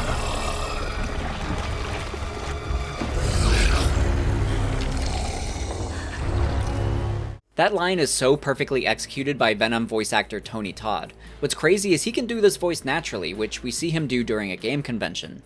We are Venom. Tony is perfect as Venom. Sadly, he passed not long after this game's release. What's also sad is that many of his Venom lines were apparently left on the cutting room floor. There's not an official recording of him saying this, but YouTuber Evan Falarka attended a fan expo where Todd spoke about Spider-Man 2, and Evan reports that Tony said that only about 10% of his voiceover was used. The degree to which that number is accurate is up in the air, as there's probably some exaggeration on Tony's part, but even still, knowing that significant cuts were made to the game leads me to believe that this might not be too far off. While playing Spider-Man 2, I definitely feel a lack of Venom and his usage feels expedited. I'm left wanting a lot more of Tony's Venom performance, so it's disappointing to have potentially missed out on so much of it. For what we have though, it's really good, so I'm thankful he was cast in the first place. We'll talk about Tony a bit more in the part 2 video though. Continuing this scene, Venom knocks Peter into the kitchen where a fridge falls on him and stuns him for a few seconds. Now, I see this moment memed on way too much, and I don't agree with it. Fridges are heavy, and his head bounces hard between it and the ground, so yeah, I expect him to be staggered for a few seconds before he springs back up. This game gets a lot of criticism, some of it justified, but this is one of those things that I think is just so wrongfully bashed. But while Peter is momentarily dazed, this gives Venom a brief window to transform MJ into a symbiote. When we look at the concept art for this moment, we see that the initial idea was for her to just be another black and white symbiote. However, later in development, Insomniac thought it would be fun to make her the Scream symbiote from the Life Foundation that I mentioned a moment ago. They both have red hair, so Insomniac thought they might as well blend the two. MJ as Scream isn't from the comics, by the way, but I agree, I think this was a fun inclusion. It also makes a lot more sense now why MJ has been running around fighting crime in a yellow sweater, since Insomniac want to tie her attire to Scream's color scheme. But after becoming Scream, MJ immediately begins a fight with Peter. We talked about MJ's inner demons and frustrations in life, such as with work and her future with Peter. Through Scream is where everything she's bottled up comes rushing to the surface. Not only is this a well-designed and challenging boss fight, but a lot of personal drama gets dumped and worked out between the couple here. I feel like I'm listening to a very personal argument that I shouldn't be hearing, which I think is a compliment because it seems so real. Always about you! You can't keep a job! You can't pay the mortgage! I have a job! With Harry! We'll be okay! And for how long? There's only one job you care about! I always come second! I live in your shadow where my dreams turn to dust! All I do is help you! MJ! My life is constantly interrupted by you! Looking for answers! Please! Because you lost a job or can't pay a bill! I write words I don't believe in for a man I despise! So you can be happy! There are 4 phases to this fight, so the player has to put in effort to push through this extended battle, while Peter needs to legitimately dig deep and confront some hard truths in order to break through to MJ. As Peter says at the end of the fight, what MJ's character strives for is to find the truth, so Peter being open and honest with her here as a solution, I think feels earned. I'm sorry I caused you so much pain! The house! My job! Our life together! I promised you I'd be better, but I wasn't! I should have listened! I should have been there! We're a team! Me and you! I know I'm focusing a lot on the personal drama of this fight, but the gameplay is equally engaging. Scream's an aggressive fighter, and I like the usage of her hair since it's something she uses prominently in the comics. In general, she has a great variety of attacks, and it's engaging the way she leaps around the environment, such as using houses as perches for projectiles. You're constantly adapting to her, which I think is great. I also love that the fight takes place right outside of their house, since it makes the fight feel all the more grounded. Plus, home should be a safe space, so having it be the setting for personal conflict is a nice contrast. There are some details I like outside too, like how the bus that's crashed has a billboard for Jameson on it. With him being a key part of MJ's stress, I'm sure that's the last thing she wants to see here, and is probably further fueling her fire. Another funny environment detail is a crashed ice cream truck, and written on the side is, "I scream, you scream," with the omitted part being, "we all scream for ice cream," but the focus on Scream is of course linked to the symbiote of the same name. But overall, I thought this was another standout boss fight, both narratively and gameplay-wise. At the end, MJ breaks herself free and immediately calls Jonah to quit the Bugle, essentially breaking free of that personal prison that she's been trapped in. From here, Peter heads back into the city to regroup with Miles and continue to fight against the invasion. At one point, Miles gets overwhelmed by symbiotes and buried beneath them. This time, it's Mr. Negative doing the Batman Forever save. He helps clear the symbiotes, but Peter is still in trouble due to a remnant of the symbiote still inside him. To help him, Martin needs to enter his mind, and Miles decides to join him. Towards the beginning, Miles and Martin have an important conversation about how his powers have an effect on the symbiotes. Seeing what those creatures do to people around the city. They get in your head, twist your desires. Mad they stole your routine? I know you're joking. You're making my point. This thing, it fears my power for some reason. And we are the only ones who can find where it lives. So we clear this thing out at the root, and Spider-Man's free? That's the plan. All right then. Through their search, they end up in Peter's mental version of the Raft prison, and there's a great moment where Miles is grabbed by Dr. Octopus before being tossed to the next villain and so on, each one knocking him progressively lower through the building. This is a callback to one of the early promotional trailers for the first game that saw the villains beating Peter down lower and lower to show him then rise up and defeat them along the way.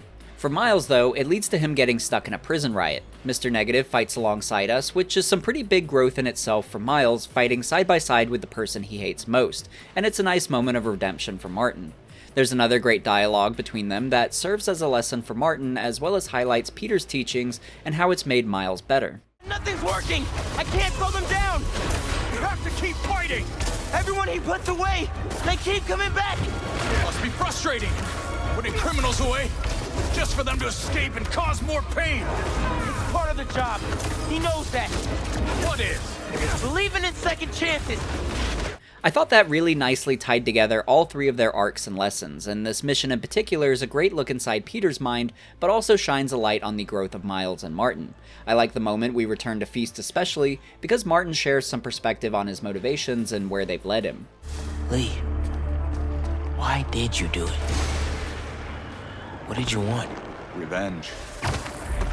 Norman Osborn's the reason my parents are dead, so I dedicated my life to making his hell. Instead, you lost your father. Peter lost me. I was too stubborn to see I had become what I despised most. I'm sorry, Miles. So as much as this is a mission focused on Peter's mind and rescuing him, it's really an insightful journey for Miles and Martin as they break down their own barriers as well. This is all building up to the most powerful moment, where Miles makes the decision on where he stands with Martin. I won't forgive you. It's just not in me. But I can't carry this hate for you anymore, man. So let's set things right. You and me.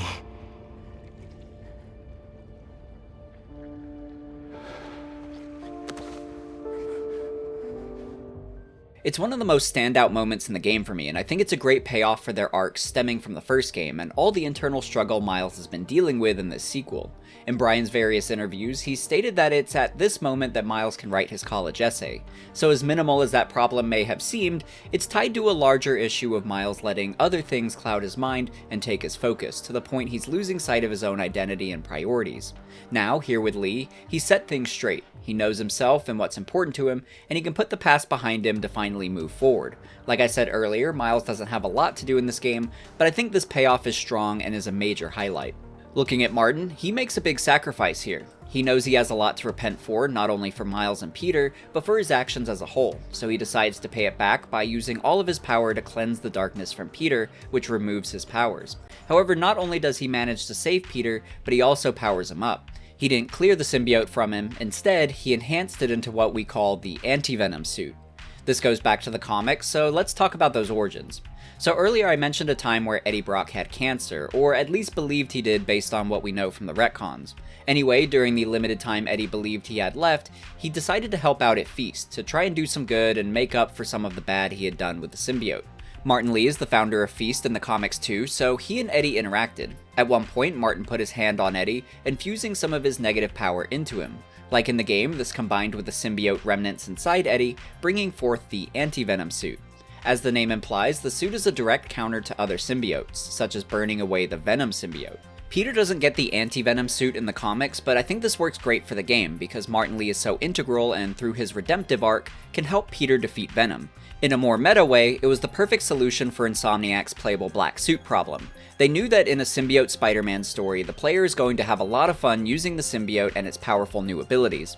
However, the story also necessitates that Peter remove the suit, bringing you back to normal Spider-Man. Insomniac were nervous about taking those awesome powers away from the player and how that might affect their enjoyment.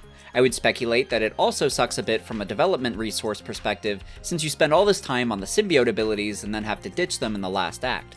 So the Anti-Venom suit makes perfect sense. It works narratively, there's a comic basis for it, and now the player can regain those symbiote abilities. In fact, Bryan tells Kinda Funny Games that a lot of discussion went into how long they should keep Peter removed from the symbiote. I'm paraphrasing here, but they were trying to strike a balance between not going too long that it impacts the fun factor, but also going long enough so you feel at a disadvantage, to adequately inform the player how much of a threat Venom and the symbiotes are. I think they nailed that balance, and I was incredibly excited when I finally got to play as Anti-Venom. I love that they gave the suit a couple new abilities too, to further differentiate it from the black suit, and I also appreciate that it causes a burning effect on the symbiotes. As far as Martin Lee, he chooses to turn himself in, and Peter and Miles have an informative conversation that we'll return to later. Wow. Reforming your greatest enemy. Can't say I've ever done that. Maybe MJ was right. Why would the city need me when it has you? I don't know. This city still looks like a two-Spider-Man job to me. From here, Peter picks up Harry's trail again, as it seems Venom has returned to Connor's underground lab for a confrontation with Norman. It doesn't go well, as Norman is just tossed to the side. Venom takes the meteor fragment and combines it with another one before leaping off. Before we can see what he's done, Connors essentially tells Peter he needs to kill Harry to stop Venom. You need to know. Harry's gone. Host and symbiote are perfectly fused. I'll find a way to save him. You can't. But you can still stop the symbiote. How? By killing the host.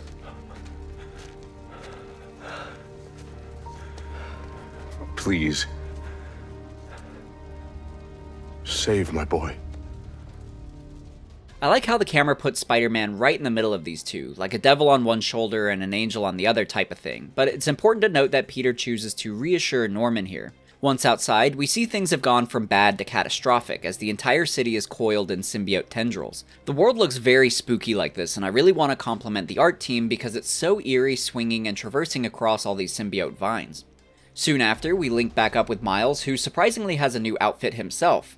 Okay, so I know there are a lot of thoughts and opinions on this suit, so let's talk about it, because the art book sheds some additional light on it. So to start, I think it makes a lot of sense to give Miles a new suit, even though admittedly he doesn't really need one. In the Miles Morales game, we talked about his suit evolution being used as a way to highlight his growth into becoming Spider-Man, so this evolved suit, as it's named, is fitting in that way. Do I like it stylistically? No. I think the mask with the hair exposed is cool, but I don't like the blue and red combo they went with for the jacket. People jokingly refer to it as the Colgate suit, and I can't disagree. Adidas tends to get a lot of the blame for this since they had a sponsorship, but the art book states that the suit was Insomniac's design, and then after the fact, Adidas just designed shoes to go with it as part of that sponsorship. So based on the art book, I actually don't think we should be blaming Adidas. Looking at the art book further, it states, quote, "His first suit was a hand-me-down from Peter, so we wanted to make something unique for Miles and how he is different. We pushed the colors away from the typical black and red and into a palette that is his own. The colors are cooler overall, and the teal accents echo his Venom powers." I'm confused by the part about this color scheme being his own, because blue and red are still Peter's colors, but maybe they mean in shading, or maybe their original concepts prior to this one, since we can also see some of their alternate designs which lean on blue much more. Looking through them, honestly, I don't know that I really like any of them. Some look cool, but they don't really say Miles Morales, if you know what I mean. They definitely need a splash of red somewhere, or something else to go with the blue and black. I think the gel texture of the blue accent isn't really working for me either, although I see the idea, since it gives the vibe of the electricity flowing through him. Overall, I see and like the ideas that they were going for, but they didn't execute it in a satisfying way, so I'm hoping they tinker with this some more in Spider-Man 3. Looking at the scene itself, it's actually another really good Miles moment, as he's the one giving the pep talk. Peter acknowledges this with the following line as the camera orbits around Miles, highlighting his importance.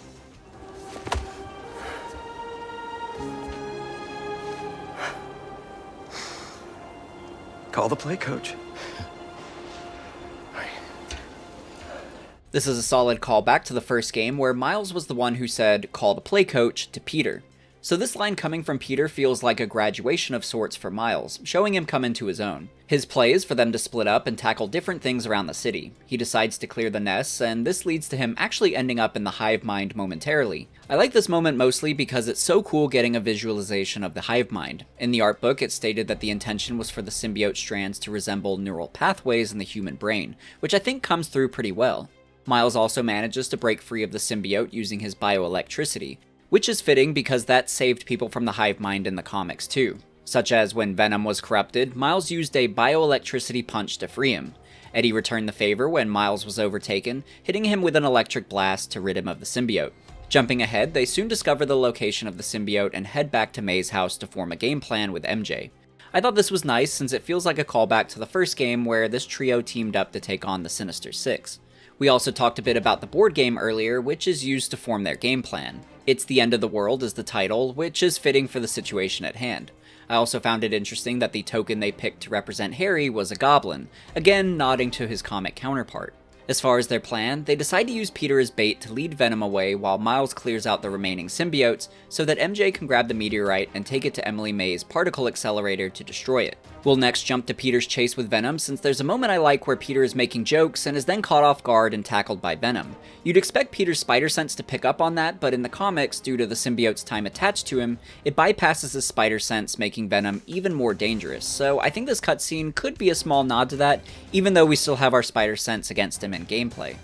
The result of the tackle is that they landed Midtown High as a way to tie the beginning of the friendship to the game's ending. We won't fight in the gym though, as Venom literally elevates it and the football field to make 3 separate arenas. Looking around the gym first, it seems to have been career day at the high school and we can see some relevant companies on display. The first is obviously Oscorp, who has a big presence. There's also Union Allied Construction, which I want to talk about more in the Part 2 video, but if that company sounds familiar, it's one that was owned by Fisk as a front in the Daredevil Netflix series. The Emily May Foundation has a table in the gym as well, which feels fitting for this Venom fight. Lastly, Insomniac inserted their own table as well. As far as the fight, I like the setup of these arenas, since they can make for some cool transitions by Venom, either by grabbing us and spiking us down onto one of them, or by contaminating one of the platforms with symbiotes, forcing us to swing away to another one or take damage. It's a small layer to the fight, but I like that it interrupted my flow and kept me moving. As silly as it may sound, since the arenas are all the same with minor visual differences, I would still get comfortable fighting in one of them, so having to leap to another kinda disrupted that comfort, so I thought that worked well too. The first phase of this fight is pretty solid, and similar to the previous boss fights. Venom has a good variety of attacks, including undodgeable and unblockable ones, so he keeps up the pressure and tests everything we've learned throughout the rest of the game. After the first phase, Venom wraps up Peter and attempts to take him over again, but Peter is confidently able to break free. I think it's a combination of Peter's strong will after falling prey to the symbiote once already, as well as the Anti-Venom suit giving some resistance since we see some of the burn effects in the air as Peter breaks free. The Anti-Venom suit is showcased more during Phase 2 as Venom's health bar gains Overshield, but we can melt it fastest by hitting him with the Anti-Venom suit abilities. At the end of Phase 2, it's still Venom who comes out victorious, but the fight is interrupted when he senses that the meteorite has been stolen by MJ. The next moment was a huge shock as Venom sprouts wings and flies away with Peter. So I imagine many of you are like, when does Venom get wings? Well, it is actually from the comics, but it's a more recent addition. So earlier I mentioned that Bryan Intihar is a fan of the Donny Cates and Ryan Stegman Venom run. Bryan told GameSpot that this winged Venom moment was a tip of the hat to them. In those comics, Venom gained this ability after being brought into the symbiote hive mind. Since the hive mind contains all their knowledge, Venom was able to learn how to manifest wings like we see in the game.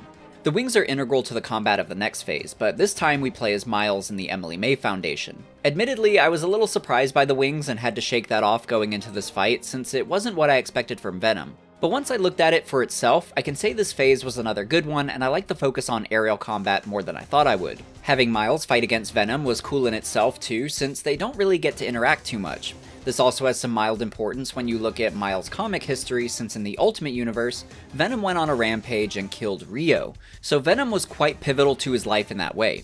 We get into this more in the Miles Morales game video, but Miles was later transported out of the Ultimate Universe and brought into the mainline comics universe known as 616. When this happened, Rio was brought back to life, but Miles still remembers what happened. This actually formed some initial conflict when Miles met Venom during the Null Invasion.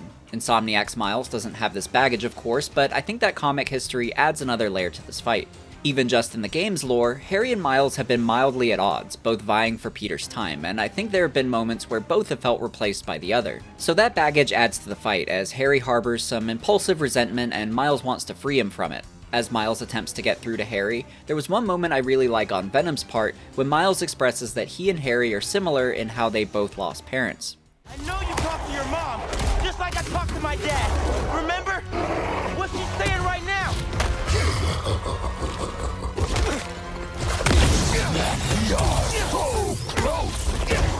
I love how Venom laughs at this, knowing that he's been faking Emily's voice from the beginning to manipulate Harry, which he takes the opportunity to do again. Miles kinda walked into that one. Phase 4 of the fight cranks things up even more as Venom's symbiote infection spreads deeper into the Foundation. He now unleashes some new attacks for us to respond to, but we're able to utilize sonic containers in the environment against him as well. Even his aerial attacks are more aggressive, so the pressure feels adequately high in this fight. Miles does his best to hold off Venom, but he still manages to reclaim the meteor. Peter wakes up just in time to web to him as he flies away. The result being that Miles is able to retrieve the meteor and blast it with the accelerator, while Peter tries to free Harry outside of a church. We ultimately end up at the Foundation, as Harry has fleeting moments of breaking free. I'm done. Either way, Pete. No. We still have time? No, we don't. It'll kill them. And then it'll kill you.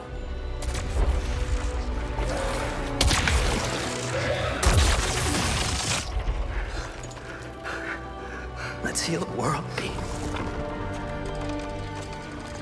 Together. Harry knows what needs to be done, but Peter is still resistant. He's out of time though, and needs to make a decision soon. And now, Pete!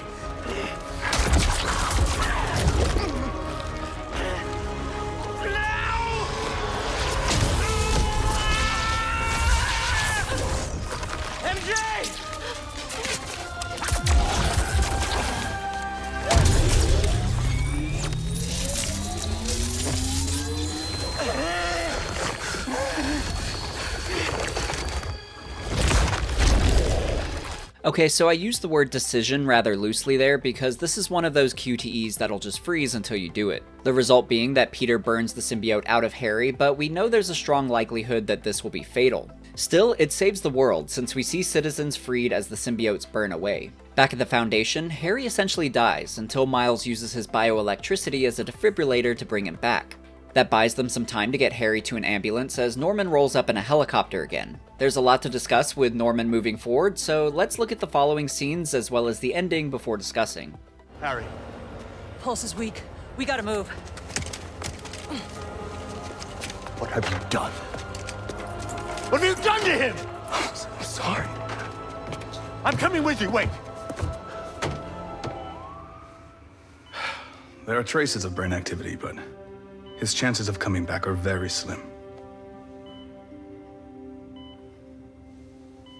Just keep him alive.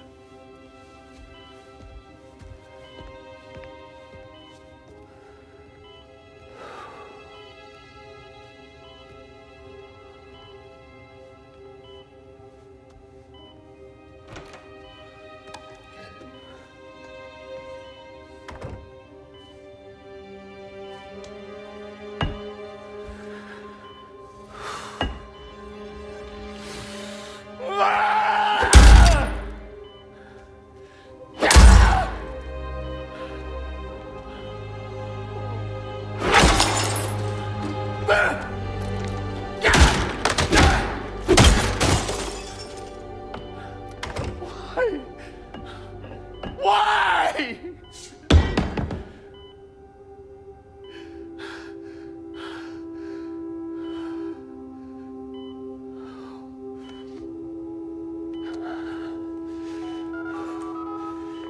Get the G serum ready. ASAP.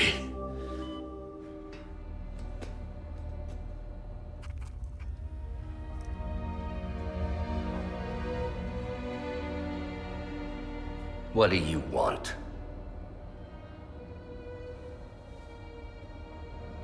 The Spider-Men. You know who they are, don't you? Why?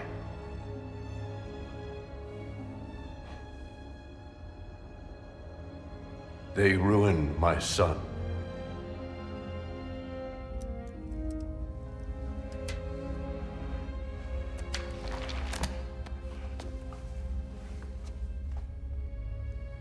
Good. We all have to experience loss. Even you, Norman.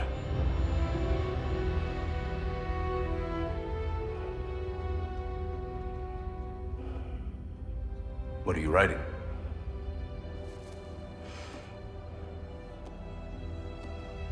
The final chapter.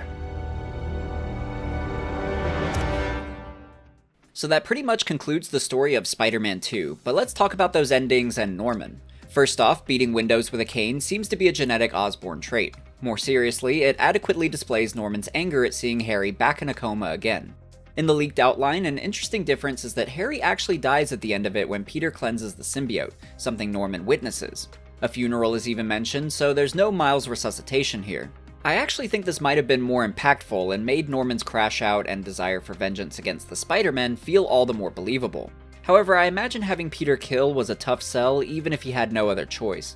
He still does it in the final version, but Miles using himself as a defibrillator kinda bypasses that, although it felt like a bit of a cop-out to me personally. That being said, I'm content with this ending because the day isn't fully saved. Harry is back in critical condition, so the pressure is on Norman yet again. So it makes sense that he's lashing out aggressively and impulsively at this setback. I also like that this shows us that his mindset is becoming more unhinged. His reaction also pairs nicely with the decision to utilize the G serum. It's surely another potential cure that's not ready, as Norman will probably make the same mistake a third time. I'm sure the G in G serum has a technical name, but like GR27 and Devil's Breath, it'll probably be coined the Goblin serum. Like we've seen in the movies, my guess is that Norman will expedite human testing and use it on himself, making him lose his mind. Partnering with Otto will surely make things worse, especially if Otto hands over Peter's secret identity, which I personally think he'll do in order to get his arms back. Something interesting Otto could do that also ties into the comics is screw over both Peter and Norman via the Goblin serum. In the comic origins for Norman, he didn't rush testing the serum on himself like in the movies. He was instead working on perfecting the formula when it blew up unexpectedly. In a later retcon, it's revealed that Harry messed with the formula out of frustration at his father. By the way, he's wearing a spider costume here because Peter is reliving Harry's memories in this issue. But anyway, the explosion of course led to Norman becoming the maniacal Green Goblin. It's possible, with Harry still being alive, that he could do something similar, but I think it makes more sense that it would be Otto. Norman and his Oscorp scientists have been failing left and right with cures, so I could see him asking Otto to take a look at it now that they're teaming up. You always were the smartest guy in the room. This would leave Otto with a nice opportunity to tweak things, giving Norman the power he craves, but also drive him insane enough to hyper-focus on Peter, essentially pitting Peter and Norman against each other, leaving Otto free to do whatever in the meantime. In the comics, Green Goblin does learn Peter's secret identity, which makes things very personal and especially tense, so I expect things to go the same way in the game. Regardless of where Insomniac take the story, I expect Otto to throw a big wrench into things. Interestingly, Bryan stated that he planned this mid-credit scene interaction between Norman and Otto all the way back during development of Spider-Man 1, so this has been on his mind since the beginning. In the leaked outline, it's a little different though, namely that it's a lot more intense, with Otto straight up revealing Peter's identity and telling Norman to kill him. That's definitely not the version we got, which I think is good because it feels like quite a leap, and for Otto being so smart, I think he'd keep his most valuable bartering chip close to his chest in order to get what he wants, such as release from prison and access to his arms. Both of which Norman can pull off.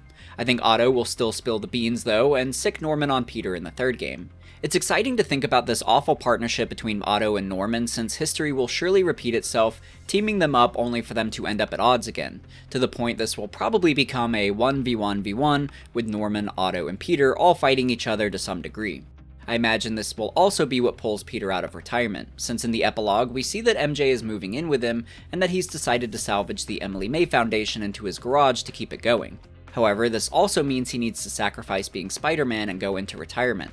This is only possible thanks to Miles, who's ready to take the lead as Spider-Man, which I do think feels earned, but I don't like the idea of Peter being absent as a playable character in 3. I don't think that'll be the case though, since instead, my guess is that Insomniac are building up this new, happy life for Peter, only for Goblin to learn his identity and try to tear it all down. Green Goblin is arguably Spider-Man's most notorious villain with some real sinister acts under his belt, such as the death of Gwen Stacy. So he feels like a fitting threat that could bring Peter back into the suit and also require help from Miles and Silk. This is all just my speculation of course, but no matter what, I'm expecting big things, which is why I really like when Norman asks Otto what he's writing, to which he replies, "The final chapter." This is a great double meaning, since in a meta way it's the conclusion of Insomniac's Spider series, but for Otto, it shows he has big plans for revenge. I know we all have high expectations for the third game, but Insomniac seem equally ambitious. In an interview with Kinda Funny Games, Bryan equates each of their games to the MCU movies, stating that Spider-Man 1 and Miles were their Iron Man, Spider-Man 2 was like their Civil War, now it's time for the endgame. That's very exciting to think about. Not only that, but the post-credit scene teases Cindy Moon, aka Silk, so we can assume she'll be a third playable character. If Spider-Man 2 needed a threat that matched the need for 2 Spider-Men, it's only natural to assume that Spider-Man 3 will ratchet things up even further to the point that we need 3 Spider characters to stop it. Green Goblin and Dr. Octopus sound fitting, although I'm sure we'll see more villains brought in too. As far as Silk, we don't know much about Cindy Moon yet, as Insomniac didn't even reveal her face, which probably just means she hasn't been cast. We really can't see much about her at all during the scene, but looking at the mocap session for it, we can see she was meant to be focused on her phone instead of the family, which maybe gives us a small glimpse into her personality. More so that she's being introduced as a young teenager, setting her up to be mentored by Miles, which I think feels like a good evolution for his character. In the comics, Cindy was bit by the same spider on the same day as Peter before it died, so it's possible she's already been bit, but we don't know that for sure yet. As far as the decision to add Cindy Moon, Bryan Intihar expanded on this during his discussion with Kinda Funny Games. He talked about how there were internal discussions of bringing Gwen Stacy instead, which I think is who a lot of us expected due to popularity. However, that's pretty much why they didn't pick her. Insomniac felt that Gwen had been done already, so they wanted to introduce a character that hasn't really been explored yet, which is how they landed on Silk. I think that makes a lot of sense, and I'm excited to see what they do with her. As excited as I am by Insomniac's ambitions for the third game, I'm also kinda stressed out for them. There are so many dangling threads left that it seems so overwhelming. Gamespot brought this up to Bryan in their interview, to which he acknowledged it will be a challenge, but he's confident that they'll figure it out. I have faith that they'll be able to manage this too, but I hope they adequately prepare for it, because it's clear they faced some struggles in the story mode of Spider-Man 2, which led me to have some mixed feelings overall. There are some aspects that I really like, such as everything Kraven, as well as Miles' arc with Martin Lee. I think those were executed very well. The symbiote side is mostly where I have mixed feelings, and I'm sure a lot of it really goes back to the cuts we know were made. Still, I wanted a lot of symbiote Spider-Man and Venom, but things feel noticeably rushed. The last 3 hours, things feel especially speedrun. This is when we finally get Venom, and from there, we have our playable Venom missions, the death of Kraven, the redemption of Martin Lee, the emergence of the Anti-Venom suit, and of course the climax as we defeat Venom. That's a lot of big moments slammed into the last few hours. In all fairness, we had a decent amount of time in the symbiote suit and had some strong moments with it, but I still didn't feel like we really got to see Peter's dark side fully explored. He becomes selfish and arrogant, but there was never really a moment where I felt that he overstepped in a big way. I think that moment's meant to be the argument in the Osborn penthouse, but when it happened, I thought it was just the start of the ramp up, not the peak. Bryan has mentioned that they struggled a lot with deciding how far to take Peter, since they didn't want to go so far that the player no longer cared about him. I can definitely feel that hesitancy to let him off the leash. I've seen a lot of criticisms about how overly PG this game feels, and I tend to agree. It feels artificial in its safeness, but I honestly wouldn't have minded too much if it felt that way in the beginning in order to contrast the harshness when Peter gets the black suit. Instead, things still feel reined in, and I wanted to see Peter a bit more bad. Like, maybe he should hit up Black Cat when MJ's giving him grief about being a bad Spider-Man and not moving in. Or really showcase his extreme aggression to other villains that take his no-kill rule for granted so that we can see their fear in real time. For example, I would have loved a recreation of the animated series where Shocker is scared shitless of him when he learns that Peter might actually kill him this time.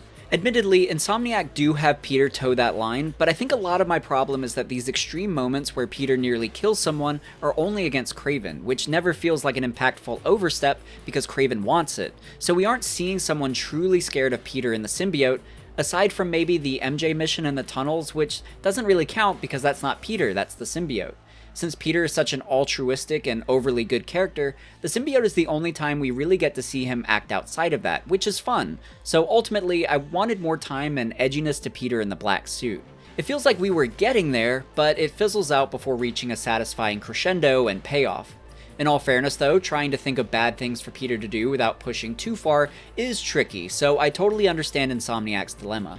As far as I know, this could be another side effect of the cuts too, since we presumably would have had more time with the symbiote suit and more opportunity for Peter to act out.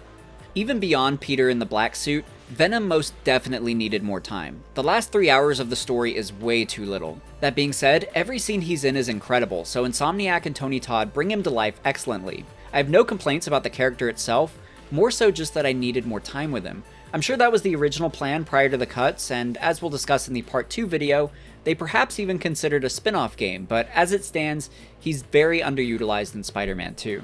I also can't deny that Miles gets sidelined throughout the story too, which I think is noticeable. Still, he has a great arc with Lee, and I think he still gets good character development and impactful moments.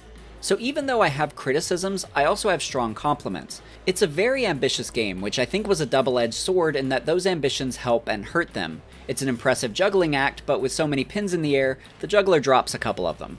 Still, I always appreciate when developers are attempting to take risks and push themselves and their games to greater lengths, and I think Spider-Man 2 is one of those games. So I want to focus more on what they've achieved, since for the most part, I think they succeed in what they're trying to accomplish. The Symbiote storyline carries a lot of high expectations, and I think Insomniac get enough of it right to make it a satisfying story.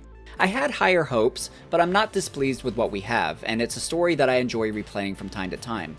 So I guess what I'm saying is that this was always going to be a high bar to clear, and Insomniac leaped pretty high, giving us a solid game, but don't quite reach those expectations. This, along with the first game essentially being such a masterpiece, I think is why it tends to get heat online from fans. I want to be clear though, despite my criticisms, this is most definitely a very good game. Especially when you look at the open world and gameplay enhancements, which I think is the true strong suit of Spider-Man 2. So as a complete package, I think it's an excellent experience and deserves a better reputation than what it seems to get. But a lot of those highlights are what I want to discuss in part 2, where I'll give more final thoughts on the game as a whole after we walk through the various side missions and open world content still to explore in the game. So even though the main story is complete, there's still plenty more to discuss in Spider-Man 2. So I hope you'll join me in continuing this journey. For now though, thank you for watching and I'll see you in the next video.